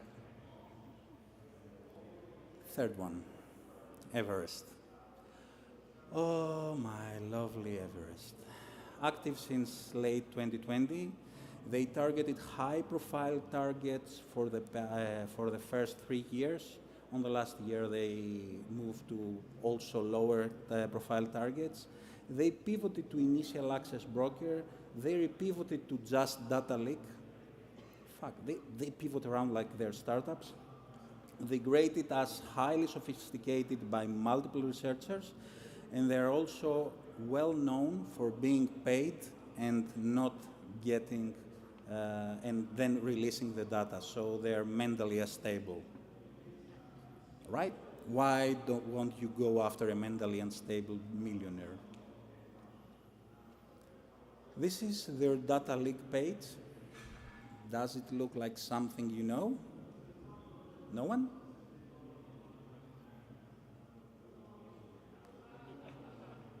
It's fucking WordPress. version 5.5.3. This version was done on 2020. That's 4 years ago. There on the left there is the login page, and on the right there is also the readme.txt in case you didn't know how to install WordPress. Then I ran WP scan via TOR socks because why not, right? It said it's really insecure, 42 vulnerabilities identified. Unfortunately, none of them was really exploitable by silly me. The only thing that I could see in here was that error on RSS functions. As you can see in here, we can see that the PHP error reporting was on. It was a Windows machine, and we were running a Vertigo server hosting, which is end of life for the past 2 years. They also had the open dir, so you could see pretty much everything. They had a couple of zip files, but nothing interesting. They also had PHP myadmin. Why not, right? And I did what every super hacker does in the world. I Googled Vertigo default MySQL password. Yeah, I got that, but unfortunately, it didn't work. And that was my talk up until 15th of July. Then, my 9-year-old son, okay, let me stop. In Greece, I have 2 sons. The one is 9-year-old, the other just became 13. So can we all say happy birthday to Antonis? Because, thanks for that. Happy birthday, Antonis. I should be here, there in Greece, but I'm here, so you know me. So, my 9-year-old was sitting at my computer reading my 2,000 open tabs. And at some point, he says, that's a really strange name to call your server. Why the fuck would you call it Vertigo? I'm like, no, it's not Vertigo, it's Vertigo. He says, no, I know how to read. It has 2 R's, it's Vertigo. I'm like, what, motherfucker? He then said that he's not the thing, I'm the thing, but yeah, it is what it is. And do you all know what that means? I have to reuse my favorite meme. I use Vertigo, and what that means is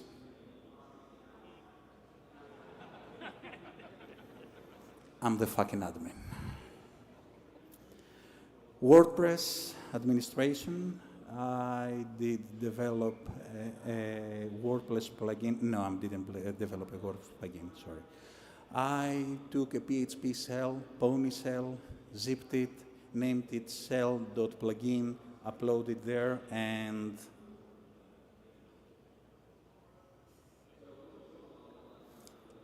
I think I might have prematurely used the I'm the admin meme because right now I'm the fucking admin in the whole situation.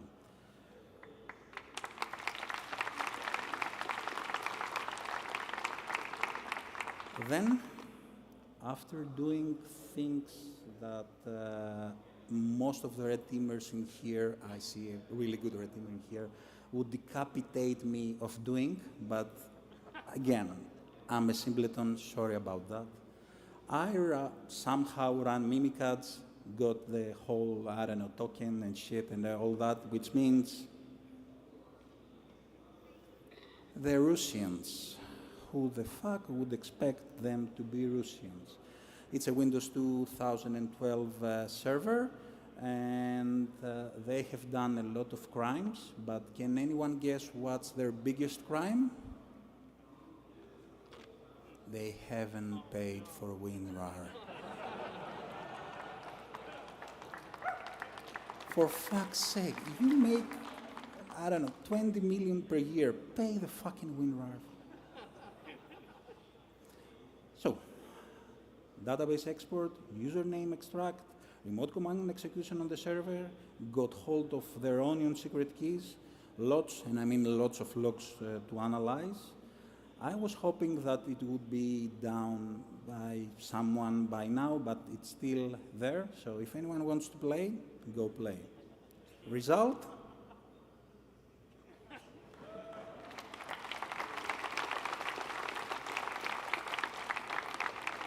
Again, this was supposedly my talk up until this Saturday.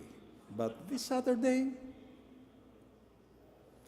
Black Angels, it emerged in May 2022, high-profile targets, Babook-based. That means that they just stole the whole leak of Babook and they are using it. They are focused on Linux and ASCI, and they received a record 75 million ransom, as we all saw last week. And then Rakesh Krishnan, I hope I said it correctly, found their clear text, their open web IP, which means I had to take a look. This was on Saturday morning and I was flying away Saturday evening. So I had 6 hours. You can go there right now. I should make it a demo, but I don't like demos. So they have a different HTTPS and HTTP configuration. The HTTPS is on the /public of their Symfony. The HTTP, port 80, is on the root of Symfony, which means if you go to .env, you are going to see .env, and you are going to see app secret and the MySQL password. You do what you want with that information. What did I find? env file exposure, internal URLs exposure, some error logs exposed. I'm not going to say what those error logs were. You can look at it. One message mentioning 5.5 million payment exposed. This was nowhere to be found, so I guess they were paid and killed the whole thing. So all in all, yeah, that was fast. I could do some stuff with App Secret, but unfortunately I had to fly here, so you should excuse me for that. And we're getting to the end. My favorite part of ethical dilemmas. Are we the buddies? What the fuck we are doing with our lives? I never wanted to become a vigilante. I'm not seeing myself as a vigilante or someone who wanted to do bad things. I always wanted to be considered, as we Greeks say, the Socratic fly or the gadfly. I wanted to be the one that reinvents the status quo and tries to make the bad people, the ransomware gangs, give them a taste of their own medicine. And I also want to say to CTI companies that they would really need to be more open into sharing information. If I only had C2's information more quicker, I would have a really bigger talk right now. Except the two CTI's companies that have already used my research without mentioning me, those can go fuck off, I don't care. Conclusions. Some of us fail and fail miserably. Some of you really succeed and succeed gloriously. And I'm really happy with everyone that succeeds. I know that for the past 2 years, I have been looking, I really love VX Underground and their 5 horsemen paradigm. So for the past 2 years, from London 2022 with Spyware, DEF CON last year with Stealer and Botnet, and this year's DEF CON and Black Hat with ransomware, I have been fighting all those 5 horsemen, and while I never had a clear win, I could never say that this was not the case, that I didn't look anyone, all of them in the eye and smiled. So, thank you. And if anyone has any questions, we have like 5 minutes to talk. There's the microphone.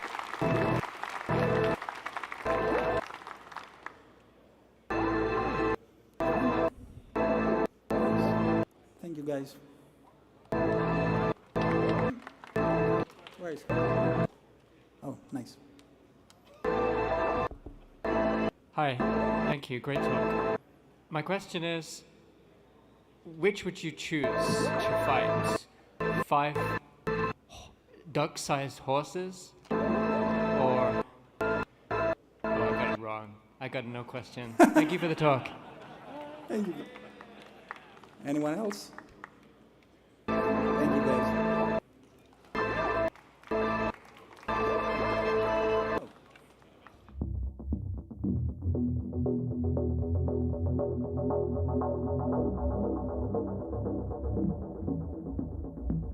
Now for each try you have to send 4 gigabytes, which is slow even on local setups, and on like production setups it creates a lot of noise and risks the national service because it's a lot of data. And so like I said, can we make this more reliable? it's a well understood problem that if you're doing XPC, and the first technique I tried out here was to borrow something from binary exploitation from PID. 20 What plus can years happen ago, is someone will send which a is called message a knob exec into and the mapped to this actual problem process we that was just supposed use to a lot send of that very message, small and by the message time at the the beginning PID is of used, the buffer. the co-signing So information will be that of the trusted process and not the malicious one that sent that initial message. a MAC address and And everything so else we being, like, considered doing that, but we actually don't have to. There's a much better way.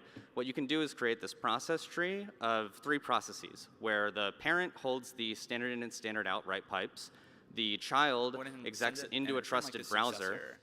And I was like, okay, what does that mean? So I like resent the request again, but I realized like my whole network was offline. So this update request like actually kind of like just took it updated my device configuration, took the device offline, and rebooted it. And yeah, so like I was able to just update my thing here, which is kind of like the boom where it's like you can actually push these configuration settings. And like that underlying TR69 protocol, you can do like whatever you want, right? You have the same permissions as like a support agent. So like updating Wi-Fi password, viewing connected devices, you know, basically like using the device as a proxy essentially, like opening ports, you know, anything you could normally do as a support agent, you could do via this, right? So it's like GG for that. You could, I think the actual route, if you want to get RCE via this, is there's like a pushing a configuration or like a new package for the device. And it's interesting because it's like, you know, this kill chain, right, where it's like 1, find someone's account ID, 2, you know, get their MAC address, and like 3, you can just like do a bunch of random hardware stuff that's really fun. But like now what, you know, like it's kind of scary because what actually kicked off a lot of this research is there's this really interesting like point of centralization for like all ISPs, right? So even if you use like Cox or a smaller ISP, there's a few like really big ISPs like Comcast, and Comcast actually like develops a lot of software for all these different ISPs, right? So if you open your like, you know, Cox app, you'd think it's going through the servers, right? And the thing is, like, it actually talks to like Comcast to authenticate, right? So this one like single HTTP server, it's like dh.something.comcast.net, has like hundreds of millions of devices behind like a single web server, right? So if somebody popped this, it's just bizarre because yeah, 10 petabytes of data a day or something like that. They're collecting just insane like whatever, you know, and like with like FISA reauthorization or FISA, however you say it. I'm sorry, I'm not Edward Snowden or whatever, but the FISA, it's kind of scary because like it's just like an easy gateway to just like passively monitor like all this random metadata. Because I think like 10 years ago, you know, maybe they're not logging like the actual names of devices connected to your network, but like now it's just like a crazy amount of metadata that's being stored on like one system, right? And here's like, this is totally unreadable by the way, so I'm sorry about that. This is just an HTTP request to Comcast, like when you actually authenticate to your app through the Cox app. So like, you know, Cox is just leveraging this for authentication, so it just demonstrates like, hey, you pop like this one API, it's GG for hundreds of millions of devices. And yeah, kind of a shorter talk, and I think the whole idea of this is just kind of go through like, this point is like very, very interesting where it's like, these single points of failure with like massive impact. And just a really quick summary, like Cox was like super, super great to work with, but they confirmed like, hey, you know, this vulnerability you found isn't actually the one you got hacked by because we introduced it later in time, right? But the possibility there of like, you know, someone hacking at like an ISP level, these like APIs built on TR69 is like really, really fascinating. And they did confirm too, like that DigitalOcean IP is like not theirs at all. So like somebody did own the modem, but it's like not via that. And just like a really quick, you know, thank you for watching. There's a ton of oh, somebody said there'd be some bleed from the rooms, yeah. But I'm sorry. I'm just so curious what's going on, but yeah, there's some really great like references for this, and like I'm really hopeful for like more research here in the future. But there's a lot of the things that like people can find vulnerabilities in are like behind like a VDP with like a non-disclosure terms. So I think people have probably found like similar issues before, and I'm really curious to see what kind of comes out of things like this. But yeah, here's a few links to Cox stuff, and I really appreciate you guys coming to this really short talk, and I hope it kind of shows some light on like this specific vector.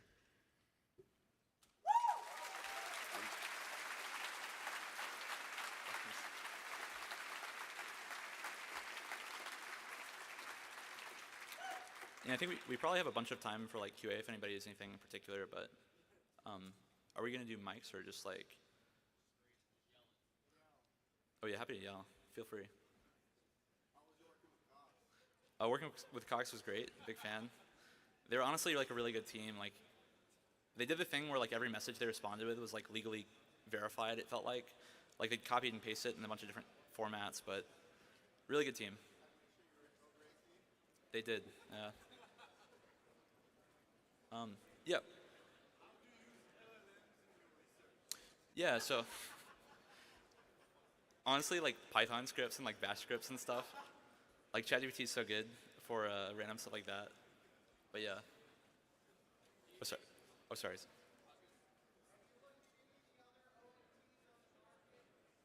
Yeah. So I haven't actually looked at like any of the other ONTs on the market, but like they're really fascinating. Like setting up that little fiber thing. A lot of people I know who worked at ISPs, like you should definitely dig into that. It's like really messed up, but yeah. Let me see if there's any. Oh, yeah, it's like really interesting because like this is like something that like grows and adds like. Oh sorry. Yeah. So Spectre's asked like if there's anything like any other vulnerabilities that exist in that ecosystem, and it's like 100%, right? Like this is like an ecosystem that like grows and changes and like updates and stuff. So people are gonna find more stuff. But yeah, sorry, could I, Hermit? Yeah, working with ISPs and like telcos, I feel like for vulnerability disclosure is like, they're very like more government legal feeling than like many other organizations. Because if you have like Silicon Valley, like Robinhood, it's like pretty chill, you know? But like with them, it's like such a structured organization. It's like going to the 2000s America.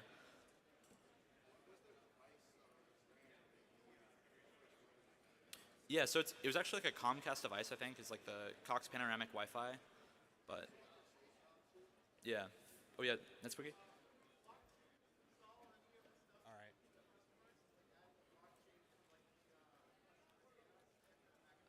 Yeah, so Try. adding the customer data to the blockchain, I think could help secure it, you know, like less attack vectors. Yeah. So if you have a question, there's a microphone here, so everybody in the audience can hear you. Oh yeah, Derek, if you want to. Yeah. So, did you ever figure out how they were mirroring your traffic? Yeah, I don't know. It's really interesting because like the actual review process, like I never found the malware. Like I turned in that copy of the device, but it's like probably I don't even know. Just some like middle part they throw in there. But yeah, sorry. I'm sorry, but the schedule says you have 45 minutes, but you only presented 20. Did you cut anything? Yeah, so there was a lot of like, there's some revisions. I worked really close with the team a bit with Cox and stuff. So some of the content was, they didn't specifically ask that anything be removed, but like, it was an agreement for like certain content. When you asked if you could keep your modem, did they look at you weird? Were they like, why would you want to keep this? That's insanity. Yeah, so like I think I used the word reverse engineer, and they thought it was like a trade secret thing. Oh, wow. Yeah, so they didn't really like that, yeah. Yeah, you should have just stolen it. Yeah. Yeah. Oh, sorry. So I work with Spectrum, actually. Oh, cool. So, one of the things I've noticed with us, and I think it's for similar reasons to this, is that we've stopped providing modems and routers that you can log into. Yep. That's completely out of the question. You have to go through our website, and we only give you a couple options, like here's your password and whatever. Have you noticed that with many providers? Like, seen that before? Yeah, 100%. So the like, internetization of like modems just feels like this weird byproduct of like everything moving. It's like, oh, we're going to do new features, like we're going to add this security gateway and all this stuff. So yeah, it definitely feels like devices are moving towards like less management like locally on the network and like more management on the cloud, which is like maybe more accessible to people, but like it does create that centralization problem. Was Ian also involved in this research? Ian Carroll did a lot of review for the slides. Very happy. Yeah. Cheers. And yeah, thank you for coming, and sorry if you're expecting 45 minutes. Yeah. Cheers.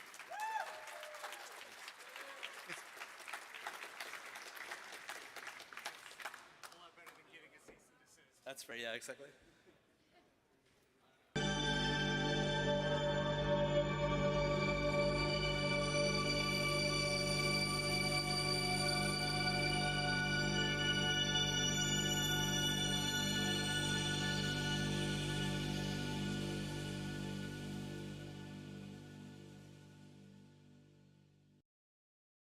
Applying your passwords. So we wanted to understand how that works. Have lengths again.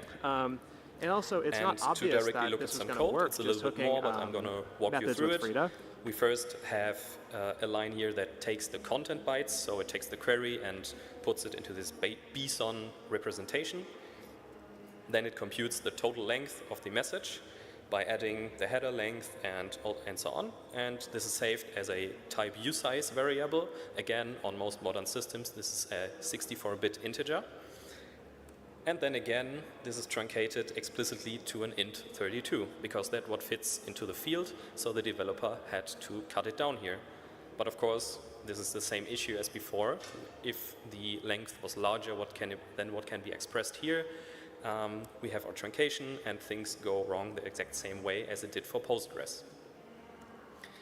So for crafting a payload for MongoDB, it's a little bit more involved, because we have to avoid bad bytes. The payload must be valid UTF-8 because the strings are serialized as UTF-8 to the wire, so we cannot create any bytes that are invalid UTF-8. But the problem is the message type that we need to write in order to craft the right injected message is hex DD07, and that's always invalid UTF-8. So how can we do that? And also size fields inside the message could become some byte values that would also be invalid UTF-8, so we have to be careful there as well. And the solution was to just use other metadata of the message we're injecting into to create these byte values. And I have an example for that. So this is a normal MongoDB query. It just queries for a movie based on a few attributes. And this is serialized to the following BSON document. In the beginning, we have in blue the length of the whole document. Then in red, we have a type identifier that says the next key value pair has a string value.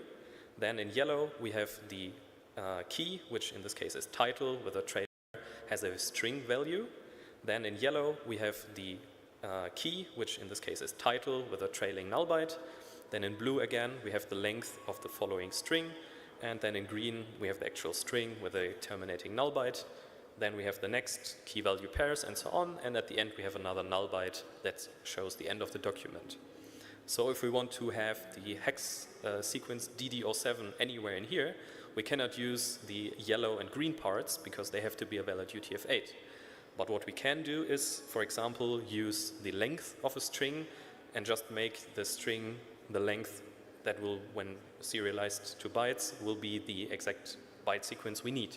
So here we need to subtract 1 because there's a appended null byte, but then we have the DD07 there, and with this trick now we can craft the entire injected message. I cannot go into all of this here because we don't have time, but this is the trick you need to be able to do it.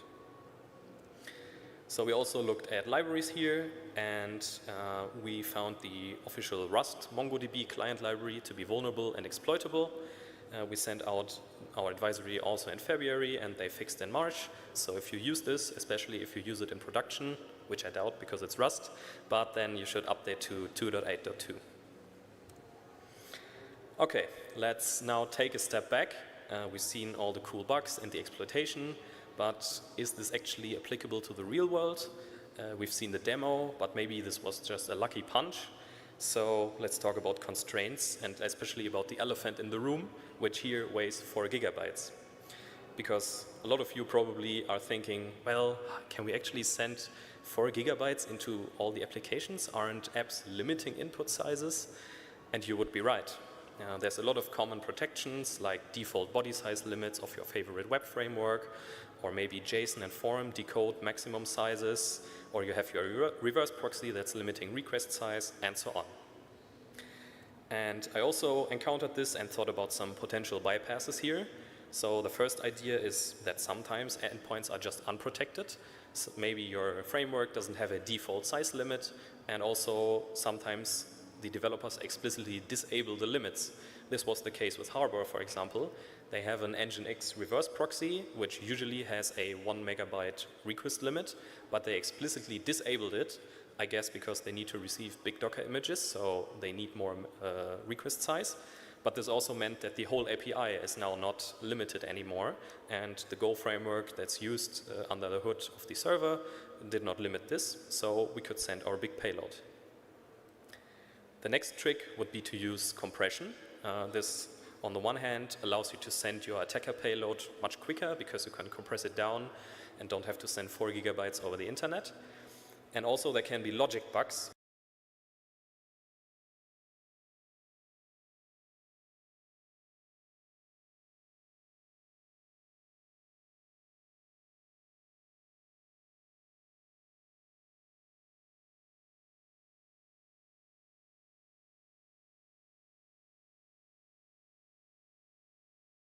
Where maybe your reverse bypass this. And also, for example, the JavaScript Fastify framework does both checks, the body size, and also does the decompression, but it does it in the wrong order, so you can bypass the limit. Then you might also have WebSockets support on the server of your target. This is cool because WebSockets also, in theory, supports compression. It's not always enabled, but it can help you. But even without that, a single WebSocket request can be super large. I think it's a 64-bit integer, the size field, so you can definitely send 4 gigabyte messages with that. And maybe the middlewares and filters that are present in your framework don't apply to each individual WebSocket message, so maybe there's no limit there. Then you could also use alternate body types, for example, a multipod form instead of a JSON body, and maybe the limits are different there, or the developer forgot to configure a limit, so this could be another bypass. And then this one, which I like the most, is a little bit more creative and open, which I call server-side creation, which is you just find other means of bringing a big string to the server without sending it in your request. And one example is SSRF, where you point some functionality of the server to an attacker server, which then returns a very large response. And if this one gets saved into the database or used in a query, it will also cause the overflow. And this, for example, worked in GOGS, where you have a webhooks feature. But beyond the SSRF, you might also have templating or translation that you could use to inflate a string. And this all depends on the business logic and the features of the server, so that's where you can get creative to find bypasses. All right, now that we've seen how we might bypass limitations of frameworks and servers, we also need to look at languages. We already seen some differences at the vulnerable libraries. So we need to see how well languages handle large payloads, like how big can strings and buffers be. And also, what about integer overflows? Does every language have silent integer overflows, or maybe some languages are safe? So for the large payloads, we can see that Go, Python, and Rust, out of the languages we looked at, have large enough string and buffer sizes that you can send 4 gigabytes and they can handle it. For Java, you're out of luck, and we also seen this with unexploitable libraries in Java. And that's because strings and buffers here are backed by arrays, which have integer indexes, so you cannot index more than, I think, 2 to the power 31 here. For C#, the string size is not big enough, but the buffer size is. So if you have multiple strings that you control, then you can still end up with a buffer that becomes bigger than 4 gigabytes. And for JavaScript, it totally depends on the implementation. For Node, strings are much smaller compared to the other languages, but buffers can be large enough. For integer overflows, we can see that for addition overflows, which just means you add 2 integers, we can see that in Go, Java, and C#, a silent integer overflow happens, so it will just wrap around. For JavaScript, there will be no overflow. Things will just get more inaccurate but we because decided it's we want to build JavaScript an and open they source use floats. version of this, and we called it the Tamarin cable. And the Tamarin cable is essentially a $20 Lightning debugging interface that we introduced 2 years ago at DEF CON, so it's good to be back. However, Apple decided to throw all of my work away by switching from Lightning to, you know, this thing here.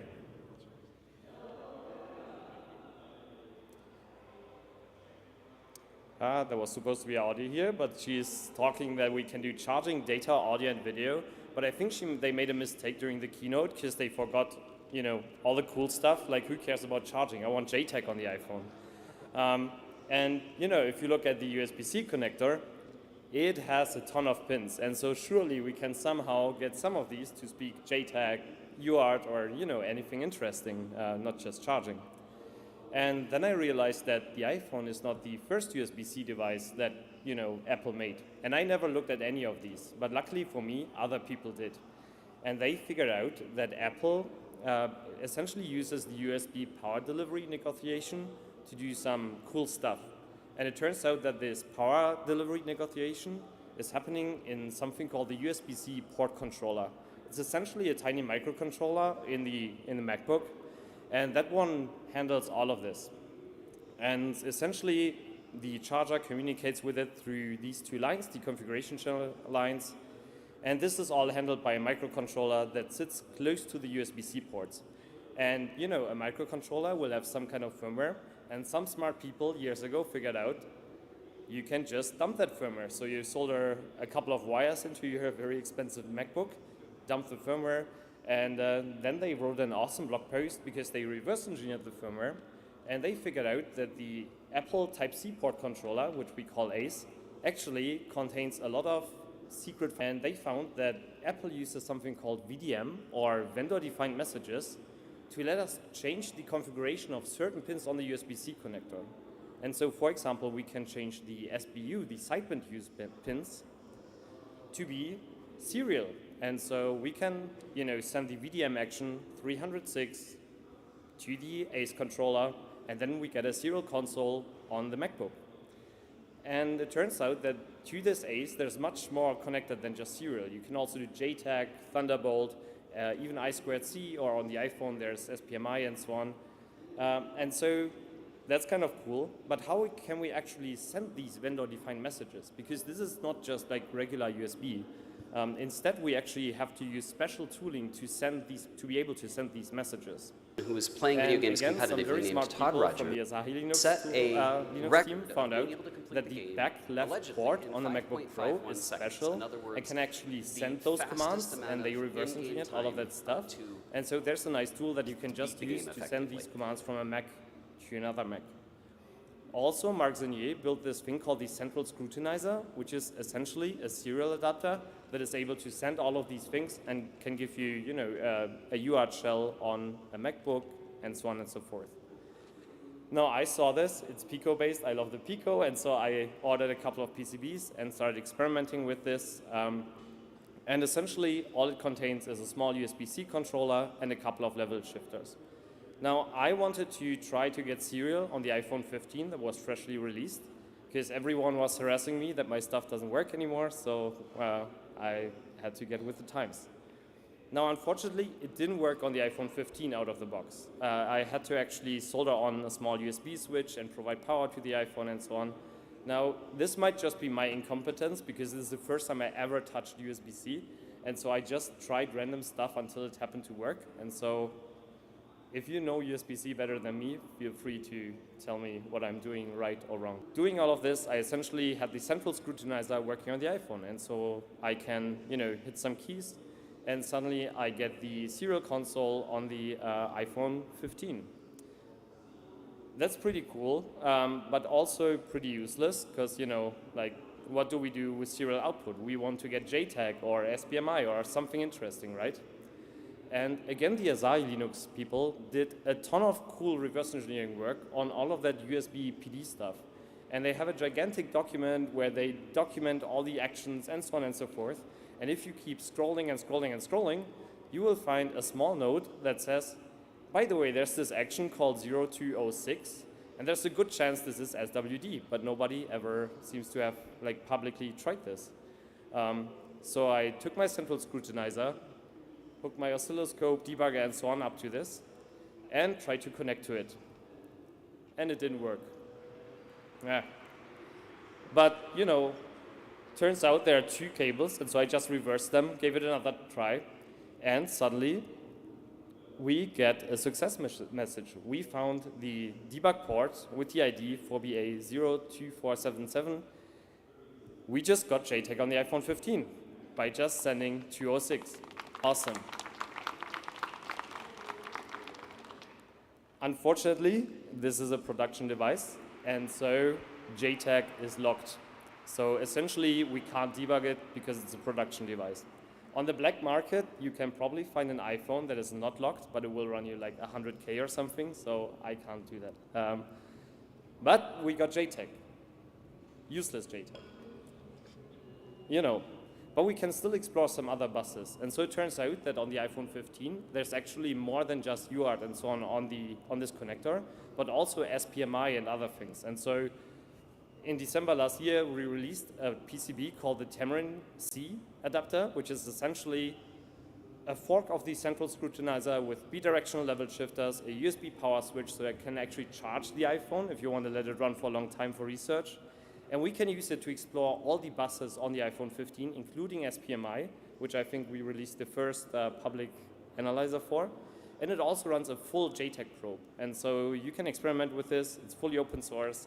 And if you use it, it looks like this. Now, this is cool, but again, also kind of useless. However, what's interesting is that all this stuff is implemented on the iPhone side in this chip called the ACE3. And the ACE3 essentially sits between the USB port and the system on a chip. And it makes for a very interesting target, because on the iPhone 15, the ACE3 can actually run a full USB port. Like it can come up as a USB device. If you go into recovery and plug your iPhone in, you're actually communicating with the ACE3. And that makes it an interesting target, because imagine if you compromise this part of the device, you could do attacks on the system on a chip without any way for anyone to know. Like there would be essentially zero traces. So I was interested in this, but I wanted to first understand the predecessor, the ACE2, because there's a lot of public work on the ACE2 already. And the ACE2 is essentially a Texas Instruments PC controller. It's an ARM chip. It's connected to the SoC via I2C, and you can find it on all MacBooks, starting with the T2 Macs up to the M3 Macs. And so very recent Macs even still use this. It turns out that it's just essentially a relabeled TPS 65986 with a custom ROM essentially. Now, I opened up my MacBook, I recreated the work by the T8012 dev team, I dumped this on an M1 MacBook, and so I got an up-to-date firmware, started reverse engineering it, and found like the command handling, built like tooling to talk to it, and so on and so forth. And interestingly, the firmware even contains like some privileged commands, such as memory read, write, modify, and so on. It's like peek and poke, but unfortunately those are locked on production devices, but if you manage to change a single bit, you can unlock them, and so yeah, that's kind of cool. The way we communicate from the system on a chip, like from macOS with the ACE, is using a bus called Apple HPM bus, which stands for Host Port Microcontroller. And we communicate with it by sending these 4-byte commands. They are called 4CC. It's essentially a 4-byte integer, but it happens to be ASCII. And so there are like commands such as, GAID or, reset and so on and so forth. And we built a small tool called AceTool to communicate with that. And so if you want to, we have the full list of commands online. We have a tool online to try them out. So it makes for fun. But the reason I'm telling you this is that we can do one very important thing. We can read the status of the chip. We can determine whether it's in application mode or whether it's in boot mode. And we can also determine whether it's in DFU mode and so on. And so if the chip fails to boot, we can measure it. If the chip successfully boots, we can also measure this. This will become important later. So yeah. The ACE2 also has an external flash connected. And this spy flash does not actually contain the full firmware, but it actually just contains patches for the ROM. And so essentially you can patch every single function in the ROM using this flash. This makes reverse engineering terribly annoying because when you start reversing the firmware, you have like a function call. That function call goes to another segue function, which does like stupid stuff with the registers. Then it dereferences a pointer list, which will be loaded from the flash. And then it actually jumps to the function. And so everything has like 3 layers of interaction, which breaks all your tooling for cross-referencing and so on and so forth. And so we built some scripts to make this easier. But there are thousands of these functions, and so it's terribly annoying to reverse without additional tooling. But because it has an external flash, this chip is getting updates. And so on macOS, there's a tool called USB-C firmware flasher. And with this, it gets regular updates and so on. And these updates are unfortunately protected using RSA 3072. But that signature is only checked during updates. So there's no secure boot on the chip whatsoever. So if you find code execution and can modify the external flash contents, you get persistence for free. Like you don't have to do anything. And so I found a vulnerability in the ACE2, as you do. Well, it's not actually, you will see. It's complicated. And I got told it would be fixed in fall. So in the submission report, I can see fall 2024. However, after I said that at Black Hat, I got told by Apple, oh yeah, that's a mistake. We are not going to fix it. And so I learned 2 days ago that I can actually drop a vulnerability here. So I'm doing... Thank you. So I spent the last 2 hours writing slides, so this is going to be a bit of PowerPoint karaoke. But essentially, it turns out that not only does the ACE have SWD to the system on a chip, but the system on a chip also has SWD to the ACE2. And so the SoC can debug the ACE2. And the way this works is that the 2 lines that you need for SWD, SWD-IO and SWD clock, are general purpose IOs on the SoC. And GPIO on Apple SoC is basically just a memory range. And if you write to it, you can fiddle with the IOs. You can put them into read mode, output mode, high, low, and so on and so forth. And thanks to the Asahi Linux team, we know how to talk to them. And thanks to Sigusa's IO kernel read-write module, we can actually do writes to those pages using a kernel module, which requires disabling SIP and so on. And so we can control the pins that talk to the debug port of the ACE through the kernel. And so let's bitbang SWD through the macOS kernel, because, you know, I don't have enough stuff to debug or something. I don't know. Anyway, and so basically, we have our user space application. That user space application talks to the IO kernel read-write module that I loaded into the macOS kernel, which talks to the memory mapped IO peripherals, which toggles the physical pins, which then talk to the ACE2. And I implemented a debug probe over this that lets us dump and modify the ACE2 from user space, and looks like this. So you can just essentially call ./ace2 dump, assuming you have this kernel module loaded. It will dump the firmware of the ACE2. Now the problem with this is I wanted to, you know, build some payloads, and I want to debug those payloads, and I don't always want to have my MacBook open to debug the payload. And so I want to debug. So I ported this entire thing into OpenOCD, and so introducing Tamarin kernel, which is essentially an OpenOCD driver that bitbanks SWD on Apple SoCs through the IO kernel read-write module. And so you can actually debug more than just the ACE2. There are other peripherals that have debug enabled. Thank you. And also, I found a way to disable the signature verification because it's, you know, patchable from external. I can just, if I get code execution, it turns out that, remember how all functions are patchable? also the signature verification functions are patchable, and so you can just disable them from the external flash. And afterwards, you can actually just load your own firmware through user space. And all modifications survive a full system restore, so even if you wipe your Mac, the ACE2 will still be compromised. And so we can backdoor the ACE2. Yeah, and I'm gonna, like all these things I have to release like today. As I learned I can release this 2 days ago, so I don't have this packaged nicely, and there's still a lot of swear words in the code, let's say. So I'll fix that and publish it on GitHub. But we hacked the ACE2. Which is on the way out. It's an old chip. It doesn't do a whole lot.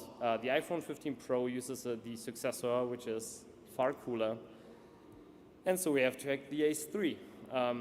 The ACE3 is actually a Texas Instruments SN25A12.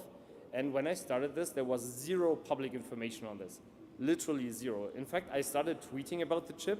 And afterwards, I got emails from like the gray market salespeople who sell like the stolen chips online. And they were like, hey, can we pay you to write a product description for this chip? Because we can't find anyone else who ever talked about it.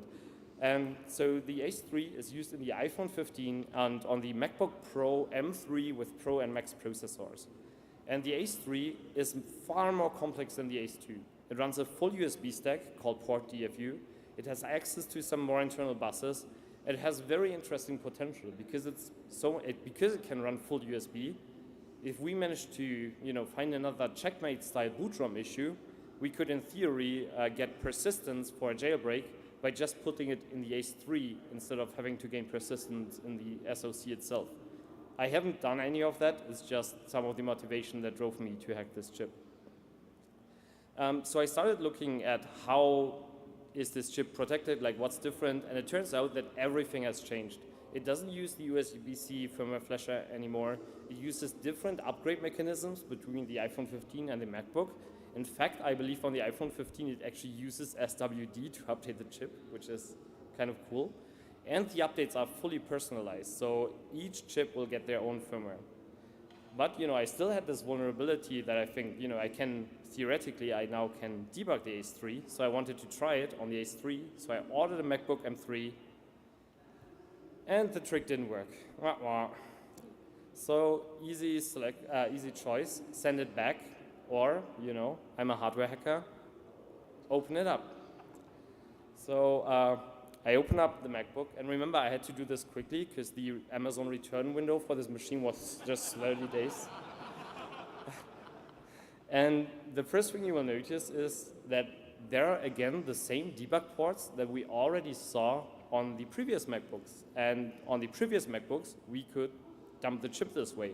And so just for labeling, this is the ACE3. It's much bigger than the ACE2, and there's no Texas Instruments chip that looks similar to this one. And so we really have zero idea what this chip does. There's again an external SPI flash and these nice debug connectors. Now, I started probing these, and in combination with the kernel, with the Tamarin kernel, I could essentially see that yes, I'm talking SWD on the right lines, but it seems like the debug port is disabled, so no luck. So instead, I decided to dump the external flash. So again, I couldn't solder in this because again, Amazon return window. So I used these needle probes to just probe the flash lines, and eventually I got a full firmware dump. Reversing time. Turns out it's essentially the same. Only patches get loaded from the external flash, and everything seems to be different on the hardware side. So for example, the CRC peripheral is at a different address as far as I can tell. It's just patches, and there are some weird regions with high entropy, which is always a bad sign, because that means that there's some cryptography very likely going on. And yeah, that will spoil our day if they implemented secret boot. However, some successful things was that I was able to reverse engineer the firmware header, and so I found a couple of CRCs and so on, and my naive hope was, okay, I just, patch the firmware, fix the CRCs, and surely this chip will boot. And so let's flip a bit in a $3,000 MacBook. Unfortunately, I couldn't get it to boot a modified firmware, but at least I didn't fully brick it. So in the end, what I tried my software vulnerability, I tried physical SWD access, I tried modifying and switching the flash contents, even between the different ACE chips, but they all seem to have a unique signature. Like even you can't take the left ace and put it on the right ace and so on and so forth. I tried fuzzing, and I actually found a timing side channel that lets me enumerate the commands that the ACE3 supports, but that doesn't really give me anything. So yeah, essentially we have a completely undocumented, not documented, apologies, chip. We have no firmware and only some simple commands. Time to give up, or do we try fault injection? So fault injection is an awesome technique because essentially we can introduce faults into a chip, which allows us to modify the behavior of the running software. So for example, we might be able to flip bits in registers in memory, we might be able to skip instructions and so on. And there are a lot of different techniques for this. There's voltage glitching, laser, BBI, electromagnetic, and so on. They all have one thing in common, which is that they very easily break chips. The most common way to do glitching is using voltage fault injection, and there you essentially drop the power to the chip for a very short amount of time at just the right point in time. And the problem is this pretty much requires soldering and removal of a ton of capacitors and so on, and it's best performed if you like know what's going on. Like we don't even know the pinout, we don't know what is the core voltage, what is the main voltage rail, we don't know what other chips are on there, and so on and so forth. But there's an alternative called EMFI, electromagnetic fault injection. The idea is we create a high voltage pulse into a coil, and this lets us inject current directly into precise locations in the chip. And this again can let us skip instructions, change register values, and so on. And we don't really need target preparation for this. It's just we point our ChipSHOUTER at the chip, we zap it, and the chip is hacked. Wonderful, in theory. The problem is we need to know the very precise timing on when we need to glitch, because otherwise, we're just gonna glitch something else. How do we figure out the timing on something that we know nothing about, right? Like we just know it doesn't boot, period. Brute force, I thought about it, but the boot is so slow that it would take forever to try, and the more we try to glitch at the wrong point in time, the more likely we are to break the chip. So we really want to get this right. But I had another idea, which are, what if we find a side channel? What if we find a side channel to get this precise timing on when to inject our glitch? Normally, now I decided to use an EM side channel. So I used an EM probe to measure the chip. And normally you would use a very high-end oscilloscope for this, but I wanted to use a cheap, affordable HackerF to make this more accessible. And I just glued a random coil onto a PC byte probe and just dropped it onto the chip. So this is just held with gravity. And this way we can capture the magic chip waves. And we can actually see this. As we restart the chip, we can actually see that there's activity on the spectrum at around 48 megahertz. Now, this activity could be anything, right? Like this could be the power rail. This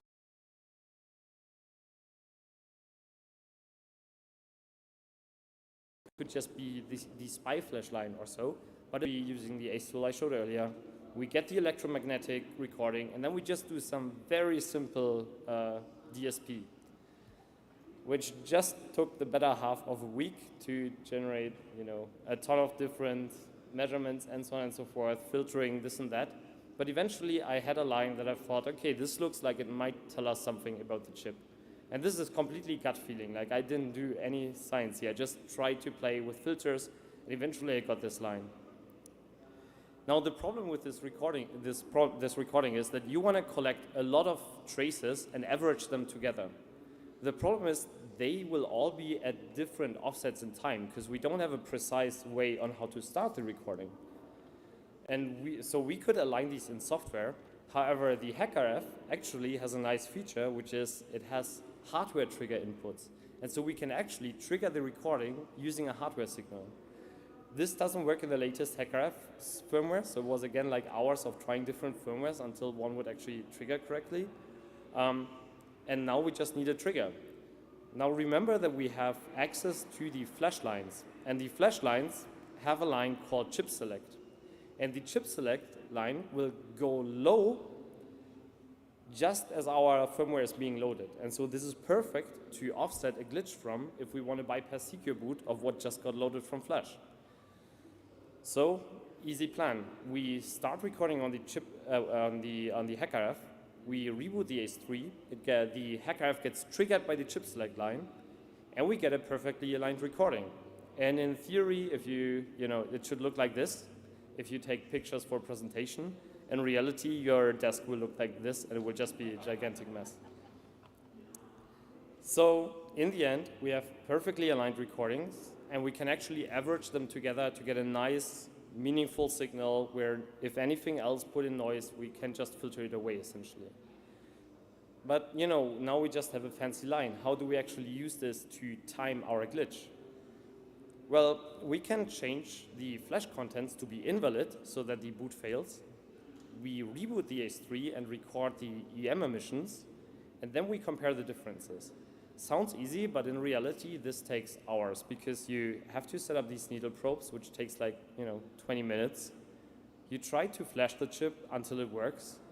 Then you do the capture and measure and so on. And then you do this again and again and again to get everything right. And in the end, you end up with a trace that might look like this, where you have the original firmware and the modified firmware. And we can see that this trace looks super different, right? Like there's a clear point in time where they start to differ. What's even better is we can test our hypothesis by modifying the CRCs. So remember that we have these 3 CRCs. And so in theory, if we fix just some of them, we should see a delay in our boot, in our EM trace. Like we should see that our trace changes at a later point in time. So I tried this. So I have the original firmware.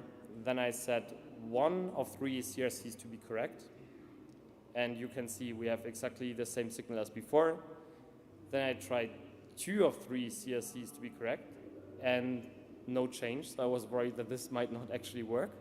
But then when I set the 3rd CRC to be correct, we can see that the boot actually goes much further and that the boot fails at a much later point in time. And so why not just glitch here, right? So simple enough. We now have some timing. Now we just need to position our ChipSHOUTER, because normally for EMFI, it's very important where you are glitching. And so if you were doing this professionally to give a talk at big security conferences, you would use a big XY table to scan the chip. Unfortunately, like literally the week before I did this, I had a small accident with my CNC and I got 230 volts onto the ground line and completely bricked my computer, my screen, and my CNC controller. That was fun. And so I couldn't do this, but I really wanted to try this attack.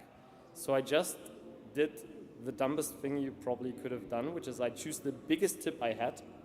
I just placed it on the chip. So that way I was sure that I was at least hitting something in there. And so I had this nice setup with the ChipSHOUTER. Then the triggering was done by a chip whisperer ASCI. The trigger connection is just the chip select line using a PC byte and a connection to ground. What's not shown is the days of debugging this took. And again, this is a photo op. Reality looked like this. And like as soon as you bump the table, everything would just drop off. Daniel Messer. Yeah. And the talk is a shadow librarian in broad So, daylight. well, we are ready to glitch Please give essentially. Daniel So my first attempt was I will just change the version string. So from macOS, I can read out the version of the firmware that is running on the ACE. And so on my MacBook, this was 2.45. And so I decided in the flash, I will just change that single byte. Then I fix all the other CRCs around it. And then I arm the ASCI and the ChipSHOUTER. I reboot the ACE3 via AceTool. I wait for the glitch. And then remember earlier, I told you that we can check what the status of the chip is. I just check whether it's successfully booted. And this worked wonderfully, right? So I can just try again and again and again. And in theory, we should eventually get successful. And so I built this tiny Jupyter notebook to do all of this and started it. And you can see we get like 1.6 attempts per second. So each reboot takes like 1.6 seconds. And maybe eventually that's when not the trouble even me. started. the problem is sometimes the ACE completely stops some responding, motivation, and I can't some get it things to to boot think again. about. I don't get any output. Here is So I a need fellow to who reboot was the machine. elected in Iran back The in problem 2009. is if I reboot the machine while the charging controller doesn't have a firmware, the MacBook will stop charging. And essentially, I have 8 hours of trying to glitch the chip, and then the battery runs out. Then I have to restore the flash, which takes hours, again with the probes, restore the firmware, charge it up, and then do the whole thing opposite again. So I did that for a couple of days. And because it was like sunken cost fallacy. I started, then I thought like, hey, maybe I should build a battery emulator and just like feed it externally. But I thought, no, I'm so close. I'm sure it will happen any minute now. So yeah. So I kept doing this, but eventually I got success. I managed to get into the app mode on the ACE 3. And by checking, thank you. And by checking the version number, I can actually see I was successful. I changed it to version 42 and we glitched the ACE 3. But the problem is we only changed the external patches. And we don't actually know what these patches patch because we don't know the actual ROM. And so essentially we have this flash which is full of random functions. But we don't ever know what they do. A lot of different things. TOR is a non-profit. It's a free software project. It's a network of volunteers. So raise your hand if any of the following apply to you. Anybody here run a TOR relay or a bridge or Snowflake? Anybody here help with research or helping in like writing research papers? Anybody here use TOR browser? Anybody here find themselves explaining to their relatives why I have nothing to hide makes no sense? Excellent. You're all part of TOR. TOR is an ecosystem of people trying to fix the fact that people need privacy and not enough of them have it. Okay, so I use the word anonymity when I'm talking to researchers, but really it comes down to communications metadata. And here's creepy NSA guy that we learned a lot more about from the Snowden documents, and he actually said, we kill people based on metadata. So that's where we're starting from, and the goal of TOR is to protect that metadata so that it's hard for people to tell who's doing what. So I only use the word anonymity talking to researchers. When I'm talking to my parents and grandparents, I work on privacy systems. Because anonymity, I don't know, that's kind of scary, but privacy is an important value. Everybody should have privacy. And then, when I'm talking to corporations, Google, Walmart, and so on, I work on communication security. Because privacy is dead, anonymity, why would they want that? But of course they want security. And then when I'm talking to governments, I work on traffic analysis resistant communication networks. And again, it's the same system, the same security properties. The goal is to get all these users together so you have your cancer survivors and your Egyptian activists and other groups all inside the same network. And then there's the fourth category that we've been thinking a lot about recently, which is the reachability side, the people in Vietnam who can't get to BBC, or people trying to reach the TOR network even though censors are trying to block it. So the goal here is to get all of these different groups into the same anonymity system so that they can blend together. Otherwise, if you just had an anonymity system for cancer survivors, then people would know why you installed it, why you're using it. Okay, so how do you actually build one of these? How do you build a metadata, communications metadata privacy system? The easy answer is you have some centralized system like a VPN, and all the users connect to it and request some web page or something. And a bunch of things can go wrong here. The first thing that can go wrong is, what if that central point of failure fails? We hear this all the time. There's some new VPN company that says, we promise we won't look at any of your traffic. Okay, actually, we do look at all of your traffic. We promise we won't. Okay, actually, we do write all of it down. We promise we won't tell anybody. Oh, well, of course we answer subpoenas. And so the problem there is you don't know. It's a centralized system. They promise they won't screw you, but they have the data. They know you. They know what you do. It's privacy by promise. So, and it's worse than that.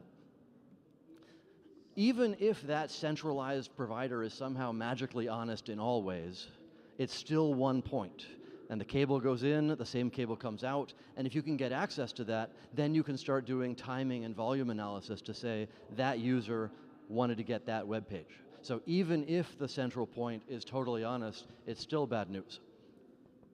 So the goal of TOR is to distribute the trust over multiple relays, so there's no single point that knows both you and what you're doing. So it's privacy by design, privacy by architecture, rather than privacy by promise. And part of the goal is we've got these, you're able to see the slides, right? Even though they're not here? Okay, good. So part of the goal is that we've got these 3 relays, and you build your path through the 3 relays, and no single point in the network is able to learn both who you are and what destinations you're going to. Which I think is pretty fair, and so... And another key point here, transparency for TOR is really important. Yes, it's open source, it's free software. Yes, we give you the design documents and the specifications and the research papers. And yes, we say, hi, I'm Roger. She's Sylvia, we're people, we're actually developers who are happy to publicly identify ourselves. And the key to that is transparency is really important. Every time I talk to somebody, they say, oh, haha, the privacy people are talking about transparency. That doesn't make any sense. And the reason why it makes sense is privacy is about choice. Transparency is about choice. Our goal here is we choose to be transparent in order to build a stronger community, in order for people to be able to trust what we're doing and to become part of our community. Okay, so here's our first graph. This is a graph of the capacity and the load on the TOR network over the past 10 years. The green line is what sort of capacity we have, and the purple line is the load on the network. And we're up at 250 gigabits per second of actual load on the network, which is a pretty big global network at this point.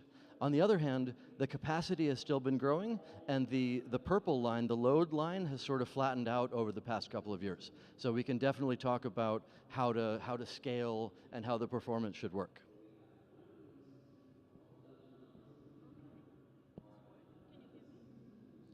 Not yet. No. Okay. Keep going. There you are. That's fine. Now it works? Or does this? Hello. That's fine. Okay, so this is the number of relays per flags that we have. Flags are like roles that relay can have on the network. And for example, if we have a stable relay, that usually is going to be guard as well, meaning that that's the relay that the Tor browser picks when entering the network. And some of you might notice there is an interesting curve here. It's the HS-DIR graph here. In the middle, we have 4,000 relays, and then sometimes around June, something happens, and we lose 2,000 of those relays. And why does that happen? So there was a Debian update. There was a library that had a few dependencies in common with Tor, so that updated, and the Tor daemon restarted, and the relays lose the flag. And this introduces us to a topic that is important for the Tor network, which is diversity.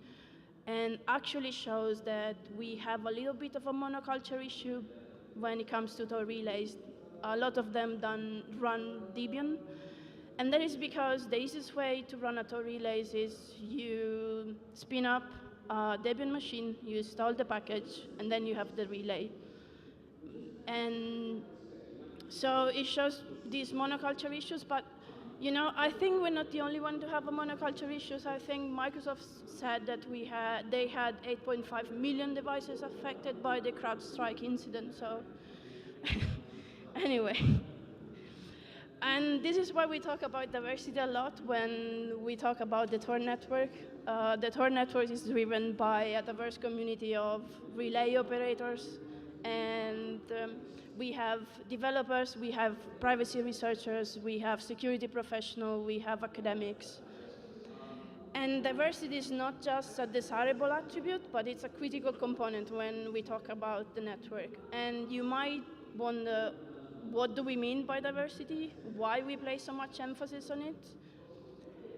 And what mechanism and we do have to foster this diverse community. So the first thing is when we talk about the network, we mean diversity of hardware, software configuration, location, but also of users.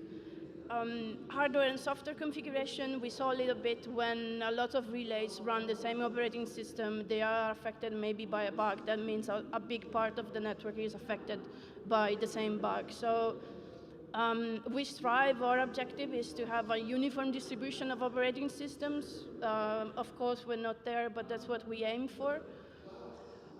We place a lot of emphasis on location as well for a variety of reasons. We want TOR circuit to spread different geographical location because it would make harder for an observer to place the origin and the destination of a communication.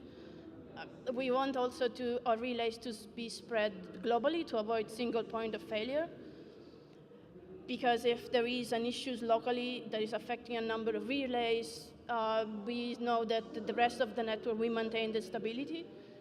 And we also think that by having relay operators spread around the world, we have a more diverse community, diverse location, which in the end we hope maintain the network growth and sustainability in the long run.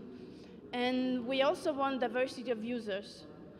So people use TOR for a variety of reasons. We estimate that we have 400,000 users daily in the United States. It means that we have diversity of usage patterns, profiles, interests. We have minority groups using TOR, social rights activists. We have privacy enthusiasts who want to be followed by surveillance companies while they surf the web. And for many people, like activists, people belonging to different kind, for example, people researching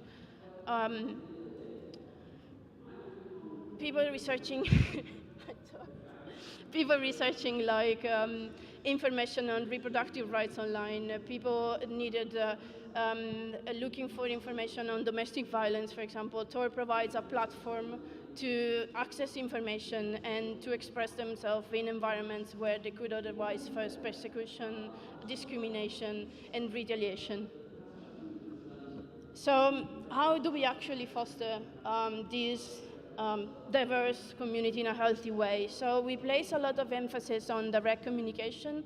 We use IRC, we use mailing lists, we use forum. We organize online and in-person meetups. Online meetups for our community happen every month. We get feedback from relay operators, for example, and we tell them how development is going, if there is any update, and we get this communication going on. We have in-person meetups. We here at DEF CON. In Europe, we know that there are other events where people in our community like to gather. So, for example, we have FOSDEM, we have CCC. And we do develop transparent policies. We have open process to create and maintain policies for a community, which are central to how we run the community. This discussion of how to propose and maintain this policy happen on our bug tracker on GitLab. And everybody is welcome to give feedback. And it's a way for us to give new tools to the relay community, because in the past we noticed that they were organizing informally, and this is a tool to help them with managing expectation and with governance.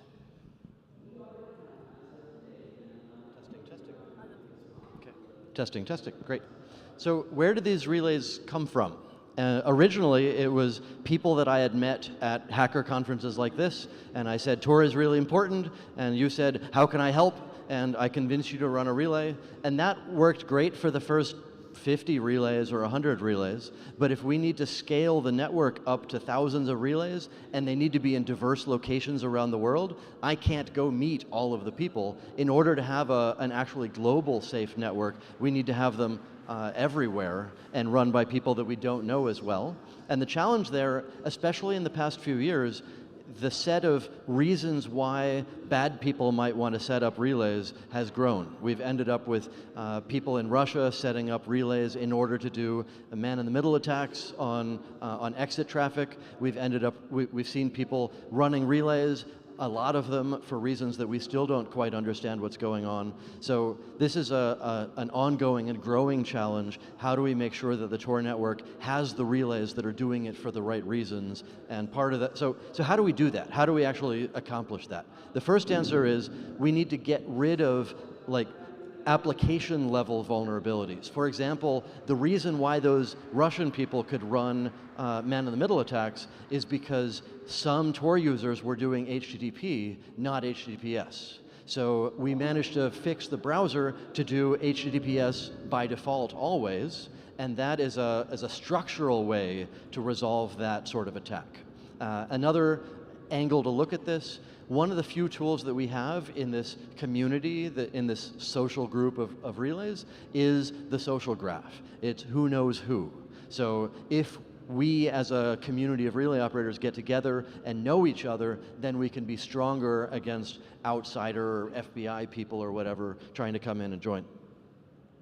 And speaking of that, one of the really successful models over the past 10 years or so is relay operator associations. These are nonprofits around the world these are individuals who banded together in their country. One of them exists in France, in Switzerland, in Germany. There's one in Sweden. There was one in Luxembourg. There was one in Iceland. There are two in Canada. It's a global phenomenon where nonprofit like hacker spaces get together to run Tor exit relays. And one of the great things about this is it's sustainable. You can run really big relays. Another one is they can establish relationships with the local cops so they know how Tor works. And also, we know who they are. We meet them at conferences like DEF CON and grow that community. So having them be part of our community is one of the ways we can handle that asymmetry where we need to have a lot of relays around the world, but also we need to know who they are and have them work together. And speaking of that, EFF a year ago launched a campaign to get universities in particular running relays. And part of the reason for that is universities, that's where freedom of speech, freedom of thought is supposed to be, but it's not just the freedom side. Universities are about education. You can run a relay at your university and learn how to put a computer on the actual internet, which is a thing that we all used to do, and now the cloud exists, so not as many people do that. So there's an education side, there's a community side, there's a research side. If you want to help do that, they have these amazing coins that they created a little while ago that I'll show you afterwards. That if you run a relay at your university, they will send you one of these amazing coins. And relay incentives in general is a broad topic that we really need to work harder on. So gamification, like Reddit style, Stack Exchange style. I got a gold badge for my 5-year anniversary. I got a silver badge because I was in exit relay. I got a silver badge because I'm in an ISP that there aren't very many other relays in. So coming up with ways to highlight what we need most and make people feel happy and part of a community, and check out my gold badge. I can put this on Twitter. Leaderboards, I'm running the 17th fastest Tor relay in the world right now. So that's one piece. Another piece is just giving people more attention. Meetups, having a time to answer their questions and walk people through how to run relays. And then there are the structural incentives. Like, imagine we had a Tor design where if you run a relay, you get better performance on Tor. So there are a bunch of exciting security problems that come with a lot of these designs, but maybe there's a version of this design where we can get rid of the security flaws while still keeping the incentives. And then the last topic is a lot of cryptocurrency people these days keep saying, you know what you need to do? You need an incentive coin thing so that people will want to run relays because they'll make money, they'll make bitcoins, dollars, and so on. And part of the challenge there is the cryptocurrency world, their fundamental building block is capitalism, is maximizing profit. And the Tor world, our fundamental building block is altruism. It's, I want to make the world a better place, I have extra resources, I can provide them. So these are very different worlds in terms of organic. Do you build an organic community of people who want to help each other, or are you just trying to, everybody for themselves, maximize your profit? And in that case, if you want to do it for profit, maybe you'll all go to the cheapest hosting provider so you can spend as little money as possible. Or maybe you'll sell your data on the side to make a little bit more money, because capitalism means, you know, maximizing profit. So these are fundamentally incompatible approaches to how to build a community of volunteers around the world who are trying to keep people safe. Okay, so I want to tell you a bit about network health and metrics and what we do. But first I want to tell you about a story, because I want to put what we do in context. So between May and June in 2020, we removed a group of TOR exit relays that were doing an SSL strip attack. And we didn't spot this at first because they were leaving all the exit traffic alone, but they were intercepting just a little bit of the traffic that was going to some cryptocurrency exchange websites.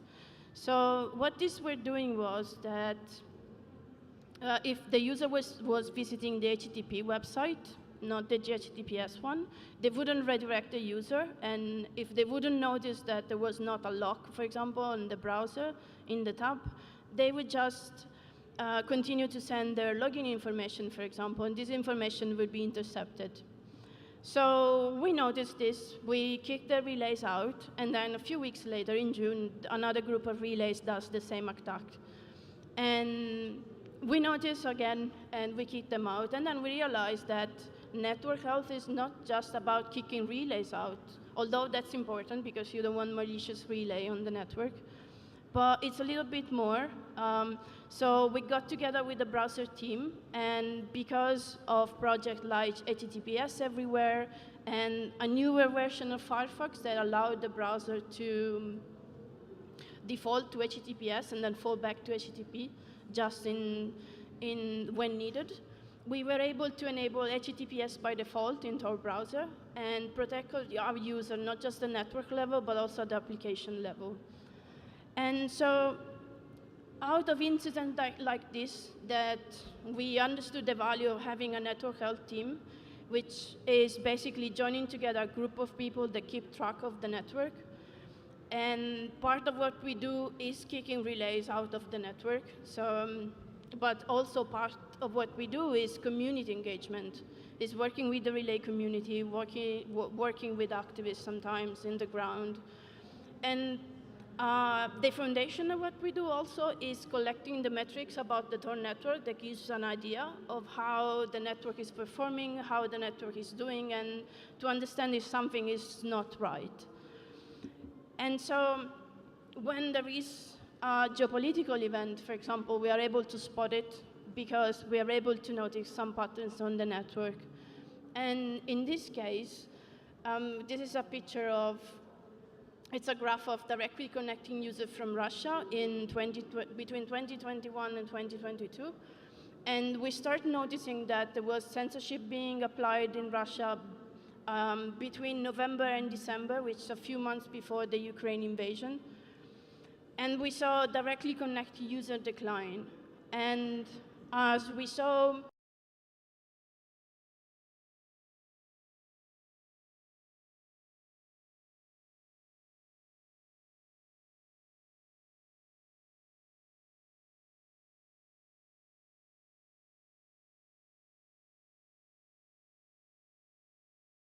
directly connected user decline. And as we saw this happening with all public TOR relays that are in the list, and that means that the sensors can get that list and block all of them. So bridges are relays that aren't in the list. So the goal is to transform the traffic in some way so that it's doing a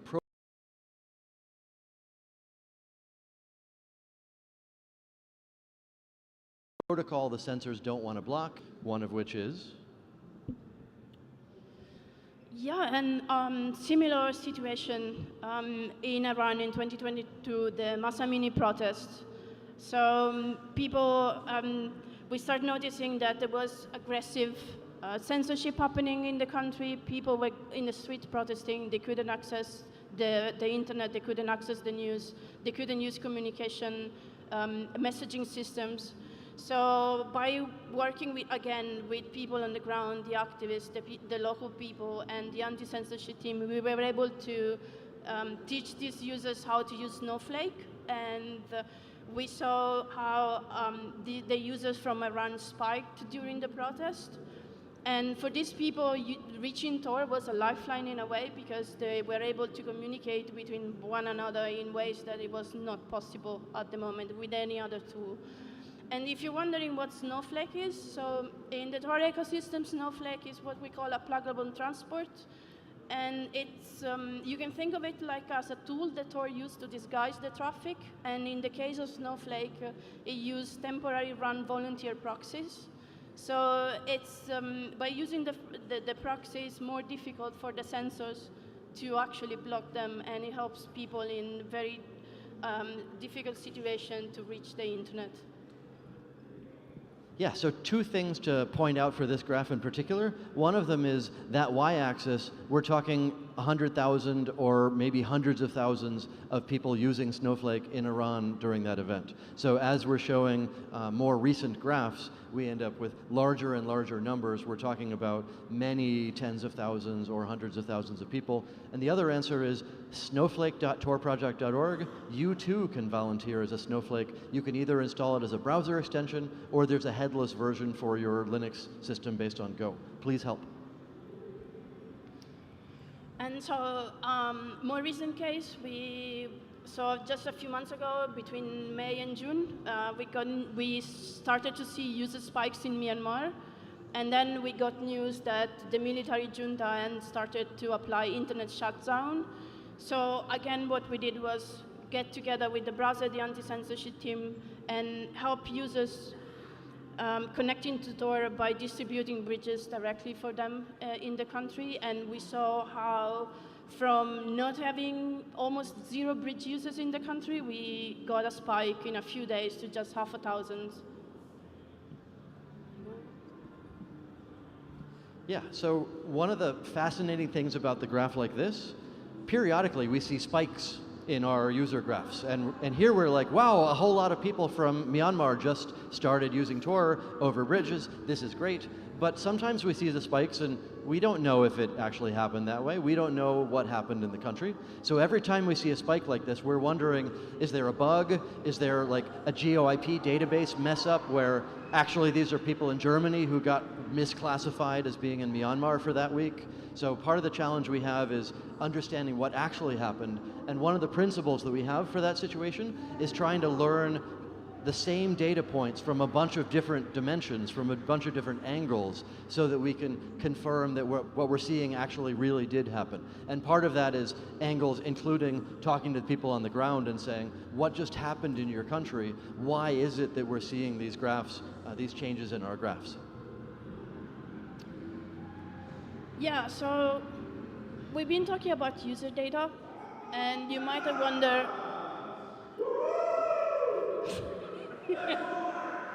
that's loud. Okay. I go on. Okay. I think they can hear us better than we can. Okay.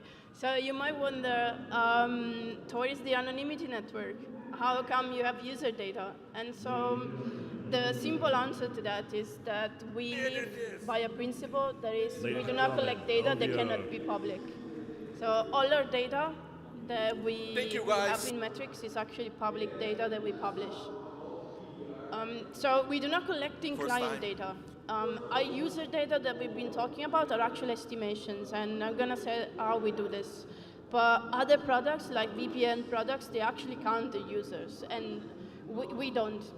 So what we have is aggregated data from relays. So the TOR browser or TOR clients in general, when they connect to the network, they request a list of relays information, and they need this to build the circuits. So we estimate that if, first of all, we count all these requests globally, how they are collected from relays, and then we estimate that if a TOR client was connected 24 hours, it will make 10 requests. I'm a hardware security researcher. So we count all the requests that we get from the relays when they upload their statistics. And we divide them by 10, and we have the user estimation. So in reality, we might be underestimating our user count by an order of magnitude, but that's fine for us. It's the trade-off that we want to make in order not to put our user at risk. So we do have, though, historical data, and we actually serve this data on collector.torproject.org. You find all the documents that are ever, I think, been created on the network. And out of this data, we have network-wide statistics, and we have also the status of individual nodes that will give us an idea of how the network is doing.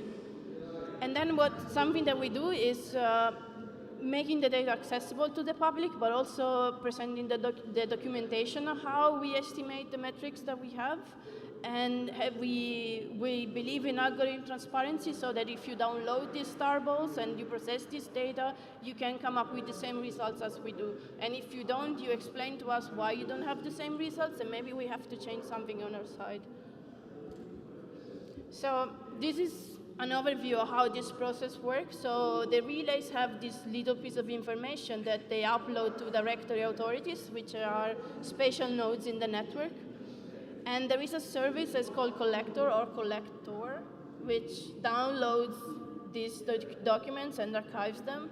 And then we have a service that takes all these documents, parse them, put them in a database, and extract time series and network statistics. And I said that all our data is public, and this is true, but there are a few exceptions. The first exception is that we are in a race with sensors. And these sensors have a lot of resources, and sometimes we need to protect some of the data in order to keep up with this race. And the other exception that we do is that sometimes we don't publish data when it can put user at risk. For example, if we have a specific country which has very few TOR users, and we believe that publishing those numbers can help somebody else that has other data de-anonymize those users, so we don't publish that numbers. And I think the threshold is about 100 users. So we've been talking about metrics for understanding the status of the network, but also we have other metrics that helps us understand if a node is misbehaving, and also give us an idea of how the network is performing from a point of view of performances and bandwidth and so on. So we look at traffic usage patterns. We have actual bandwidth measurements, and we have performance measurements. So one thing that we do is bandwidth probing, and we have a service. We actually have a bunch of services that are called bandwidth authorities, and what they do is that they create a 2-hop circuit with the measured relay, connect to a web server, download the files, and gives us an idea of the time it takes to download that file, and we can compare this with the bandwidth that actually the relays declares, and when they send their descriptors file to the directory authorities. And in certain cases, we can find out in some relays, for example, is trying to game the system and tells us that they have more bandwidth than they actually do. And another thing that we do is performance measurements, and we do them for 2 reasons. One of them is we want to know how the network performs from different points in the world. For example, we want to know how the location of a user compared to the location of relays distribution globally affects the bandwidth, affect other measurements. And the other thing is that we want to know for censored regions how the network performs for those users in those extreme situations. So the way this works is that we have a TOR client and a web server, and we build a circuit directly to the web server, download again a file, and we measure the bandwidth, we measure the time it takes to build the circuit, and if there are errors, for example. And so with all this data, we know it's open, we know it's accessible, we know everyone can start learning about TOR, and basically it's document, it's data, but we also know there is a learning curve. We also know that you need resources sometimes to store this data, you need time to parse it. And so we decided to open a little bit more the way people can access metrics data. We are working on an API which is already in beta, is already accessible. And we hope that this API can lower the barrier for researchers to start working with metrics data. We have few endpoints available, more coming up soon as we are developing. So you can access at metrics-api.torproject.org. The two endpoints that are available are details and summary, and give you some information of relays. I forgot to mention the API is called the Network Status API, or NSA for short. So one nice thing is that besides that you're querying the NSA to get the information, is that it has a little bit more flexibility compared to parsing the data or what we are offering right now. And is that you can do, for example, historical queries. So there is a published variable that you can parse in the URL, and you parse. Now, as I said, back in 2022, real encoders were very expensive. And then you get all the relays and widgets that were in the network within a week of the parsing commercial RFID reader writers at some point. So that means that you can go into the Firebird database and you can set the hide legacy encoders flag to 0, and now you can use a cheap off-the-shelf encoder essentially. So this is what we used back in 2012. So about the handheld programmer. So as I mentioned before, all of these locks have a mini USB port on the bottom of it, and obviously that struck our interest pretty quickly because it's behind, it's in the hallway. So we bought the H86 off of eBay, and we tried to use it in a lock at first, and we hit an issue where it detected it was being used at the wrong property. And so we were like, okay, there's some kind of authentication here. But then we quickly realized that if we just changed the property ID in our database to the property we were staying at, it would start working. And so there's a lot of interesting features in here, and we didn't use it too much in our attack, but the main interesting thing is you can actually interrogate these locks. University, at your work, every entry and every exit at your VPS, so for example, wherever you happen to be. Maybe there are sysadmins in here right now who would love to add an extra relay on their volunteer rack. And so part of that is the more relays we have, the more performance we can handle, the more users we can give good performance to. And the other piece of it is the more relays we have run by good people, the smaller the impact is when some bad person shows up to try to run a relay. So the way that we dilute the people trying to do the attacks is we get more and more hacker spaces and individuals and hackers and volunteers to be participating in this community. And yes, location matters. If you can run a relay that's not in Germany or the Netherlands, then you'll be showing up in a part of the TOR network that doesn't have it. Now we had a few goals for reverse engineering the system. We wanted to understand how the MyFair sector keys are derived, how the data stored on the card is encrypted, and then once the data is decrypted, what is actually the meaning of the different fields of this data. So first, a quick introduction to MyFair Classic. Most of the Saflok deployments use MyFair Classic 1K cards. These 1K cards have 16 sectors, each containing 4 16-byte blocks.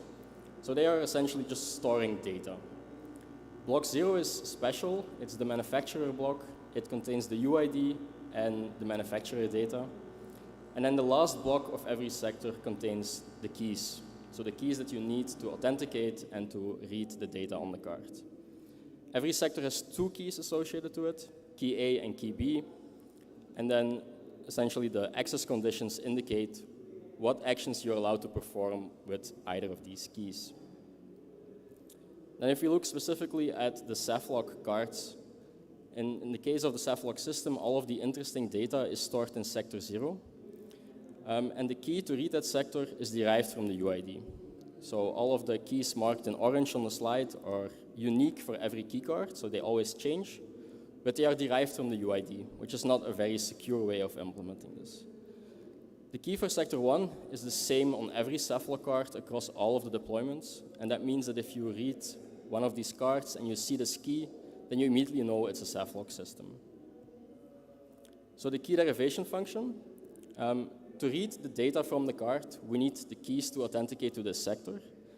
There's a few ways you can get those keys. You can use a Proxmark 3, run href mf autopone, and it will immediately spit out all of the keys for you. The other way to do it is to actually reverse engineer the key derivation function. And it turns out that back in 2022, multiple people had already done this. They had reverse engineered the KDF, but they hadn't published it. So at the time, we had to reverse engineer it ourselves. In the meantime, someone has published the KDF, and now it's also implemented in the Proxmark 3 project and in the Flipper 0. It's maybe interesting to know that knowing the KDF is not strictly necessary for our attack, and that's because there are cryptographic attacks on the MyFair Classic cards. So reverse engineering the KDF, we figured out that the Saflok card encoder DLL contains a Kaba get secured keys function, which implements this KDF. Initially, we weren't 100% sure that this is the correct function we wanted to reverse engineer, so we made a simple Python wrapper that uses the DLL, and then we could feed in some UIDs and check if the response was the same key as what we were seeing in the Proxmark project, essentially. And then later on, when we were sure this was the correct function, we translated it to Python so that we had our own library for it. So now we have a pretty good way of reading the data on the MyFair card, but of course our goal is not just to clone it, we want to modify what rooms the key can open. And so we learned that really the only data that matters is the 16 bytes on block 1, which kind of tells the lock which doors the lock can open, and then the first byte on block 2 is a checksum of the first block. And so we wanted to figure out, it looked like the data was encrypted on the sector because we didn't really see anything meaningful in it. And we found this encrypt card and decrypt card function in the Firebird services DLL. And so using that, we discovered that the data on the card was actually encrypted using just a substitution table. And we unfortunately also learned that that substitution table is the same for every Saflok hotel. So every Saflok installation has the keys to decrypt and encrypt every Saflok card. And so now we know how to decrypt it, and now we want to start changing what the fields are. But we had the decrypted data, but we still didn't really know what those 16 bytes represented. Luckily, in the same DLL, we found a function that we didn't think was actually being used, but it basically assembled the 16 bytes for an emergency card. And so we kind of took a look at this function and saw, what fields is it writing to on sector 1. And we were able to kind of work from there, work backwards and say, okay, these bytes are the expiration, these bytes are the room number, stuff like that. And being able to create cards was also very useful. We had our fake hotel, so we created some cards and we were able to decrypt that data and see, do these fields align with what we expected. And so slowly, byte by byte, we figured out what the data was starting to mean. So this is the full card data format for the Saflok systems. It is in alphabetical order, so if you want to reproduce it, you will have to figure out the correct order of the fields. There's a few logical fields in here. There's the card creation date, so this is like up to the second when the card was created at the front desk. There are card levels indicating if this is a guest key, a master key, or an emergency key. There's quite a few of these levels. There's a few different types of cards, but we'll get into those later on. There's a deadbolt override bit, which sounds very interesting, obviously. And then there's a few more fields. So the lock ID is an interesting one. This is just a numerical indicator in a database linking to a specific lock. So you can't simply figure out room number. You can sort of guess what the room next door has as a lock ID. The other thing that we need to know to make cards for every deployment is the property ID. So this is door has as a lock ID. The other thing that we need to know to make cards for every deployment is the property ID. So this is a 12-bit number that is supposed to be different for every hotel. And to make a card for a hotel, you need to know this property ID. And finally, there's a sequence and combination field. And this was by far the most annoying field in this entire data format. And it took us quite a while to figure out how to work around this. So as I mentioned before, multiple card levels and card types. Most of the keys you will get when you check into a hotel will have lower levels, so guest keys, connector keys, suite keys, and so on. And they typically only open a single room in the property.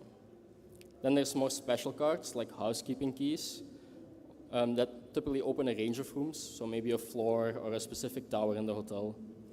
And then finally, we get to the interesting ones, like the emergency key.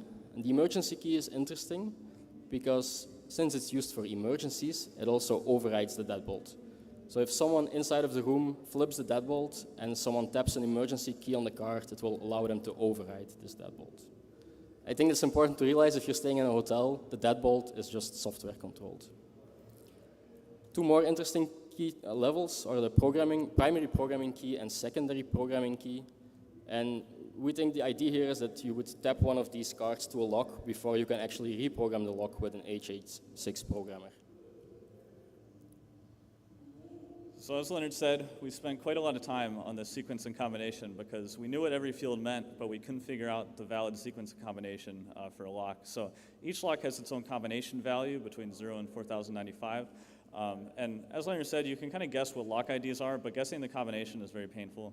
And there's also a sequence number, and so this is used just as you check in and check out, each guest gets their own sequence number. So for example, if someone checks in after you, they'll tap their sequence number, and that will invalidate all the previous ones. So that prevents, two people from having a valid key to the same room, as that would be pretty bad. And the field is just the sequence encrypted and combined with the combination. And as I said, this is really the only field that gave us any trouble in making a valid guest key. At first, we tried to brute force the field. Leonard tapped the Proxmark about 4,000 times, trying to guess what the valid sequence number was. This doesn't work. I don't suggest it. The lock does detect that you're trying to just guess key cards, and it kind of shuts itself down. It's also very physically strenuous and annoying. Later, kind of the crux of our discovery was that we found that because these locks are offline, they sometimes have to be resequenced if they become desynchronized with the front desk. And what a resequencing card does is it just simply tells the lock, hey, this is your new sequence and this is your new combination. And that's perfect for us because those were the only two fields we didn't know. So we were able to create a key card that simply resequences the lock and tells it, hey, this is your new secret value. And that's the only one you need to create a forged key card. So now we have all the elements to make a full attack. So the idea is that you would start by obtaining any card from the hotel just to get a property ID. This can be your own card, this can be an expired card, it can be a card you found on the floor from the express checkout box or simply one you bought from eBay. So once you have the property ID, we can start forging keys. So we forge a resequencing key card for a privileged level, so emergency or grandmaster. And the reason for picking emergency is that it works on all of the doors, so you don't have to guess a lock ID anymore. Then you walk up to a door, you tap your resequencing key card, it resequences the lock, and then you have your second key card that is an opening key for the same level, and it will open the door. And the nice thing is, you make this pair of cards once for every property, and you can now walk around and open every single door in the hotel.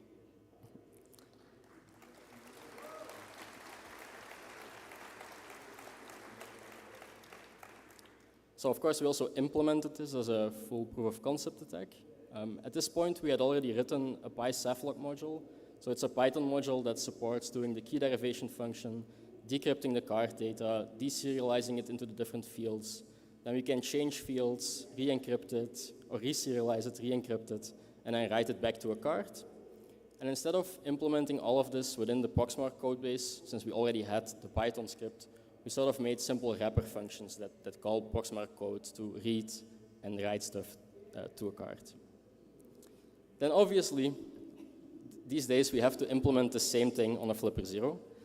This was relatively straightforward. You can make an NFC-supported card plugin, and that essentially has to implement 3 functions. So the first function is verify, and that's essentially a function that tries to verify if the card you tapped is a Saflok card. As I mentioned earlier, Sector 1 has a default key, and you can use that default key to detect if the card is a Saflok card. Now that you're sure that it's a Saflok card, you go to the read function. The read function derives the key, so implements the KDF, and then reads the relevant data blocks. Now that you have those data blocks, you can decrypt them, parse out the data, and then from there generate a resequence and an emergency card that gets stored on the Flipper's file system. Before anyone asks, we're not releasing this plugin. But there is a KDF plugin available on GitHub that someone else made, and you can actually use that plugin to check if you're staying at a Saflok hotel. So as we mentioned previously, we actually found this at DEF CON 2 years ago, and it was a very long disclosure process. So in August, we kind of found, the decryption key, and we were able to read and write to the card, but we didn't actually figure out the resequencing thing until a month later. Finally, we were able to figure that out, and we created a complete proof of concept. Unfortunately, Dormakaba didn't have any disclosure process, and so I had to message their CISO on LinkedIn. Luckily, he actually took it seriously and responded quickly, and they actually have a VDP now, I think, which is great. We had our first meeting with them in October, and from there, I think we had at least 13 meetings with Dormakaba talking about the vulnerability and how they were going to fix it. As I mentioned, it's 3 million hotel locks, and I don't think they were fully ready to do that upgrade for a while, and it was quite a painful change. But in November 2023, they upgraded the first hotels to resolve the vulnerability, which was great. And then, as you may have seen, in March of 2024, we did a limited disclosure of saying, these hotel locks have a vulnerability, but we're not going to say exactly what it is. At the time we published it, 36% of the locks have been upgraded. Today is our DEF CON talk. They only told us the majority of the locks have been updated. We don't have a specific percentage anymore. And they said nearly all Las Vegas properties are in the process of being mitigated or have been mitigated, more or less. Remediation, they added a new enhanced security mode, and this is to their we mostly looked at System 6000. That's kind of deprecated now. There is a fix for it, but it's not as good as the enhanced security mode. The new enhanced security mode has a new KDF. It encrypts the card data using AES, which is much better than a hard-coded substitution cipher. And it also uses MIFARE Ultralight C, so even if you're able to decrypt the card data, it's still hard to actually write it to the card because you don't know the card keys. And as Larry mentioned previously, they also replaced all of the encoders, and so there's a new encoder for making the keys that also has a secure element inside of it. So a lot of people ask us, why did it take so long to fix these hotel locks? Why did it take 2 years? And it turns out that the main issue are the integrations. So of course, first, Dormakaba had to come up with a fix for their own hotel locks. But then if you start thinking about especially big Las Vegas properties, they have so many integrations with the hotel locks. So maybe you use the kiosk to check in. You've used the elevators. There's payment solutions in some hotels. And some hotels even have towel machines. And so when a hotel decides to upgrade their hotel locks, all of these systems have to be upgraded as well, and that typically means that they have to contact the manufacturers of these systems. And so you can imagine this takes a long time. Most of the locks have to be updated manually. That means that someone has to walk up to the door and hold the programmer in front of the lock for 2 minutes. 3 million locks times 2 minutes is a lot of minutes, so it takes a long time. Then additionally, you have to convince property owners to perform this update, and that's also one of the reasons we had this limited disclosure initially, to make hotel owners aware of the vulnerability and give them some extra time to implement the fix. We were told that at the peak of deploying this fix, Dormakaba was resolving 500 properties per week. Another thing that has changed now in the new update is that the standard guest cards will be using Ultralight C. And one of the reasons people are making this switch over to Ultralight C now is that the cost of Ultralight C cards has come down a lot over the last few years. So if we talk about card cost, we found a few statistics online. So on average, a hotel is occupied 65%. An average stay at a hotel takes 1.8 nights. The average number of cards that gets made per stay is 2. And only 25% of all cards are returned when you check out. Now, if we think about big Las Vegas properties that have between 3,000 and 7,000 rooms, then you can imagine they make a lot of cards. So if we do a bit of simple math, then we end up with a hotel with 5,000 rooms having roughly 660,000 stays per year. That means that around 1.3 million cards are made at one of these big properties, of which only 300,000 are being returned after stays. So that means that a hotel needs to buy roughly 1 million cards per year. If we assume 10 cents per card, that's $100,000 just in RFID cards.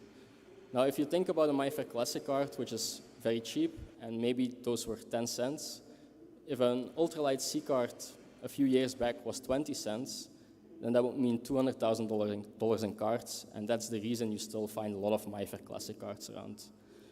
But luckily, prices have been coming down also because there's more of these systems asking for ultralight C cards. So they've become cheap enough to the point where hotels are now using ultralight C. So I guess most of the people in this room are staying at a hotel this week. So how can you tell if the hotel you're staying at is using Saflok and if it's fixed or not? It's relatively easy to see if a hotel is using Saflok. Typically, you can already tell when you're checking in. If you look over the counter, you can see the encoders. So we have 2 pictures of encoders on the slide here. The leftmost one is an old encoder. It's thicker, it's bigger, and the one on the right is a new one. Now, if you see the old one, you know it's a vulnerable system. If you see the new one, it could be a fixed system, or it can be a system that is in the progress of being mitigated to the new solution. You can also quickly recognize the locks that are used in these systems. So the small black puck type lock with the S going to it is very common here. And those are Saflok locks. So if you see those, you know it's a Saflok system. Then the next thing you can do is you get a card from when checking in. You can tell if it's a MyFair Classic or an ultralight C card. So then you use your favorite RFID tool, which we all know is the Flipper Zero with Iceman firmware. Or you use an Android phone with the NFC Tag Info app, and that allows you to tell what type of card it is. So if it's a MyFair Classic card, then you know that the system is still vulnerable to this attack. Or it's not a Saflok deployment, so you have to really do all 3 of the steps. So how to protect yourself in a hotel? You see it's Saflok, you see it's MyFair Classic, well, you're probably screwed. But there's some things you can buy. There's a deadbolt Velcro strap, and that kind of holds the deadbolt closed, and so that kind of prevents it from opening externally. You can also get under door wedges, which kind of drill themselves into the carpet and prevent the door from opening.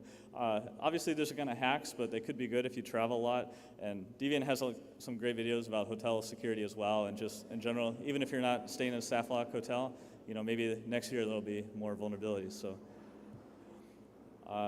So that's it. Summary: reading a single card at a hotel allows us to open any door at the property if it's vulnerable. This system has been in use since 1988.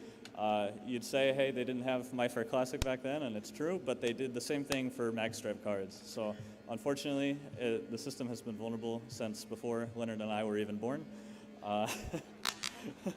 And many aspects of these systems still haven't been looked at. Once we found a way to make these master keys, we didn't really care about the rest of it.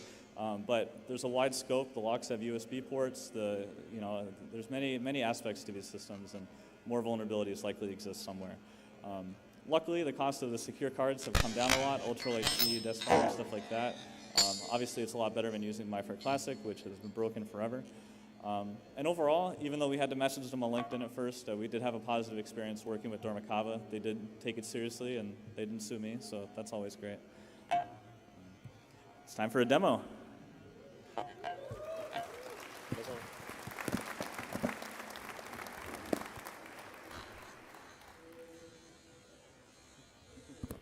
Okay, we have 2 demos. Are we going to attempt to show 2 demos?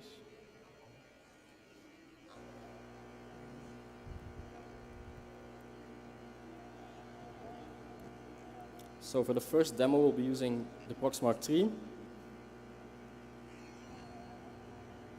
I have a few RFID cards here. One of them says valid. As you can tell, it opens the lock. Now, if someone is staying inside of the room and they have the deadbolt on, then this card no longer works. So that's a normal behavior of regular guest cards. The second card I have says expired or invalid.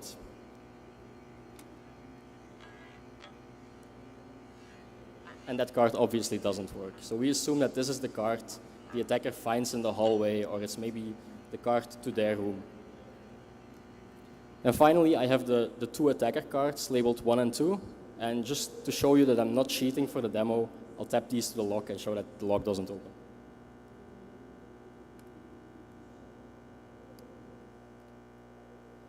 Okay, so now we'll start by reading the expired or the invalid card with the box mark.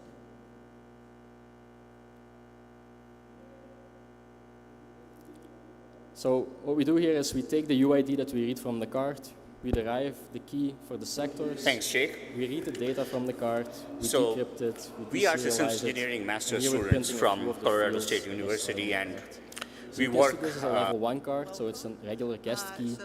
It was made for the lead room, and you can also see that the card was created in 1990, and that means the card is expired, and that's why from the it no longer 19th works. century. And my name is Ilanka Dunin. Hello, Using this property ID, we can now start to my make a name new is card. Klaus Schmee. I'm a German computer scientist. So I'll I first work for reprogram a the company first named card. Eviden, a European IT security company. I'm also a crypto and crypto history expert. Right. And we have written a couple of books together. Most recently, this one came out in September 2023 from No Starch Press. And if you go down to the East Vendor Hall, number 29, they may have one copy left. At least that's what we saw when we checked earlier. So, encrypted newspaper ads. Just kind of giving you a general idea. This is something that was very popular in the 19th century. Usually they were sent back and forth between lovers. Sometimes they were used for business reasons. And there were a couple of books that were written. This is one from 2006 by Gene Palmer. It was the pseudonym for Tony Gaffney. And he lists about 1,000 of these ads.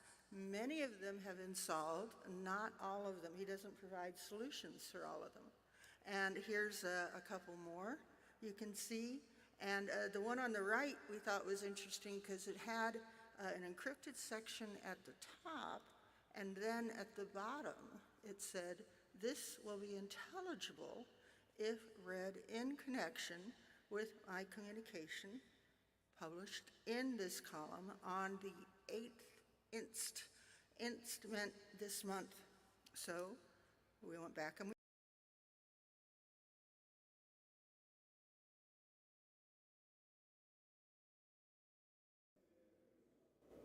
complex software vulnerability in the world, but at the end of the day, It tells a us it's a simple Saflok ID card. check We or can again missing see ID the check in a card cloud level, environment it can lead has to a much automatically created exploration of our historical approach and shift our perspective through some practical examples.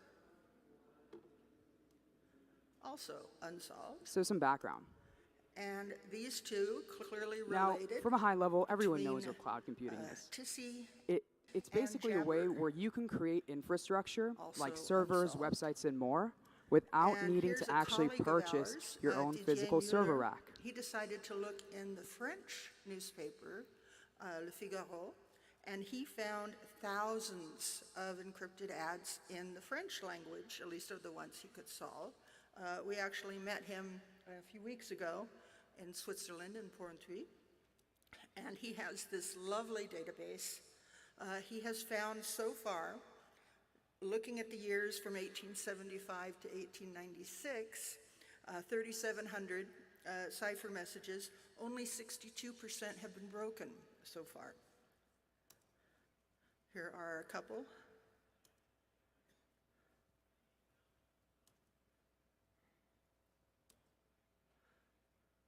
And this one was interesting because you can tell if you dig into it, it's a combination of what we call clear text. And then if you look at the numbers in between, it's all 5-digit numbers. And someone into codes will go, aha, well that looks like a codebook code, but we haven't found which codebook. We've looked at the codebooks from that time period. There are some in French and some in English, but haven't found anything that works. It's possible that we haven't found the right codebook. It's possible that there's some sort of super encryption going on. So, you know, take a 5-digit code and you add 1 to it, or divide it by 2 or something like that. But for whatever reason, we haven't found it. Now this one is a musical mystery. Ce qu'on ne peut se dire, ni s'écrire, on peut le chanter. do, mi, do, ré, fa, ré, mi, etc., etc. Vous avez compris? Which in English means that which cannot be said nor written can be sung. And then we put what we think are the notes there and have you understood. So then we also mapped it to a musical staff here. We didn't have any indication of what the signature was or the duration of the notes, so we just kind of picked something that seemed to fit. And if sound works, we'll play it for you.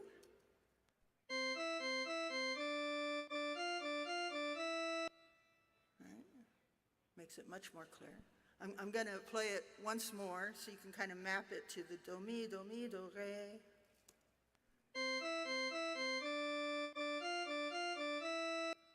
So there's a couple things that could be going on here. One is that it could be related to a language called Sol-Re-Sol, which had been invented in France a little earlier by a Frenchman.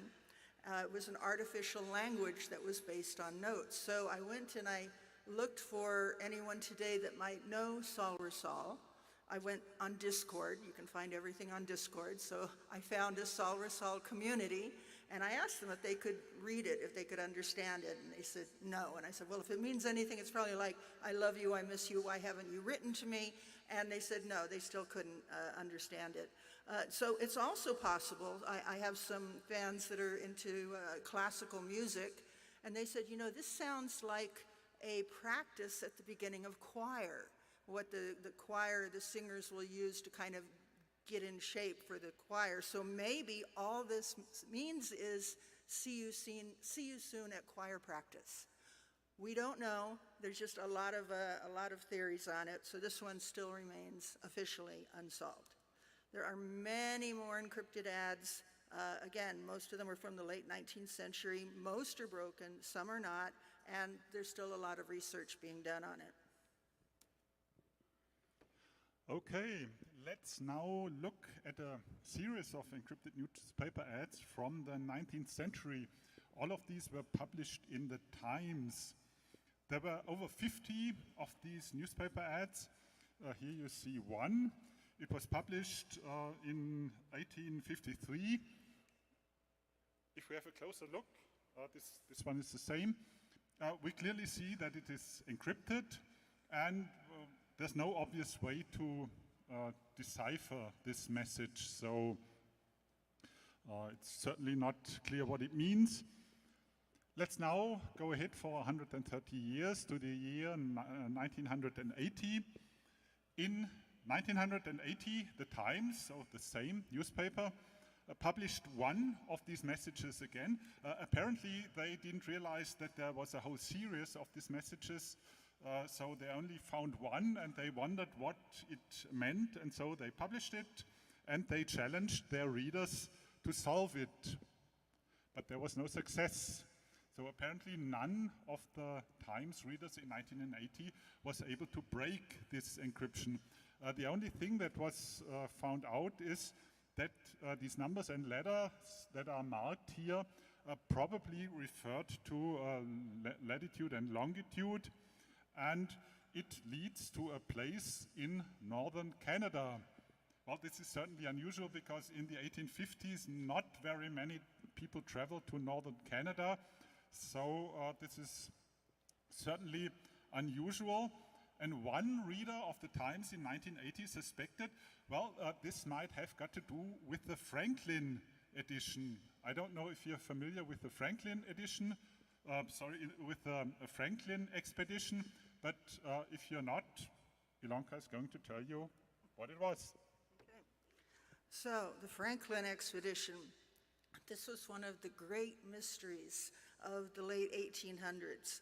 So there was Lord John Franklin, and he started an expedition in 1845. It was a British naval expedition. He had two ships. They were called the Terror and the Erebus.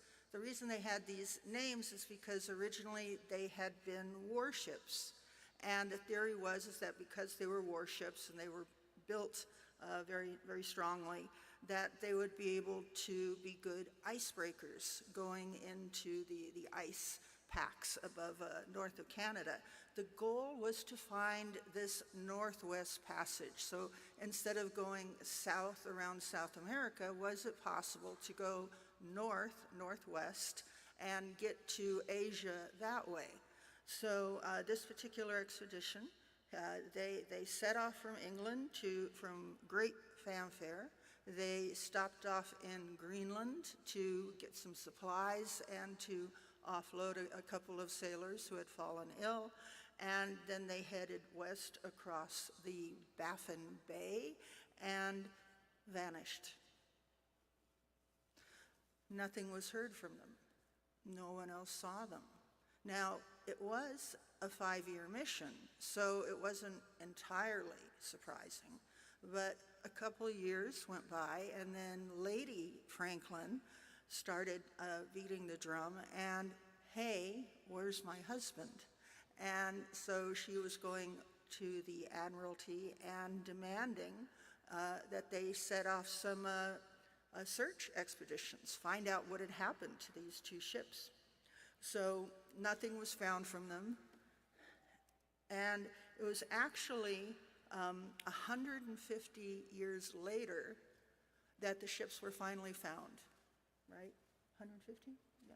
So in 2014 and 2016, the ships were located off of King William Island. The Terror was found in the coincidentally named Terror Bay, and then south of it was the Erebus. Now, many books have been written about the Franklin expedition because it was this great mystery of why did they disappear?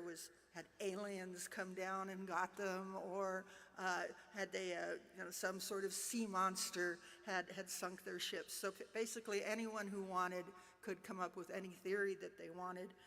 And as I said, there were many different rescue expeditions that were sent. There was this great reward that was offered. This is just a few of the expeditions. There were many more. And now let's come back to that classified ad. Did it have anything to do with the Franklin expedition? Was there some relationship between the ad and the Franklin expedition, or the ad and one of the rescue expeditions? Yes, so let's now come back to this article in the Times in 1980, when the readers were challenged to break this encrypted advertisement from the 1850s. Well, as I said, in 1980 nobody was able to solve this mystery, but 12 years later this article was published by a British encryption expert named John Rabson.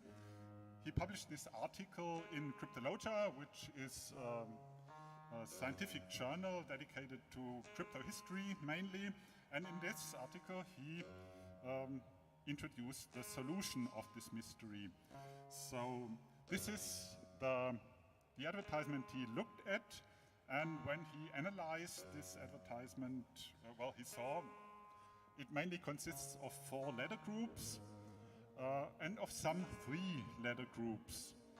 And the letters used here, or the lowercase letters, all run from G to Q, excluding the J, which means that there are 10 different lowercase letters used here.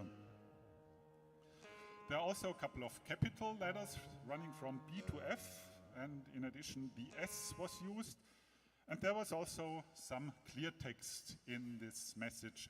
For example, the signature at the end, JDW, is clearly not an encryption, it's an abbreviation.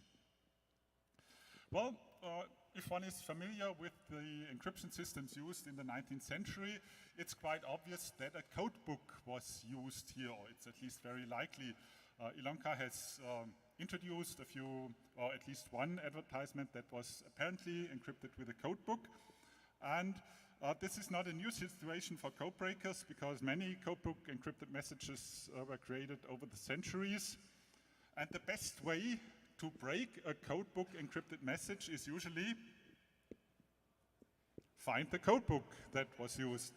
Not very surprising, but this method usually, very often works quite well because there were not too many code books in use. At least if you know when a message was created and who created it, you usually can tell, well, if it was in the military, maybe it was a military code book of the time, or if it was some business related, maybe it was a business code book. A code book can be imagined like a dictionary, so for every word of a language there's a number or maybe a sequence of letters, and many ciphertexts have been solved by finding the code book that was used. So the question John Rabson asked himself was, well, is there a code book, or was there a code book at the time in question that used 4 letter groups based on the letters from G to Q? And the answer was no, or at least we and John Rabson didn't know of a code book that matched this requirement. But, well, the letters from G to Q, excluding the J, make exactly 10 letters. So maybe the letters were used instead of digits. So maybe the G stands for 0 and the H for 1 and so on. And in fact, John Rabson found a code book that was a very good match. It was the so-called Myriad Signal Code. It was introduced in 1817. There were several editions, and it was quite popular in the 1850s in England. So this looked like a good guess. If you look into this code book, you see that it was created for sending signal or flag signal messages. This is not relevant here. We are not dealing with flags, but it could also be used for any other kind of messages, as long as such a message could be noted in digits from 0 to 9. Here on the right you see an excerpt from this code book. So as I said, it's like a dictionary, and this one replaces every word of the English language with a number between 0000 and 9999. Okay, so what did Rabson do? Well, he took one of the advertisements and replaced every 4-digit word, or every letter in a 4-digit word, with the numbers from 0 to 9, with the table you can see here, the substitution table you can see here. And then he applied the code book, the Myriad code book, and what did he get? Nothing. Or at least nothing that really looked like meaningful text. So maybe the mistake was that the replacement table running from 0 to 9 was wrong. Was certainly a difficult question. What else, or which other table could have been used? So John Rabson looked for cribs, for words he could guess in the ciphertext. So here he found one. Here you can see the word IQHL and followed by the word born. So what is born? Of course, a child is born, a son is born, a daughter is born. This required some guessing, but one of the hypotheses he tested was, well, let's assume that this stands for son, and if this is the case, IQHL would be replaced by 8196, and maybe this is the correct replacement. And if it was the correct replacement, this would be how a part of the substitution table looked like. Here's another crib he found. Here we have the number 3, followed by the word MIOQ.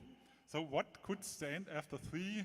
Well, just about anything. 3 days, 3 weeks, 3 months, 3 years.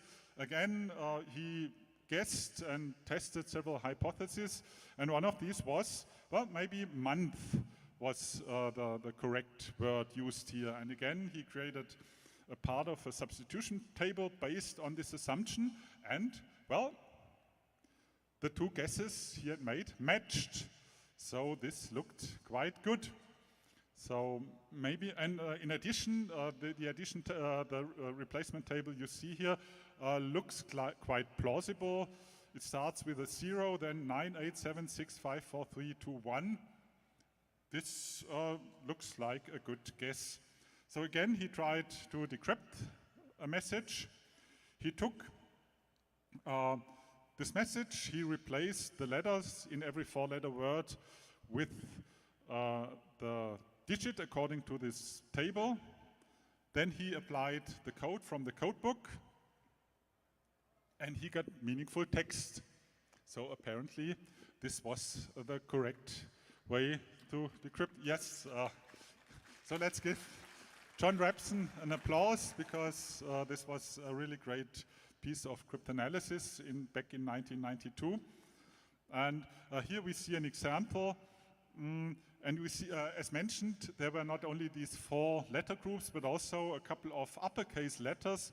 And it now became clear what these uppercase letters mean, because the codebook consists of 5 parts, and one of the parts is divided into subdivisions. And apparently, each letter, each capital letter in the message stands for one of the altogether 6 parts. And this is exactly how the encryption and the decryption worked. So here we have the E standing for part 4, and this would be part 4 in the codebook. Let's now look at the decryption of one of the messages. All are well at Bowdoin, and so on. And as it seems, or as we see now, this latitude and longitude appears to make sense. We are still not really sure what exactly this means, being accurately seen drifts and so on, but at least it's plausible. Here's another plain text. You see the original in the upper left corner, and this translates to, or this decrypts to, all are well at home and elsewhere. Margaret had another boy in the evening on Christmas Day, and so on. Well, this is family gossip. It's a little disappointing because, of course, other encrypted messages contain the location of a hidden treasure, or world politics, or important businesses. In this case, it's about family news, but that's also very interesting, but because family news from 19th century, that's not something you encounter every day. So we tried to decrypt this message. It wasn't, or it was difficult, because some of the words are are ambiguous. For example, popularity could also mean population. That's not, or both words are possible in the codebook. P and M, that might stand for Papa and Mama, but that's of course also a guess. And this is also a guess, because the words used here are coal and rich. So maybe this refers to a person named Coleridge. We don't know, but it makes sense in our view. So decryption is difficult, many ambiguities. Here's another plain text. This is especially interesting because it mentions 2 names that can be identified, Captain Penny and Captain Austin. And as it turned out, both captains were shipmasters who engaged in Franklin rescue expeditions. So we are now back at the Franklin at Franklin and his rescue expeditions. There appears to be a connection. Here's a list of some of the most important Franklin rescue expeditions, which mainly took place, or which took place after 1850, when Franklin's wife was calling for help. And if we look at the ads, all of them were published between 1850 and 1855. And this matches exactly with the rescue expedition of Richard Collinson. So was it really Richard Collinson who wrote or received all these encrypted messages? Well, we'll see. Richard Collinson, here you see a picture of him. And let's now look at the rescue expedition of Richard Collinson. So Richard Collinson set out on a rescue expedition with 2 ships, one of them being the Enterprise, on a 5-year mission to go and try to find Franklin's expedition. All right. They did not have any success. What they were trying to do is to come around from England go around and come in from the western side to see if they could find him from that direction. No luck. But there's many books written about his expedition, in part because his brother went through his logbooks and wrote another book about Collinson's expedition. And this is one page from that, where they talk about cipher notices in the Times that use the signal book of the Royal Navy, and that this advertisement was regularly published. So now we know the mystery or the purpose of the messages was solved. So we call this the first known secure global communication system. His family published encrypted ads in the Times.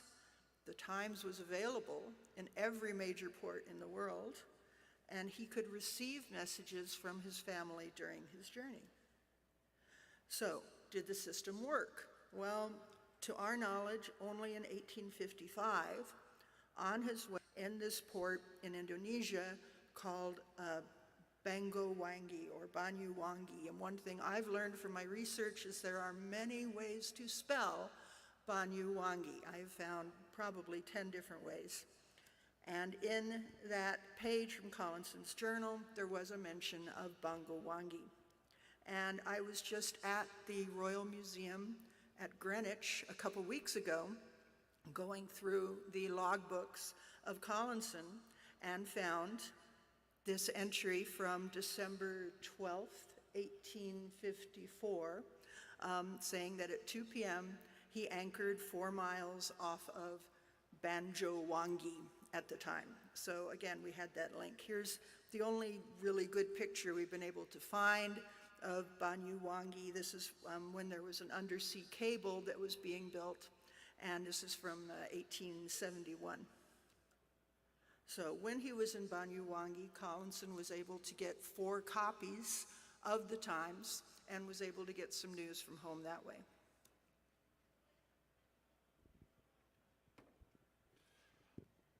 Okay, let's now look at the situation half a year ago at the beginning of 2024.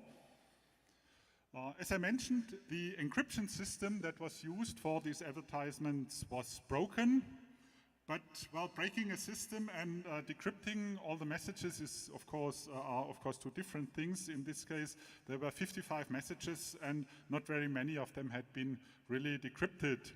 And up to that point, no scholar or no expert of the Franklin expedition had read the messages.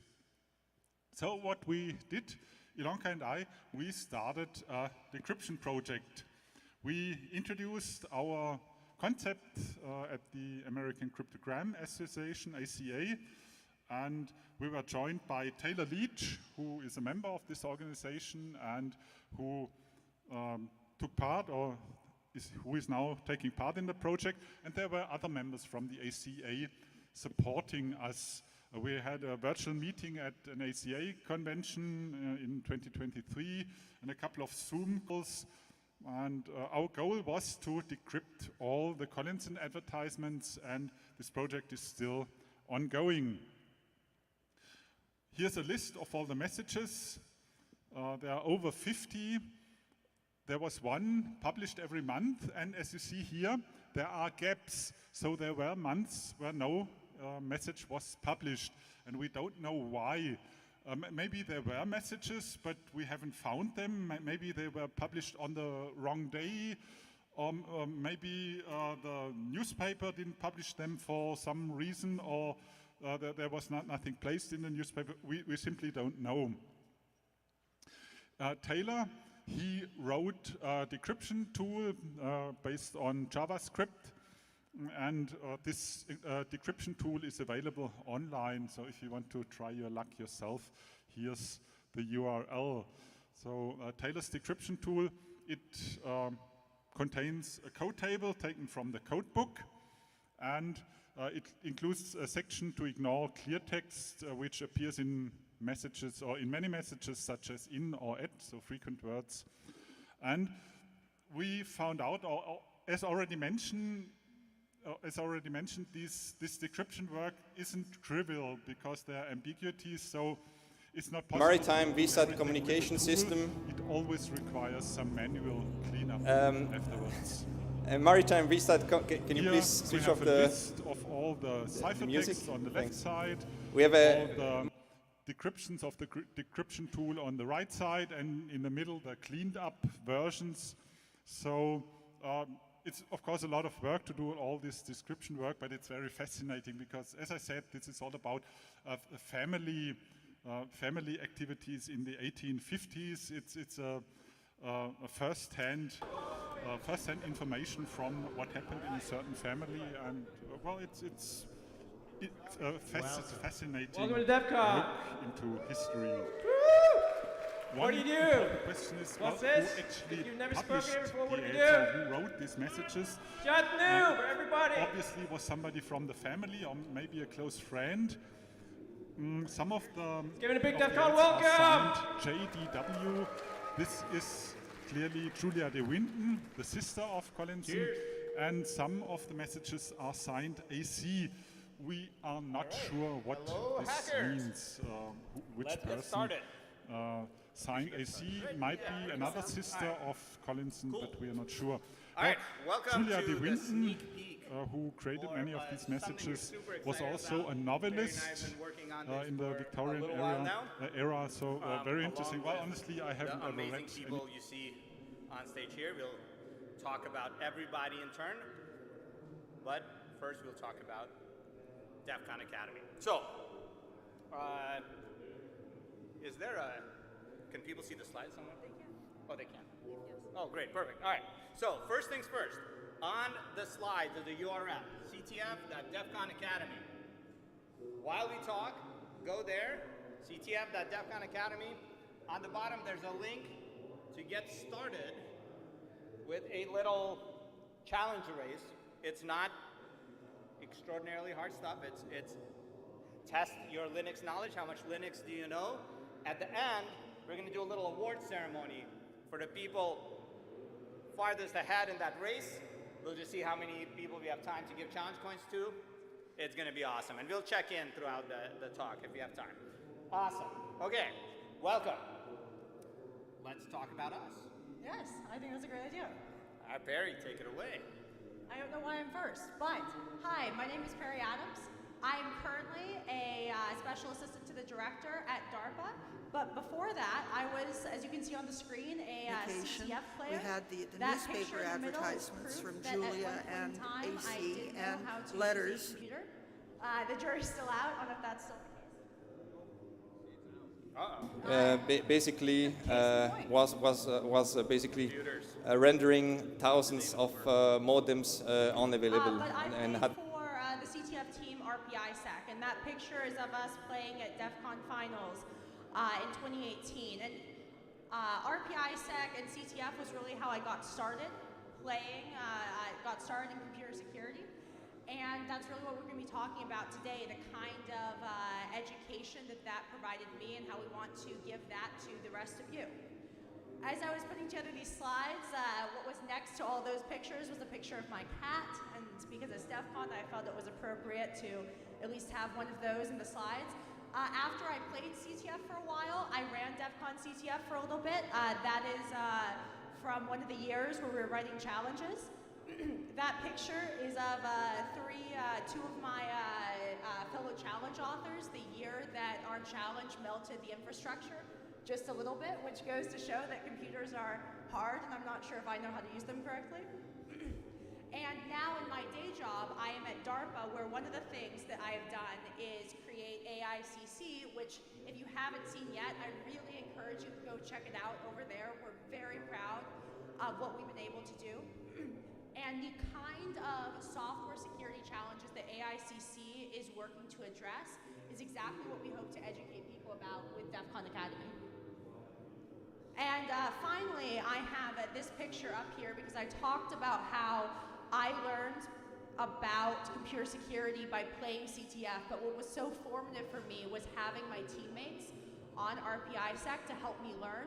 When I first got started, they told me that I could not have, hypothetically let's say, they told me I could not have IDA until I had learned how to solve a CTF challenge using objdump. And if you haven't seen the output of objdump, that's what a binary looks like. It's much less pretty than IDA, and this was of course before we had Ghidra. But when I was doing this, I had people I could call, I could phone a friend, I could get help, and that's really what we're trying to do, what they've been trying to do with DEF CON Academy. Thanks, Barry. So, before I talk about myself, which I love doing, I want to check on one terrifying thing. Oh, this is counting upwards. Okay, thank God. All right, awesome. So then we can just calmly continue. All right, I'm Zardis, and I am, I can say with some trepidation that I'm way too loud. That I've been coming to DEF CON since DEF CON 9. Right? This is super cool, DEF CON 9. Is that my feedback? You gotta keep them separated. DEF CON 9 was, it's this guy.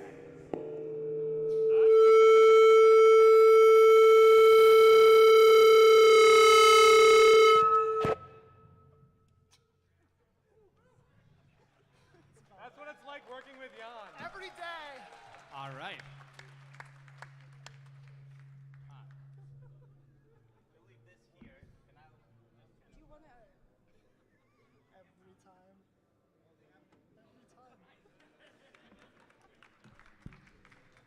Ladies and gentlemen, the Dark Tangent. Honorary AV maestro. Okay, cool. So, I've been coming to DEF CON since DEF CON 9, right? This was a long, long time ago. From DEF CON 9 up until DEF CON 17, I would come to DEF CON, I'd wander the halls, I'd look around at all this incredible hacking, I'd get really amped up, but I wasn't really making progress. I was slowly, very, very slowly building up my skills over the course of 8 years, and then after 8 years, an eternity in cybersecurity time, I finally got into CTF. I started playing CTF with Team Shellfish, and then my life as a hacker, accelerated rapidly. Within a couple years from that, I created with my colleagues one of the most powerful binary analysis tools on the planet. Later, with also amazing colleagues, we started hosting DEF CON CTF. We went from running it, from playing in it to hosting it. Then I became a professor. Is that still us? I gotta get to my, all right. Later we went from playing to hosting, and then I became professor at Arizona State University. Dude, I feel like I'm in a sci-fi. This is awesome. This is great. We can probably just turn this one off. Yeah. DT did a great, cool. Can we turn off too? Oh, there it is. You got it. Awesome. Okay. So, and all of this happened relatively quickly once I started playing CTF and once my security knowledge started getting ramped up very rapidly. And there was this inflection point in DEF CON 17, but that took 8 years to get there, right? And what I've been thinking for a long, long time is how do we accelerate that? What was missing here? And Perry alluded to it. When I started, I didn't have a group that could mentor. I was a high schooler, but that doesn't stop people. I've seen high schoolers accelerate rapidly in cybersecurity skill when they have the right environment to enable them, right? And so our question was,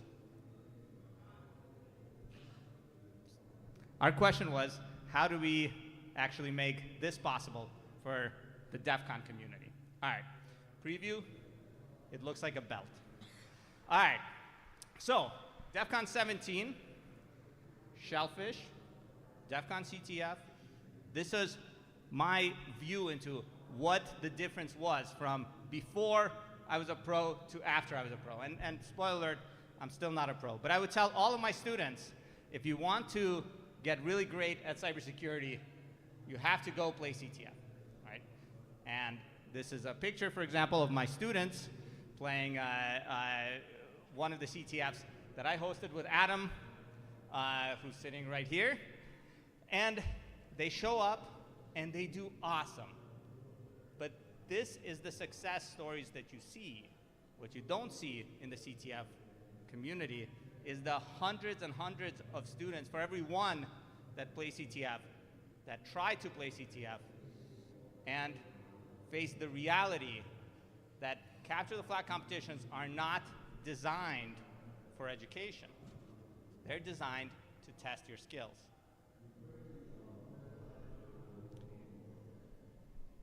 So, this is intentional in CTF.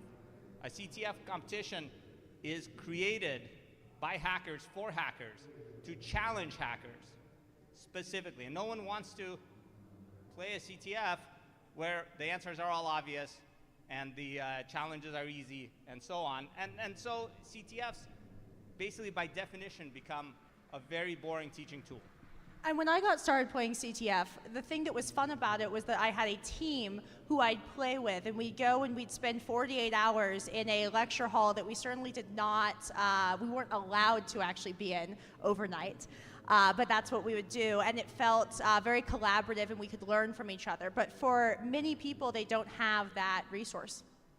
Yeah, and so figuring out what a replacement resource is for that, that's one of the challenges that we kind of set to ourselves that resulted in DEF CON Academy. That's DEF CON Academy's first goal. Our first goal is getting people from DEF CON 9 to DEF CON 17. Getting them to the point where they can have the skills to start playing CTF, to start contributing actively in cybersecurity. And then we have a second question. Something that I've seen recently as I've trained up more and more students with cybersecurity knowledge is that people learn this knowledge, they have the technical skills to dive into CTF competitions, to really start accelerating more and more and more, but there's still something missing. The competition part of a CTF competition, the chaotic environment, the lack of educational resources specific to do with cutting-edge CTF challenges, that makes things hard. And that is where the mentorship that Barry mentioned comes in. So how do we streamline that process? Get people, once they have technical skills, to actually engage with a community where they can test these skills and interact with others that are doing so. Then, how do we keep pulling that talent back into DEF CON so that we can have a kind of self-reinforcing loop that'll continue with the community, continue building the community more and more. A little louder. Then I get the, if I do this, hold on, test. All right, we're still good, okay. No, tone of God over here. Okay, so, and then of course, once people go and they learn all the cybersecurity stuff and they're cybersecurity master hackers, how do we get people to actually be able to use this as a living? How many of you make a living doing cybersecurity? Awesome. How many don't but would like to? All right. So how do we get you to the place where you can make that living? And then how many of you are cybersecurity pros? Master hackers. I see my students trying to raise their hands over there. One day, well, we'll get you there as well. All right, so the answer, of course, DEF CON Academy.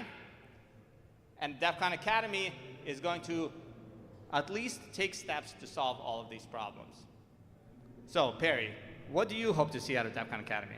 Well, so DARPA has a history of funding work in cybersecurity education, but specifically in things like binary exploitation, vulnerability research, etc. Things like DARPA Chess, focused on improving computer-human interactions. That was something that you all worked on. We actually have some other PMs in the office or in the audience who are leading some of these efforts. And so that was really what DEF CON Academy came out of for DARPA, was how can we bring the cybersecurity education resources that we've been developing and open sourcing with the many groups that DARPA works with, including ASU, and how do we bring them to the community? And so what I really hope to get out of this is we've spent a decade, more than that, researching how to best educate people in this space. That combined with all of the expertise that running DEF CON CTF, playing DEF CON CTF, and other kinds of CTFs have built up, I think there's a huge amount of potential to revolutionize how we do cybersecurity education, especially in the vulnerability research, binary exploitation, memory safety space, which is so fundamentally important today. I agree. And you know what I would build on that with is that whatever specific first goal you set for students, binary exploitation, memory safety, etc., if you can get a hacker to skill up to that, you can get them to skill up to web security. You can get them to skill up to network operations, to threat hunting. It all folds together and uses a common process of learning and thinking about our own experiences, talking long hours with Arctangent.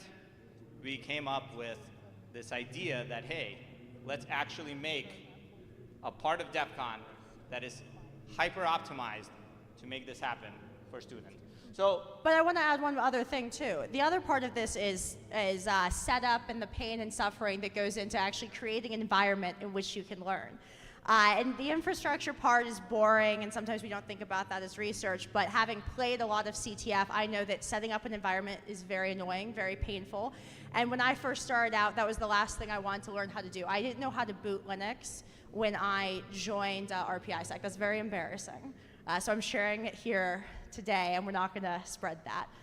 And so I think one of the best aspects of this, and one of the other pillars, is that it removes the initial pain from learning, and it puts you into the fun environment immediately. So how can we take a random DEF CON attendee, grab them out of the hallway, and once they stop screaming and hitting us, actually give them an opportunity to just start learning immediately? No startup costs, no confusion, just go.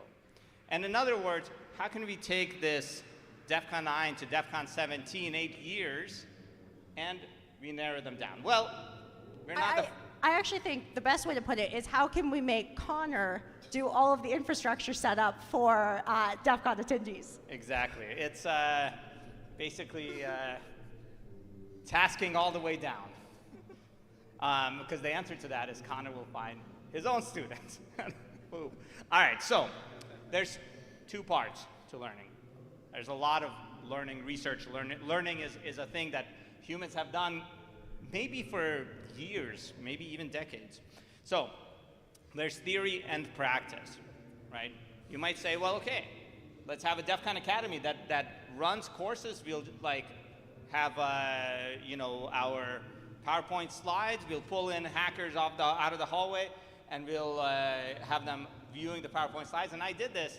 I do this a lot. This is a picture of my students from last semester. No, I'm just kidding. I pulled this off the internet. But, because my students are all riveted in class. But, just like you all. Exactly. You have all been in classes throughout your life where things are boring. People are rambling on about the stack gets subtracted from when a function starts. And you get a lot of information and not a lot of it sticks, right? You might have like one or two practice problems, but the modern state, unfortunately, of cybersecurity education is actually pretty poor.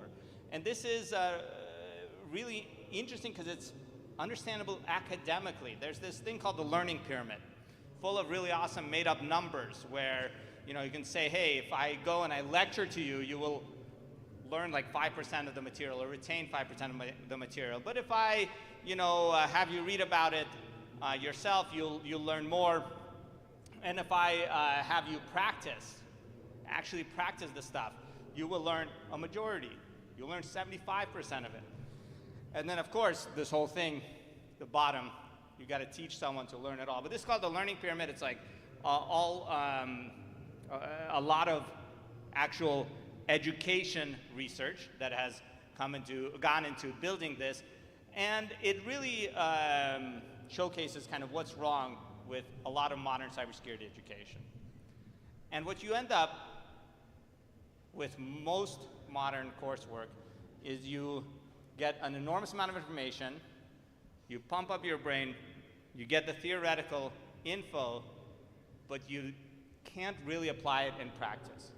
And it's like if in Karate Kid, Mr. Miyagi explained to the Karate Kid how to wash a car, and they never actually did the wax on, wax off, and then he throws him into the ring, and the kid gets beat up, and we don't have our awesome ending. All right? So, can't quite do existing coursework. All right, well, that's not a problem, because there's a whole conference where every year, for an entire weekend, people descend into Las Vegas and learn and celebrate hacking and party. Which conference is that, Jan? I forget, the name escapes me at the moment. Jeff, do you know? Sorry, I'm unplugged. Everyone has a... Yeah, I've heard rumors. Yeah, exactly. I think it might be Penny Arcade Expo. No. Of course we're talking about you all, about DEF CON. But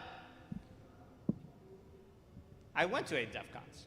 It's very easy to go to a DEF CON and wander around aimlessly. Who here has aimlessly wandered through DEF CON? Yeah, me too. And it's an incredible experience. You have to, of course, aimlessly wander through DEF CON for some amount of time. But we also want to have a much more streamlined, optimized, and guided path to learning available to the people that want it. All right, so then, when I started as a professor, I said, okay, I understand all this stuff. Now, I see that CTF is a problem because I keep sending my students to CTF and they keep, just disappearing. Yeah. But there are these things called war games. War games are these incredible collections of challenges online. I maintain a list at wargame.nexus if you're interested. Hundreds, thousands of hacking challenges available to anyone that wants them. You can go and start, right? The problem is it's very similar to what plagues CTF from an educational perspective, right? Perry, you've done war games. I have, and actually, I think RPISec's Modern Binary Exploitation, one of the first online courses in this stuff, is on that list, and that was how I learned. It is, and Modern Binary Exploitation is an excellent example of a war game created educationally, because it has educational materials and it has challenges to reinforce this. But the majority of war games out on the internet are also made to show off the challenge writing skill of the author, which is awesome, and test and challenge the people solving, which it makes it very difficult to actually learn with. I'll say that I could not have done the course material I did. I could not have done the war games I did without having friends who could help me when I got stuck. That was the defining factor. And so what I found when I would push this war game idea is that it worked as long as I was there to mentor the students about once a week. The moment I disappeared, the war game attempt broke down as a learning route at scale, right? And you can't really blame people for this. You can only sit so long at a computer confused and lost. Look at this picture. This guy's even thinking of going to the beach down there on the top left for some reason, before it gets too old. But, as Barry said, there are good educational style materials out there. And we kind of ran with this. And this is something we're bringing into DEF CON Academy. we created Pwn College. Jan, what is Pwn College? Well, Perry, I'm glad you asked. Pwn College is a revolution in online secure education, but it's only one.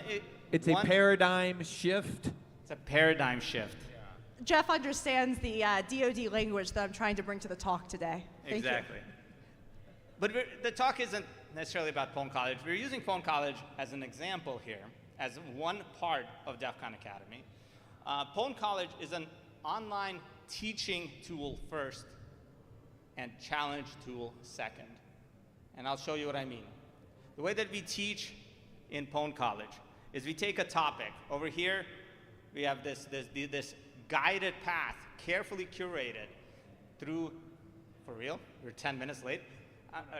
10 minutes left? I'm just starting to talk. 10 minutes until belting. Till belting, okay. And I'd encourage you to visit pwn.college. Right now, Jan claims that you can even do it on your phone. Yeah, you can. So, quick thing, Pwn College, guided materials. It has lectures that introduce the core of a topic, that 5%. And then, to explore the edge cases that you will be confused about if you only retain that 5%, we have challenge problems. Hundreds of challenge problems that will pull your knowledge wider and wider and wider and let you understand the concept. It's as if we took Mr. Miyagi and we put him in your web browser. Pwn College starts from the very beginning, which some of you are doing right now with the Linux Luminarium, goes through incredibly advanced material, where by the time you finish Pwn College, you will have exploited JIT vulnerabilities in Chrome's V8, et cetera, et cetera. And I want to interject and say that this is all in your web browser, like you just said, and that is a fundamentally important concept here. When I showed that obj dump earlier, I was on my iPad and I needed a Linux terminal and I just pulled up Pwn College and I booted into it. But when you say there's V8 challenges, when you say there's Linux kernel challenges, that is the truly impactful thing. Students don't have to stand up their Linux kernel, they can go to the browser. Students don't have to stand up a Linux environment, they can go to the browser. And it's an Ubuntu instance with Ghidra and IDA free and all of the resources they might need. That is very powerful. And in fact, we can, well, let's see if we have time to demo it. We were going to demo it on stage, but that's fine. There is an enormous amount of material already. We're building out more to pull DEF CON hackers kicking and screaming through into having practical, demonstrable skills that they can then build up on. We have, let's actually talk about one thing here. We have a set of material where at every stage of your cybersecurity journey, you get a reward. We've gamified learning, and we've done it with belts. Over here, in about 10 minutes, we'll have a belting ceremony where people that have gone through the material before will earn their belts and walk out of here belted. The first of a yearly ceremony, something we'll talk about very soon. Who here is going to get belted? Awesome. You guys start lining up. And we'll give you all a hand in a second. All right. So, and this is a tradition now in Pwn College that goes back a long way. This is me with Connor at his PhD defense. And he's line up on the on this side of the stage. A bunch of belts here. We send them out all over the world, and we drive you into these crazy experiences with Pwn College, where, like we said earlier, you're exploiting V8, you're exploiting the Linux kernel. You understand all of this, ideally understand it well on a practical perspective, where you can demonstrably carry out these exploits, even though you might have come to Pwn College without knowing what Linux is, right? As Perry says, this is all doable on the internet. Turnkey, you just go to pwn.college and you start up. All right, so that's Pwn College. That's not DEF CON Academy. What is DEF CON Academy? DEF CON Academy will use Pwn College and other resources like Pwn College. Another amazing one is CryptoHack. Who here has heard of CryptoHack? Awesome. Yeah, if you like Pwn College, also check out CryptoHack. It is, in a lot of ways, extremely similar in philosophy, but for cryptography, right? During the DEF CON party event, during this weekend, we're going to have a dedicated space where you can go and you can start Pwn College. You can continue Pwn College. You can earn belts for your progress in Pwn College, where we'll have dedicated tutors like Perry Adams, who will sit down and remember when she was doing her first buffer overflow. And Connor Nelson and Adam Dupay. I don't know if you want me as your tutor.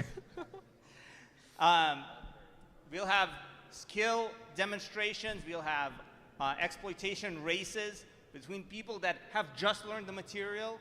We'll have a lot of hype. It's going to be really, really awesome, right? And it's going to be a place at DEF CON specifically created, specifically dedicated toward learning, specifically dedicated toward taking people that don't have the skills but want them and turning them into people who do have the skills and are ready to apply them. And we'll have something going year-round. Year-round, we will have regular help sessions live on Twitch or Discord where we will help people learn. 4 minutes? Man, these guys. So, all right, we've covered the first third of the talk so far. Yeah. Don't worry. It's our fault. That's how we start in. But as I mentioned, after people build the skills, there's still a bit of a gap in applying them in practice, whether it's a chaotic environment of a CTF or the real world of cybersecurity. And so for the chaotic environment of the CTF, we have a solution. With DEF CON Academy, with DEF CON Academy, we are working with some of the top CTF teams in the world, the people that you see most years up there on the DEF CON CTF contest area, hacking away their entire DEF CON with crazy, difficult, cutting-edge challenges. And we're working with them to create a CTF Academy, where as you graduate from those first 8 years track, which hopefully will be compressed a lot, as you graduate from Pwn College and similar platforms, you will be apprenticed in CTF teams with top hackers, such as Klasm over there, who will lead you through learning to actually dive into real security. All right, how will we help DEF CON itself with DEF CON Academy, not just the attendees, but the community? Well, we'll skip to one specific thing. A couple days ago, or yesterday, I guess, Jake Braun announced DEF CON Franklin. DEF CON Franklin is an initiative to help change the world by facilitating the volunteering of DEF CON resident expertise in places in the public world where they're needed. Well, they need the expertise, and DEF CON Academy will be creating a lot of expertise. We'll work to create a channel from DEF CON Academy to DEF CON Franklin to make this a reality and give you, who goes through DEF CON Academy, the output to show off those skills. All right, let's talk about who is part of DEF CON Academy. Who is DEF CON Academy? Could you say that for a second? First, the Chancellor. We have the Chancellor of DEF CON Academy, the one and only, the Dark Tangent. Then, I forgot which order I have this in, the Vice Chancellor. The Perry Adams, the Perry Bus. The Provost of DEF CON Academy, yours truly, Zardis. We have the Dean of Binary Exploitation, Adam Dupay. Elbow, wrist, wrist. Adam Dupay is a master hacker who has hosted DEF CON CTF right by my side. You've seen him with me at the closing ceremonies. We're very, very lucky to have him. supporting our binary exploitation route. The Dean of Reverse Engineering, Fish. If you know CTF, you know this legend. Probably one of the top reverse engineers in the world. Now, teaching you how to be like him, which is a terrifying thought. He can read straight assembly code, Yes, like it's source code. It's scary. We got the Dean of Student Advocacy, Rob Was. Where are you, Rob Was? Rob Was is advocating for students to get belts off stage over here. And the Dean of Educational Technologies, Connor Nelson. He is the reason that Pwn College is usable over a browser, or usable at all, really. I wasn't joking when I said he's the one doing the infrastructure. All right. That being said, this is just what we're starting with. The goal right now is to get a minimum viable product of DEF CON Academy because we're launching in full next year. Next year, we'll have in-person, amazing area where you'll be able to learn, et cetera, et cetera, et cetera. And we'll have kind of a proof of concept of all of it. We'll have a proof of concept, at least one CTF team already. Shellfish has signed up, maybe at least 2 CTF teams that are ready to take and apprentice awesome people. We'll have multiple platforms like Pwn College ready to go, and we'll have a couple of ways that you can go and help DEF CON. But as we extend, we need more deans. So if you are interested in being a dean of DEF CON Academy and are interested in spreading your knowledge to budding hackers, talk to us. All right, let's do the belts. Okay, so Pwn College has a set of different steps and materials. First, students come in knowing nothing, and they learn. And they learn introductory concepts in cybersecurity, command injection in simple websites, file permission issues, these sort of things. After they learn that, they earn the orange belt. They move on to learn about how the security of programs fail. Things like buffer overflows, things like how to reverse engineer programs to find issues, etc. They earned a yellow belt at that stage. They move on to system security, talking about going from user space to kernel space through a race condition vulnerability inside a kernel driver, for example. Then they earn the green belt. And finally, they go through crazy esoteric and advanced concepts in software exploitation, stuff like microarchitectural side channel attacks and other just absolutely wild things, and they earn their blue belt. So we'll be belting, do we have blue belts today? Yes. Wow, 3 blue belts today. All right, awesome. So we'll be belting all sorts of people right now. We'll go through them, and Dark Tangent and the rest of the DEF CON Academy team will confer their new hacker ranks. Let's start with the orange. Okay. Awesome. All right. Come on up. All right. You can say your handle if you want. Gordon. All right. Well. Congrats. And stand over here. Oh, we'll get a picture. All right. And you are? Just John. John. Just John. Okay. Welcome. Yeah. All right. Up next we have Chloe. Chloe, welcome. Congrats. Jonathan. Jonathan, welcome. Spicy DLL. Spicy DLL, congratulations. Dirac Delta. Oh, Dirac Delta. Yes. You're getting your blue belt. No, I'm getting my yellow belt. Your yellow belt. Okay, well, I recognize you anyways. All right. I'm Sasha Noob. Sasha Noob. Josh L. Josh L. Josh L. Welcome. Fahad. Fahad. Oh, wow. On up. Oh. Wherever. I'm Eddie. Eddie, welcome. All right. These hackers have pushed through increasingly insane material, like material that really is almost insane to have in some educational contexts. Material where at the end of it, these blue belts out there. Huh? Yeah, we'll do a picture. We'll stand forever. All right. So the blue belts over here, we're afraid of them because I am 1,000% sure that with their knowledge, they're like one step away from exploiting the Ponk College server itself. All right.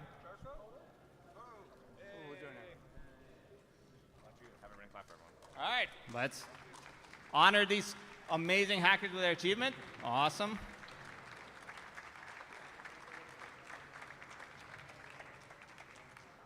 Get the hell off my stage. All right, good job, guys. So, 5-minute mark, okay. So this is an event that we're gonna get increasingly crazy about in the in-person. Now let's do the, Jan is very sane. He would never get crazy about anything. yeah, let's check out one more thing. ctf.defcon.academy. We'll see the scoreboard. Oh, it's not. That's interesting.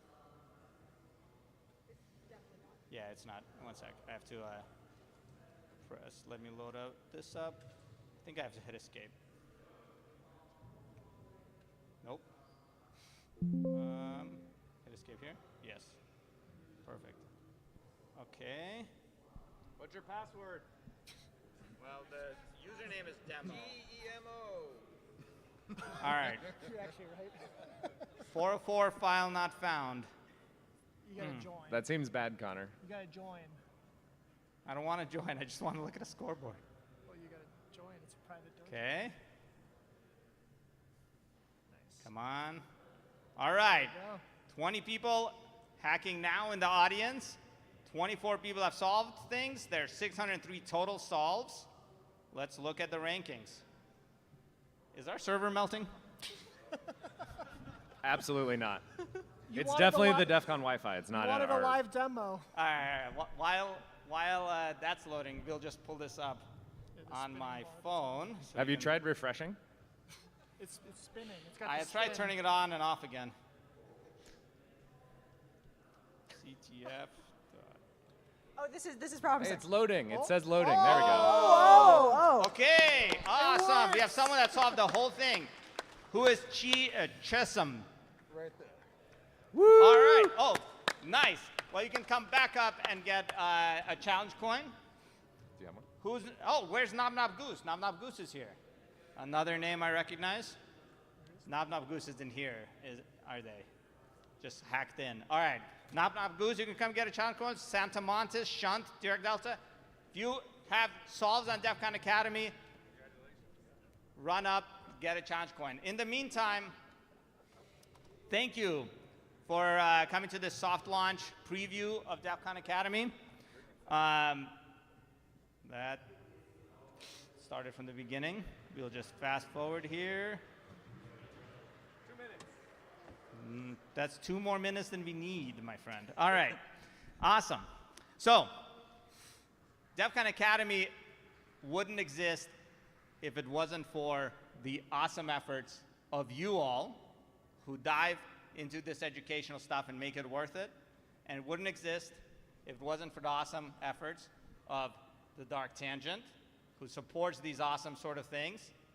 And Perry, thank you. Because your vision made this actually possible. You're welcome. All right.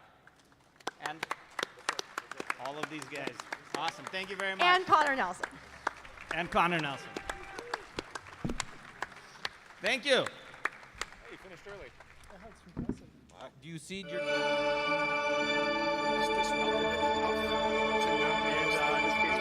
PID B98, and we because can of that, supply it can that. detect motion. We can save that and to they memory, bought so we themselves can a few use extra that minutes later. Remember the before idea the of heat was save hot and enough retrieve.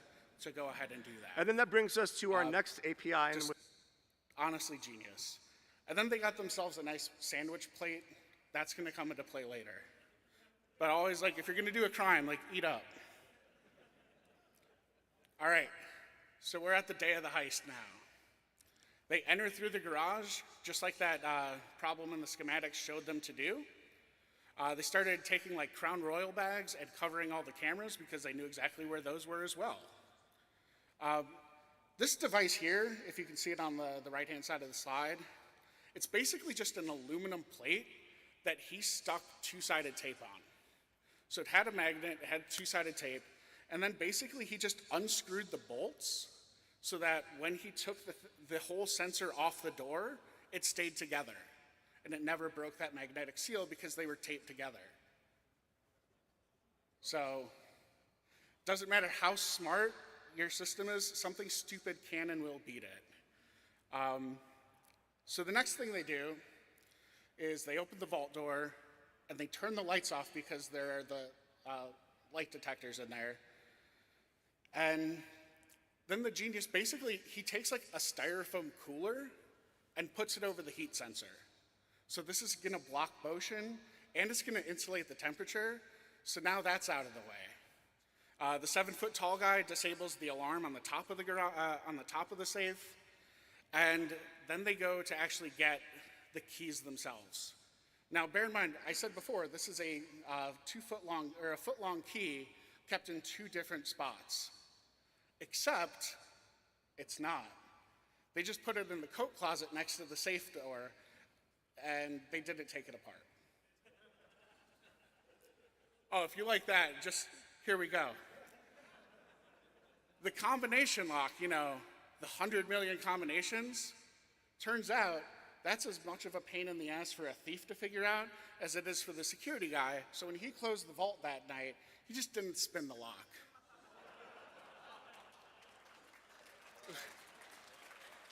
Yeah.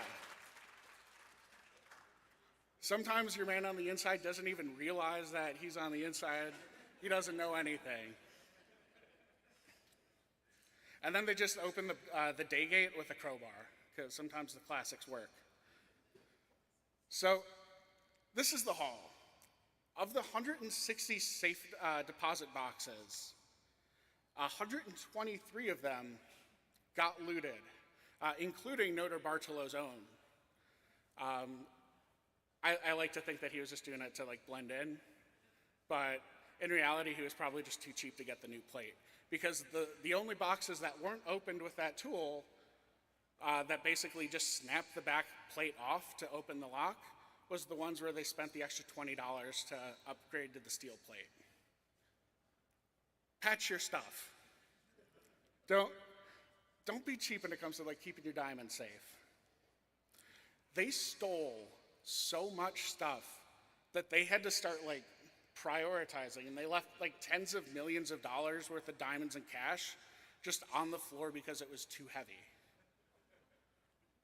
Hashtag goals.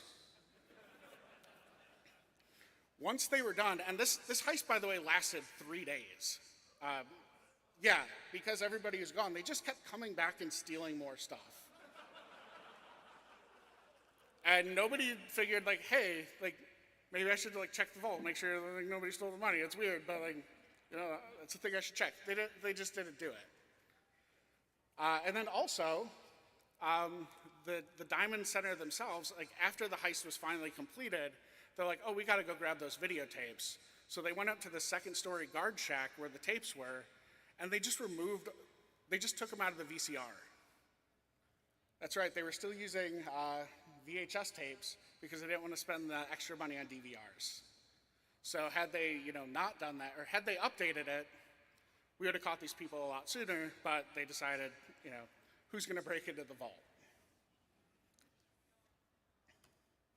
All right, so now we get to kind of the fun part where everything falls apart. They get away, initially. About 2 hours into the drive back to Italy, where all these guys were from, Speedy, the discount henchman, starts freaking out. He's never flown this close to the sun before. And so he starts like just throwing trash out of the window of their getaway car. I'm gonna say this right now. Rule number 1 of performing a crime, only do one crime at a time. Like,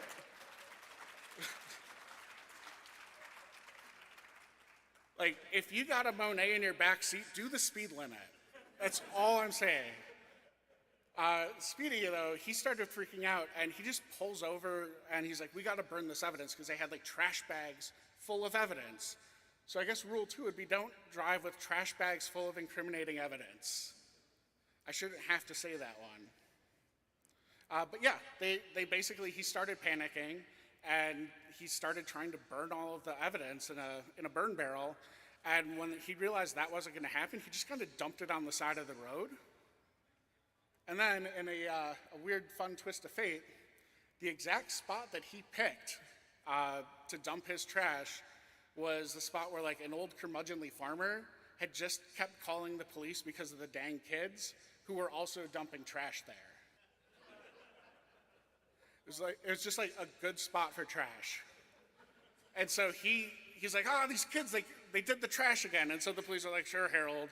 And then they start going out there and they start seeing envelopes that say Antwerp Diamond Center. And like pieces of videotape from the cameras. And diamonds. They threw away diamonds. They also found some half-eaten sandwiches. And from the sandwiches, this is my favorite part, they were able to start like looking through security camera footage, and they saw like the receipt was purchased like from a shop next to the Diamond Center. And then they saw the camera footage of that, and they're like, who's this weird 7-foot-tall guy buying a bunch of sandwiches? So another rule, delete your cookies. That's the one I'm going to do this for. Oh, thank you. All right.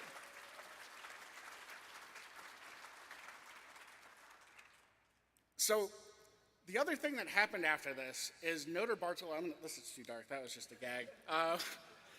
Notre Bartolo, he decides in what might be the dumbest move I've ever seen. He's like, you know what I'm going to do on Monday? I'm going to show up back to the office, be like, what happened? And, you know, play it like an innocent man would do. Don't do that. If you escape the country, don't go back.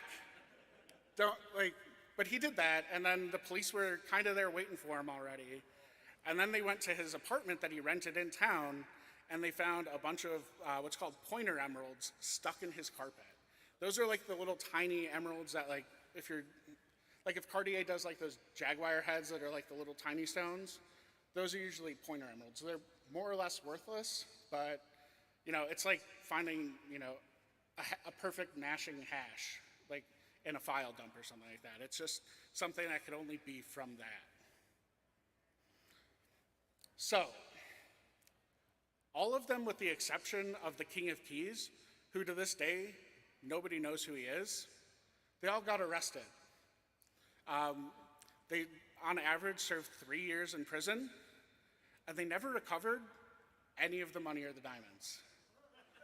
Which brings me to fun crime fact number 4, or tip, I guess. If you're gonna perform a heist, do it in Europe.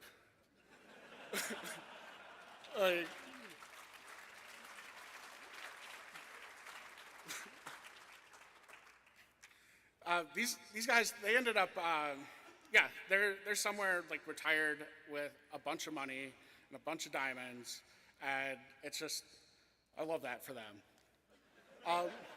But there are lessons that we can take from this as well, especially on the security side. Number 1, defense in depth. Like that vault door had 10 different security features alone, but it only works if you do it properly. Because the specter of security is not, in fact, security.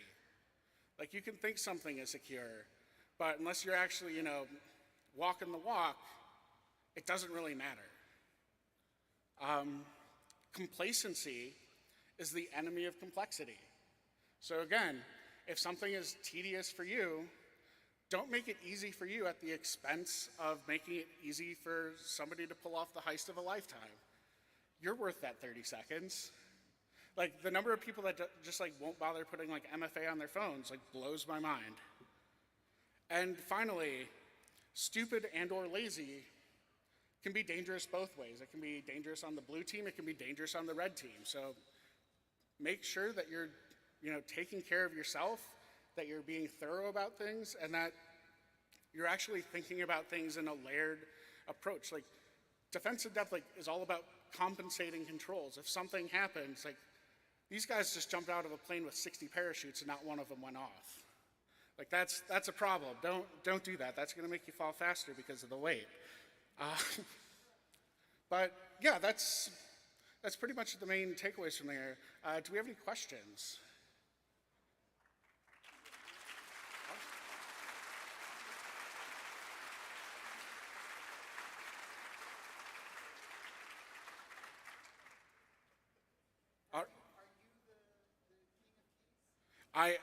I wish. I'm gonna be honest, I am 40 years old, I still get a brain freeze when I eat ice cream. I can't do that. What's up? I mean, I like them. Yes. You can come to this microphone for questions so everybody can hear the question.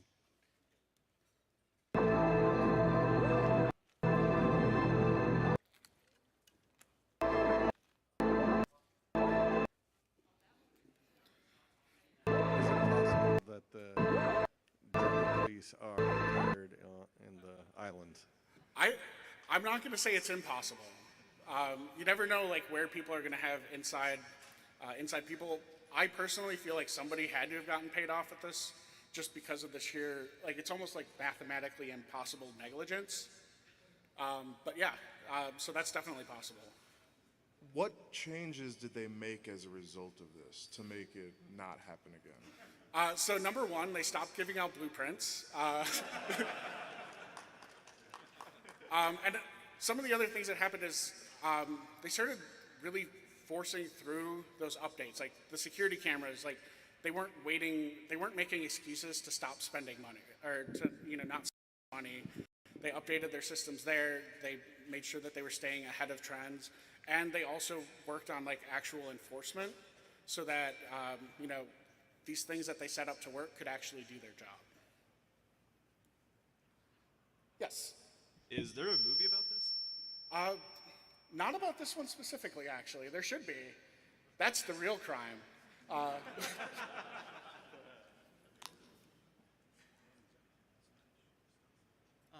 So, stay away, you. So, what is the answer to that type of complacency issue? Because I think that's something we see a lot when it comes to, for example, self-driving cars. The difference between asking people to remain alert all the time and asking people to just, oh, it's fine, until it suddenly isn't, is a big one, right? So how do you get people to take that key and split it in half and put it away properly every single time? I think the solution for that has to be some sort of accountability. And it doesn't fix anything, necessarily in the long term, but if all of a sudden, these leaders and things like that are their managers are checking to make sure that like the jobs are completed, making sure that due diligence is performed, and making sure that there's some sort of teeth that are going to prevent that from happening. Like if say you push an untested update out to 1 billion computers, probably get fired at the very least, or some fines or something,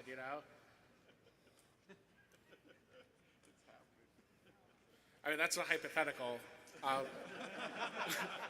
That wouldn't happen. Any other questions? All right, well, this was a dream come true, so thanks, everybody.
never spoken at DEF CON before. Welcome you on our Actually, talk, first time at DEF CON Nano-Enigma, also, so uncovering first the time, secrets and within the eFuse speaker was memories. pretty cool. First of all, allow me a brief introduction. So My name is hopefully Martin, y'all been and I'm around here long enough together with my now. colleague Here Michal. at other DEF We also Cons, you have a know third what happens partner in whenever there's a crime new named speaker. Hayan. However, he couldn't do a come here shot. with us, so we just have pre-recorded message from him.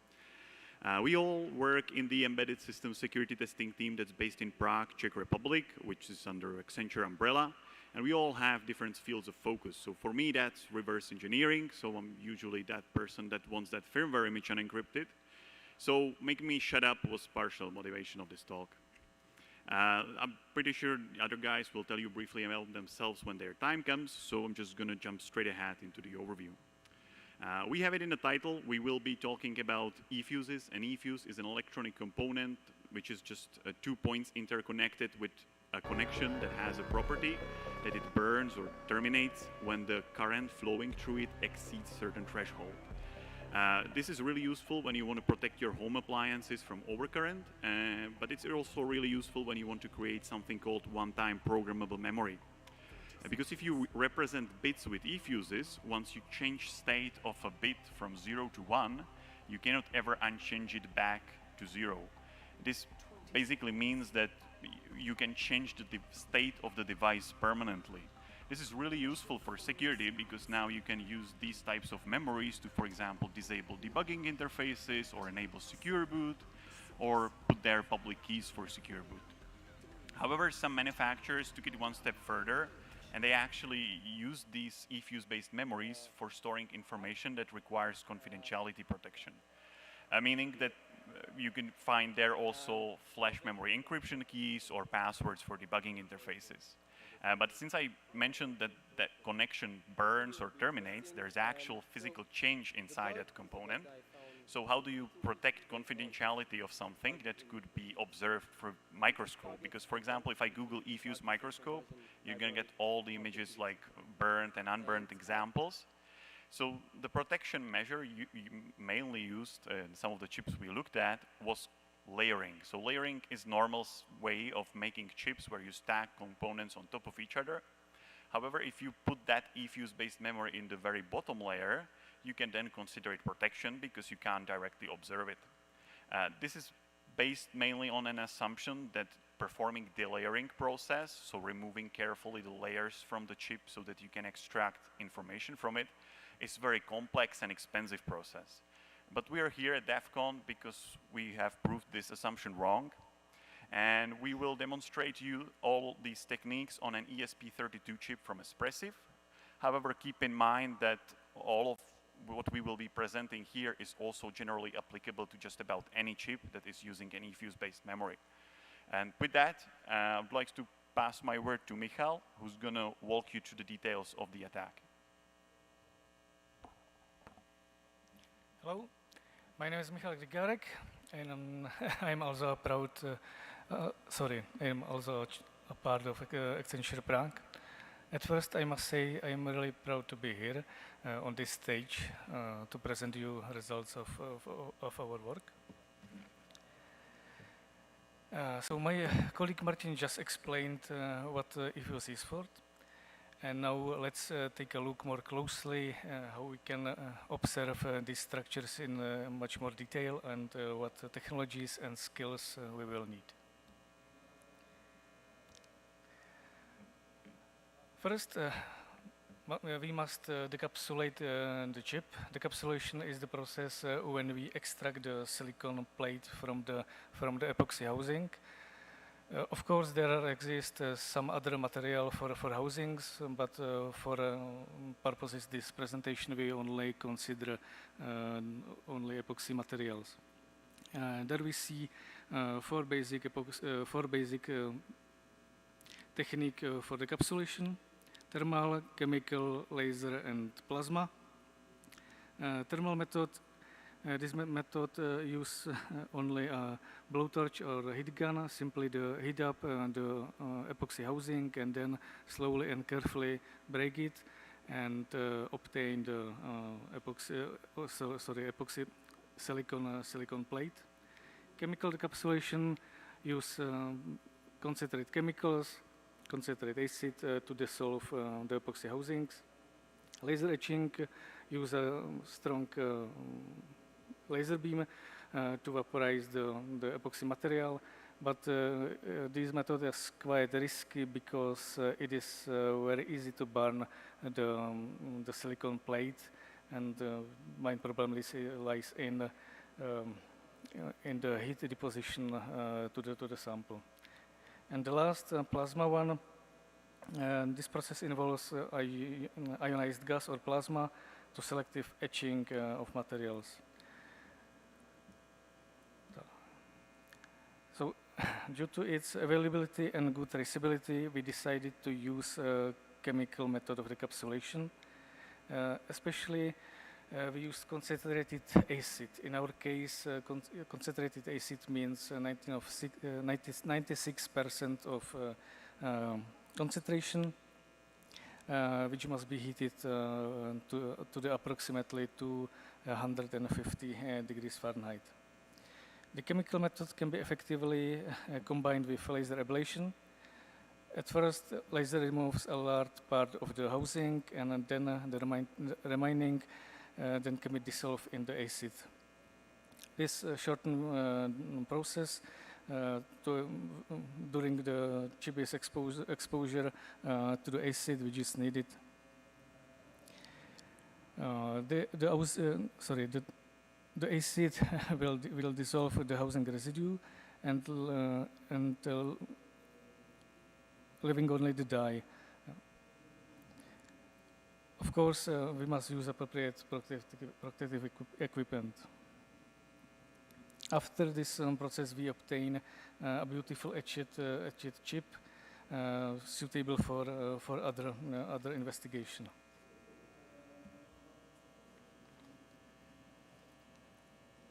Because chip has typically metallization on its top layers,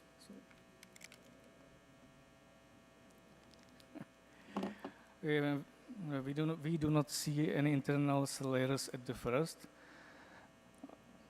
So we must etch the surface to obtain these structures, and this process is called the layering. Again, we have seen on this slide 4 types of basic method of the layering. Mechanical is starting about $100. Chemical, when we consider only chemical, it is also not expensive.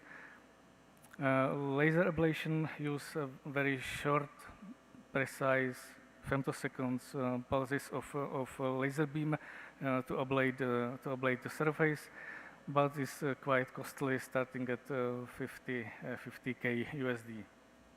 And the last, the plasma. This is simply the nanomachining using an ion beam. Offers maximum precision, but comes, of course, with maximum price tag as well. Due to the cost effectiveness, we choose to mechanical etching with a whetstone. I just slide a piece of silicon with my finger over the stone. Of course, we must use a grinding stone with highest possible grit size. In our case, is 8,000 grit. Of course, it requires some skill, and I personally mastered it around 10 samples. Too much pressure quickly obtain the background, and it means we must start again. But with patience and systematic polishing, we can obtain beautiful etched chip within 30 minutes or 1 hour. Unfortunately, whetstone etching alone isn't enough. Our stone head grain size about 2 microns, but for the final stage, it is necessary to use a diamond lapping foil, which a grain size has less than 0.55 microns. These foils made a significant difference, providing a much more smoother surface, and of course reducing the number of scratches. I tried to prepare the sample on the industrial machine costing around 65 KSD. And as we see on these pictures, mostly the same results can be achieved when I use wet knife etching stone and the lapping foils purchased on AliExpress for $100.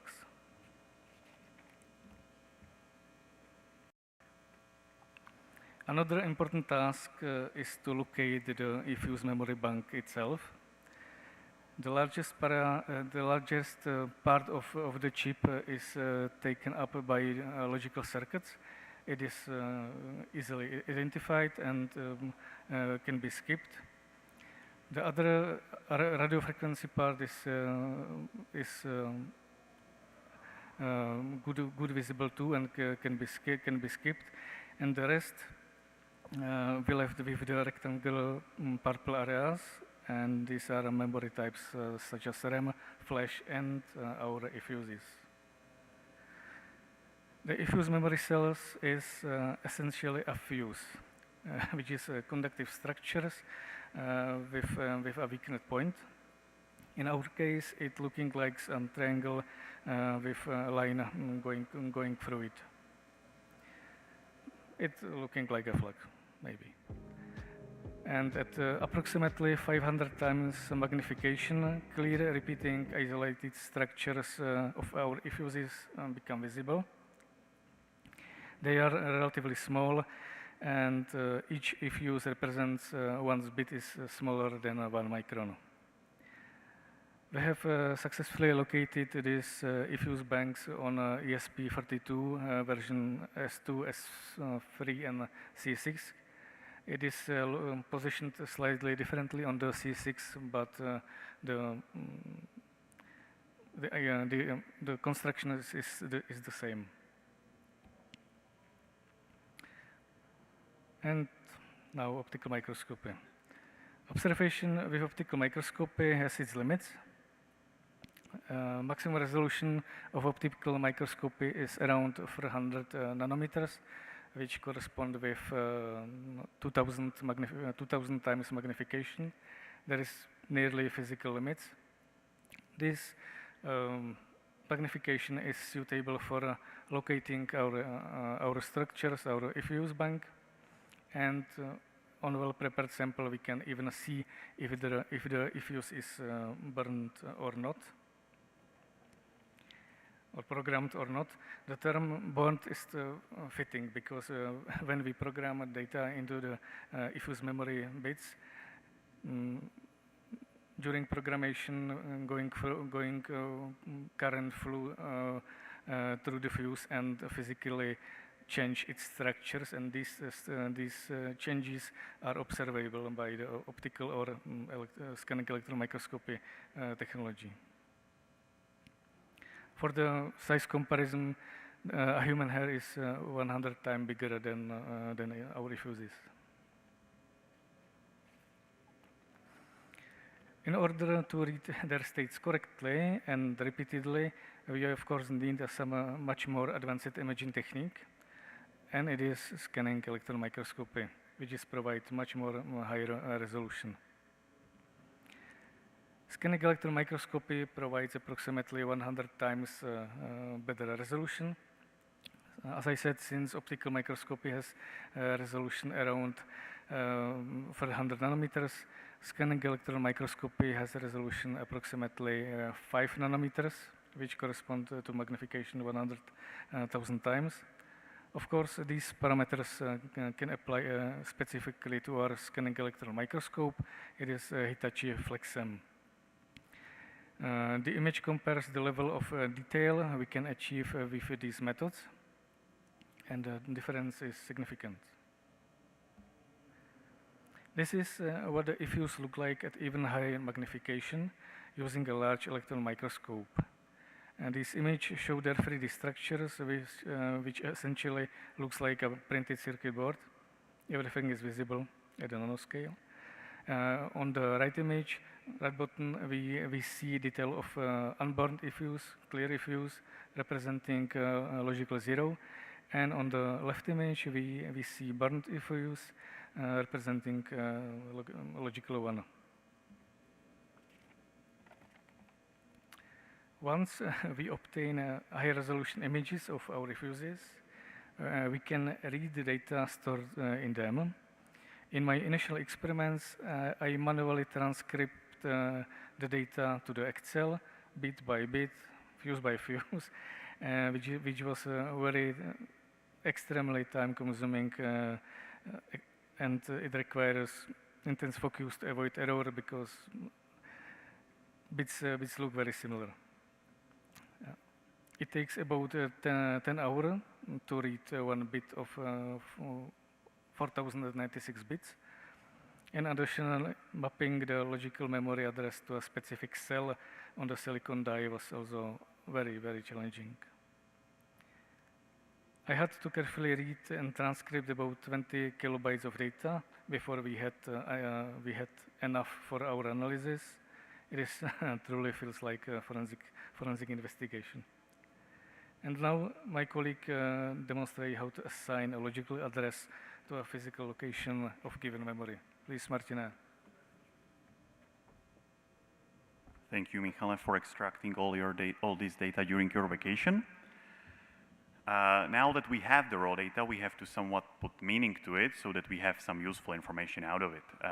The best place to start with is documentation, because it actually mentions a lot of information about both logical and physical alignment of the memory. From the logical perspective, it will tell us that there are 11 of eFuse blocks, and that blocks 0, 1, and 2 are used for system purposes. These basically store MAC address, chip ID, and chip configuration that you can set. The rest of the blocks are user programmable, meaning you could put whatever you want there. However, their primary purpose is actually to store the secure boot keys or the flash memory encryption keys. From the physical perspective, the information is a little scarce, but it will tell us that there are 4 backups of block 0, meaning that any single eFuse burned in block 0 will actually result in 4 actual fuses burned. And blocks 1 to 10 are using Reed-Solomon coding scheme for automatic error correction. This is just 12 bytes added to each of the blocks, but it could prove useful in case we cause some damage during the delayering process, so we'll talk about that briefly later. So with that, let's summarize what we want to know. We have a lot of bits. We now need to assign them to the bytes. Then we want to take those bytes, put them in the correct order, and have them assigned in the blocks, and then voila, we will have our flash memory encryption key. To do that, we performed several experiments, and the first one was a really stupid one, and I came up with it. And it was like, let's burn values FF into the first block of an eFuses so that we can locate where it is. However, at that time, we didn't really know how painful it is to actually read them. So we kind of wasted this experiment, because if you burn only FF values, you can very well detect where the first block is, but you really can't detect how the bit assignment works inside these bytes and how the byte order works in the blocks, because that information just doesn't exist in such a memory. So we quickly transitioned to the second experiment. In this case, we were a bit smarter, so we burned in unique patterns into the eFuse blocks, and these unique patterns had something in common, and that is that the most significant bits of all of the bytes in these patterns were set to 1, either 3 or 4 of them. This was because, just from an overview of the memory, if you look at the middle picture, the big one, you can see a lot of red color in the upper portion. Those are the ones. And that the lower portion has a lot of variety in it. You may think there's an ASCII text written at the bottom line, at the bottom of the picture. There are no hidden messages. This is purely coincidence. But if we take the only useful information from the very first experiment and filter out in those Excel files the rows that were associated with the first block, we can clearly see our pattern. So in this case, we now know that the bits are organized in columns with the most significant bits in the upper portion of the memory. And we also know the byte endianness inside the blocks. This is enough for us to just extract any information we want from these memories. We did several other experiments, mainly to confirm that the memory is working the same way also on the other lines of the chip. So we did on S2, S3, C6, as Michal was saying. And the third one I'm showing you here isn't really interesting from the memory layout evaluation, but it's rather interesting because of those white fields there. again, I am to blame for that, because when you do the delayering on the whetstone and you don't clean the whetstone, you have a debris that's left there. And when you keep scratching with your finger, you create these gigantic canyons in that memory where the e-fuses are just completely gone. In this case, that read-solomon automatic error correction could actually prove useful to recover the information. However, for like future-proofing these methods, we rather spend the time on improving the delayering method because, for example, block 0 here doesn't have any automatic error correction, and the other chips don't have that as well. It was just that in case of ESP32, if you do some damage to the chip, you can actually recover for it using this automatic error correction. So now, this image will show you the layout of the memory. So the full green row at the top and the bottom of the picture, and 6 others, full green rows in between. That's block 0, so that's where those 4 times duplicated values actually go to. For example, if you disable JTAG, that's where 4 e-fuses will be burned. And the rest of the colorful blocks, and I'm sorry for using too many shades of green, but I'm bad with colors. Anyway, the rest of the rest of the blocks here are the user writable blocks. Most tutorials on the internet will just tell you, please put your encryption key into the purple one here. So that's where we will be focusing the most. But once you know the alignment of the blocks, it doesn't really matter which blocks you extract. You just get the coordinates from the extracted data. The biggest problem at this point was that Michal refused to read that manually anymore after whatever amount of bits he read. So we had to turn to our machine learning guru to help us automate the process.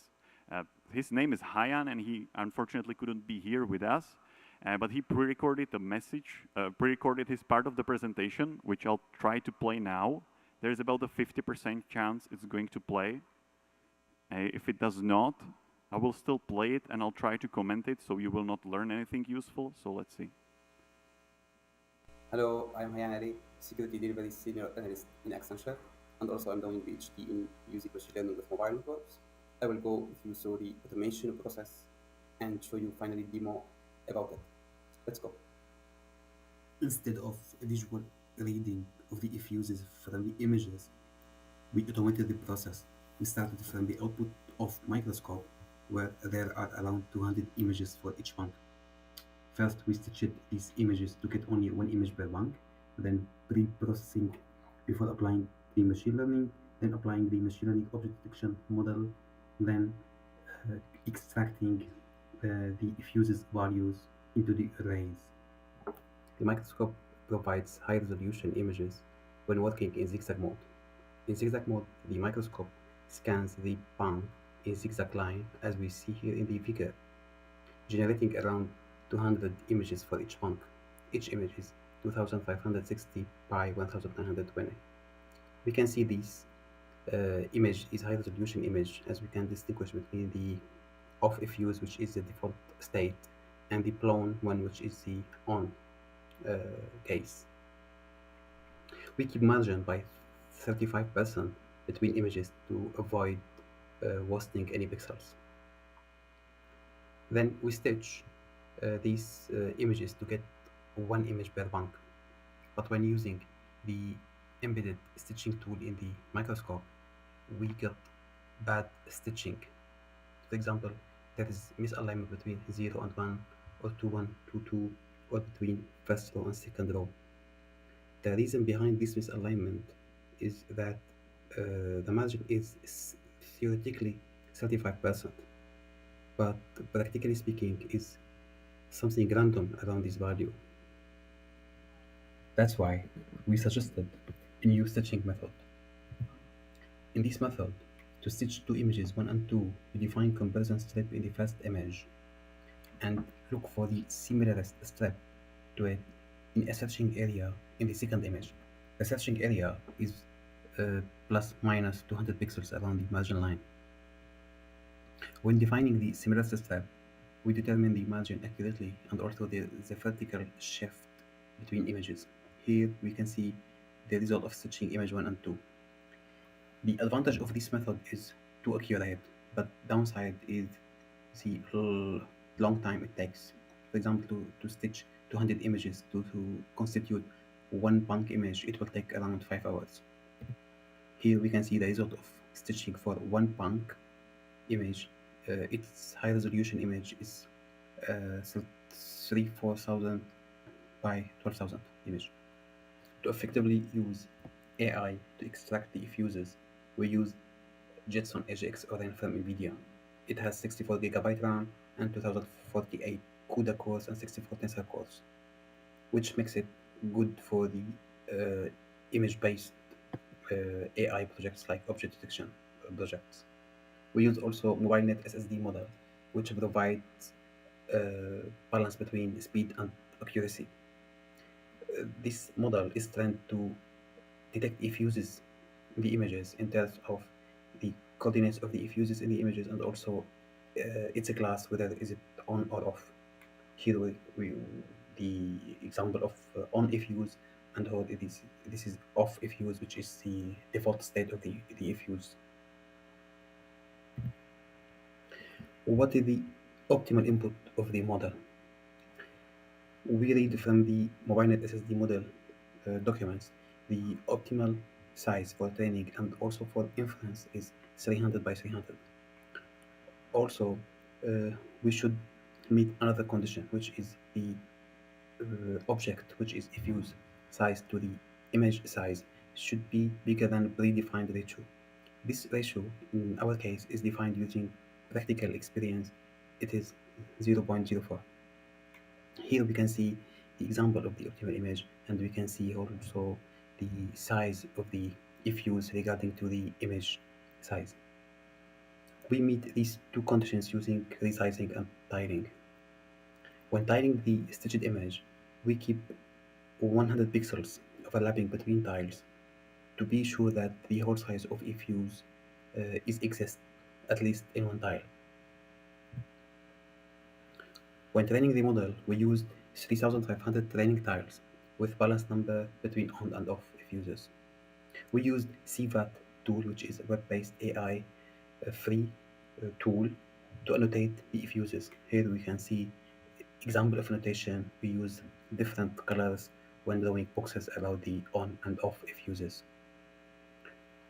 The training results are detection accuracy 99%, classification accuracy 97%, and also we get fake detection where non-fuse objects are detected as fuses, but these fake detections will be resolved during the post-processing after prediction.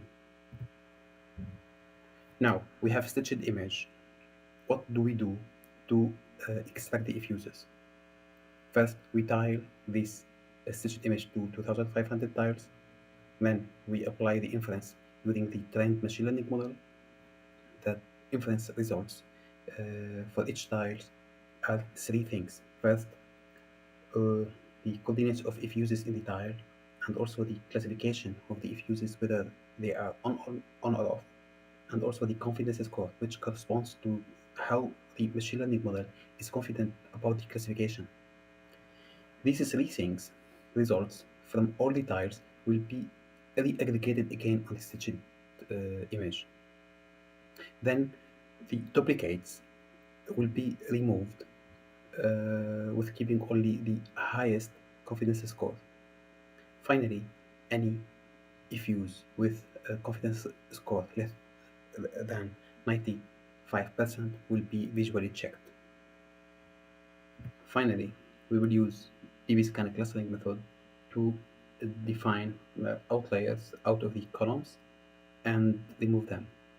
Then we use another clustering method to group the fuses in columns and exporting their values into the arrays ones and zeros. We repeat the same process for the another bank. As we know, there are lower bank and upper bank. Finally, we will get 64 by 64 array, and then we'll go through the next steps as my colleagues explained. We will extract encryption key from the array and use this key to decrypt the encrypted firmware. We will see these steps in the demo. Let's go.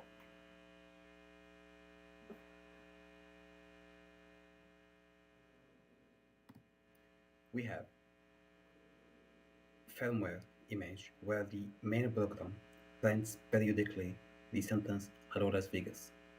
This firmware is encrypted. That's why when we look for "Hello World," we can find nothing.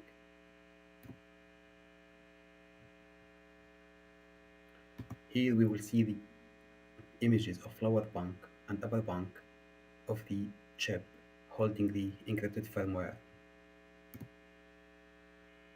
Here are the images of lower bank before stitching.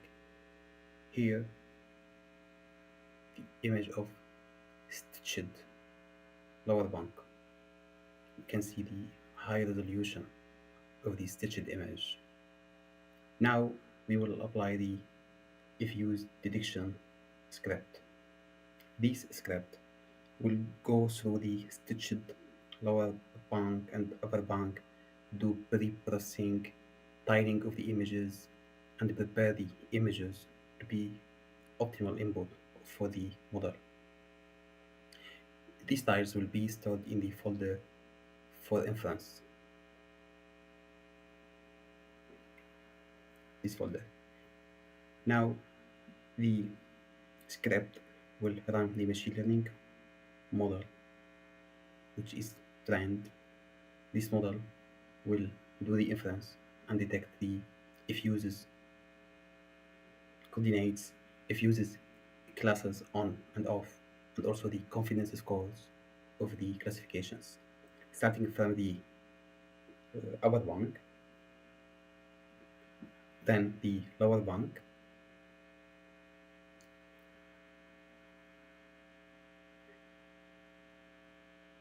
the script will store all of these inference results in folder inference results. Now the script will ask for visually checking the if uses where there are different classifications due to tiles overlapping. For the lower bank, we have 11 if uses should be checked. The checking should be whether the if use unbound means off or bound means on, or not if use.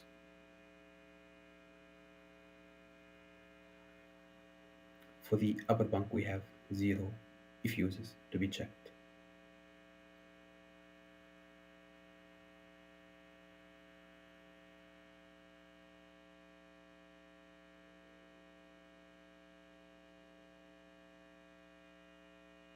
Check visually if the if use with confidence score less than 95%. We have 8 if uses to be checked in the lower bank and 13 in the upper bank.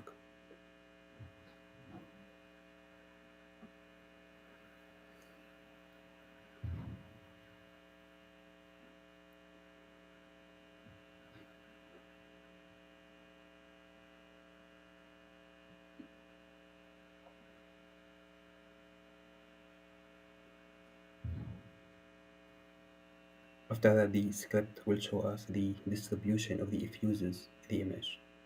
We can note that no outliers, and also here the upper bank. As everything is okay, the script will export the values of if uses as zeros at once. The script also will extract the flash key file, which contains the encryption keys of the firmware, and here is the 64 by 64 array of ones and zeros. We will use the flash key file to decrypt the encrypted firmware and get the decrypt.bin file, which is the decrypted firmware.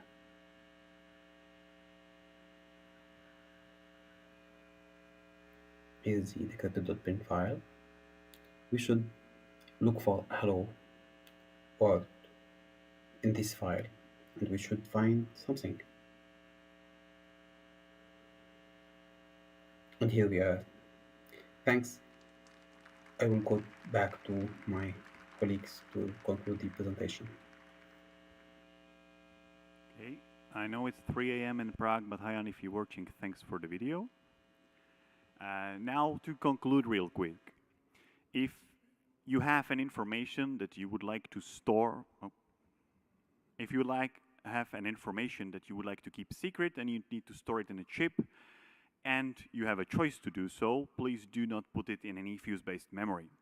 In the case of ESP32 chip, if you want to encrypt the flash memory, and you really should if you want to, you have no other choices. So in this case, you should use countermeasures such as using a unique key per each chip, not just use same key for every device. If you have a choice to store it in some HSM module, physical unclonable functional protected memory, or antifuses, whatever you have, it would be a better way because an eFuse-based memory is just readable based on its physical properties. And the readability protection methods, such as layering, they do increase the effort by putting obstacles in between the malicious actor and the information that you're trying to protect. They don't prevent reading. In this case, we had to destroy the chip in process of recovering this information, but since our goal was to recover an unencrypted firmware image, we didn't really care about that because we don't need it to run, we just want to read the firmware. The assumption about the delayering being expensive, complex, and whatnot has basically been destroyed because if you have a sink, whetstone, and at least 2 fingers, you could do that in your home conditions. And if you also can rent a microscope on your local university for a couple hours to just scan some location on chip, then you can do the recovery of the information at home. So it's rather easy and cheap if you're willing to sacrifice a bit of your fingers. There are 2 things I'd like to point out still. The first one is to thank to Espressive because they allowed us to have this talk and the communication with them was really smooth, so thanks for that. And finally, I'd like to admit to a lie because at the very beginning I told you that if you burn an eFuse from state 0 to 1, you cannot unburn it. I lied because you can. But the processes around this are really complex and really expensive. So I'd like to keep this as a separate topic for perhaps next time. And we can transition into the Q&A session, which, as I've heard, we will be doing as we will be going. But wait, we also have a giveaway. We have 20 decapsulated ESP32 chips in a vials that look like that they hold some bacteria, but we promised that they did not. And you could just take them and try the delayering process at home if you want to, or just as a souvenir. So thank you for your attention, and we will be answering questions as we go.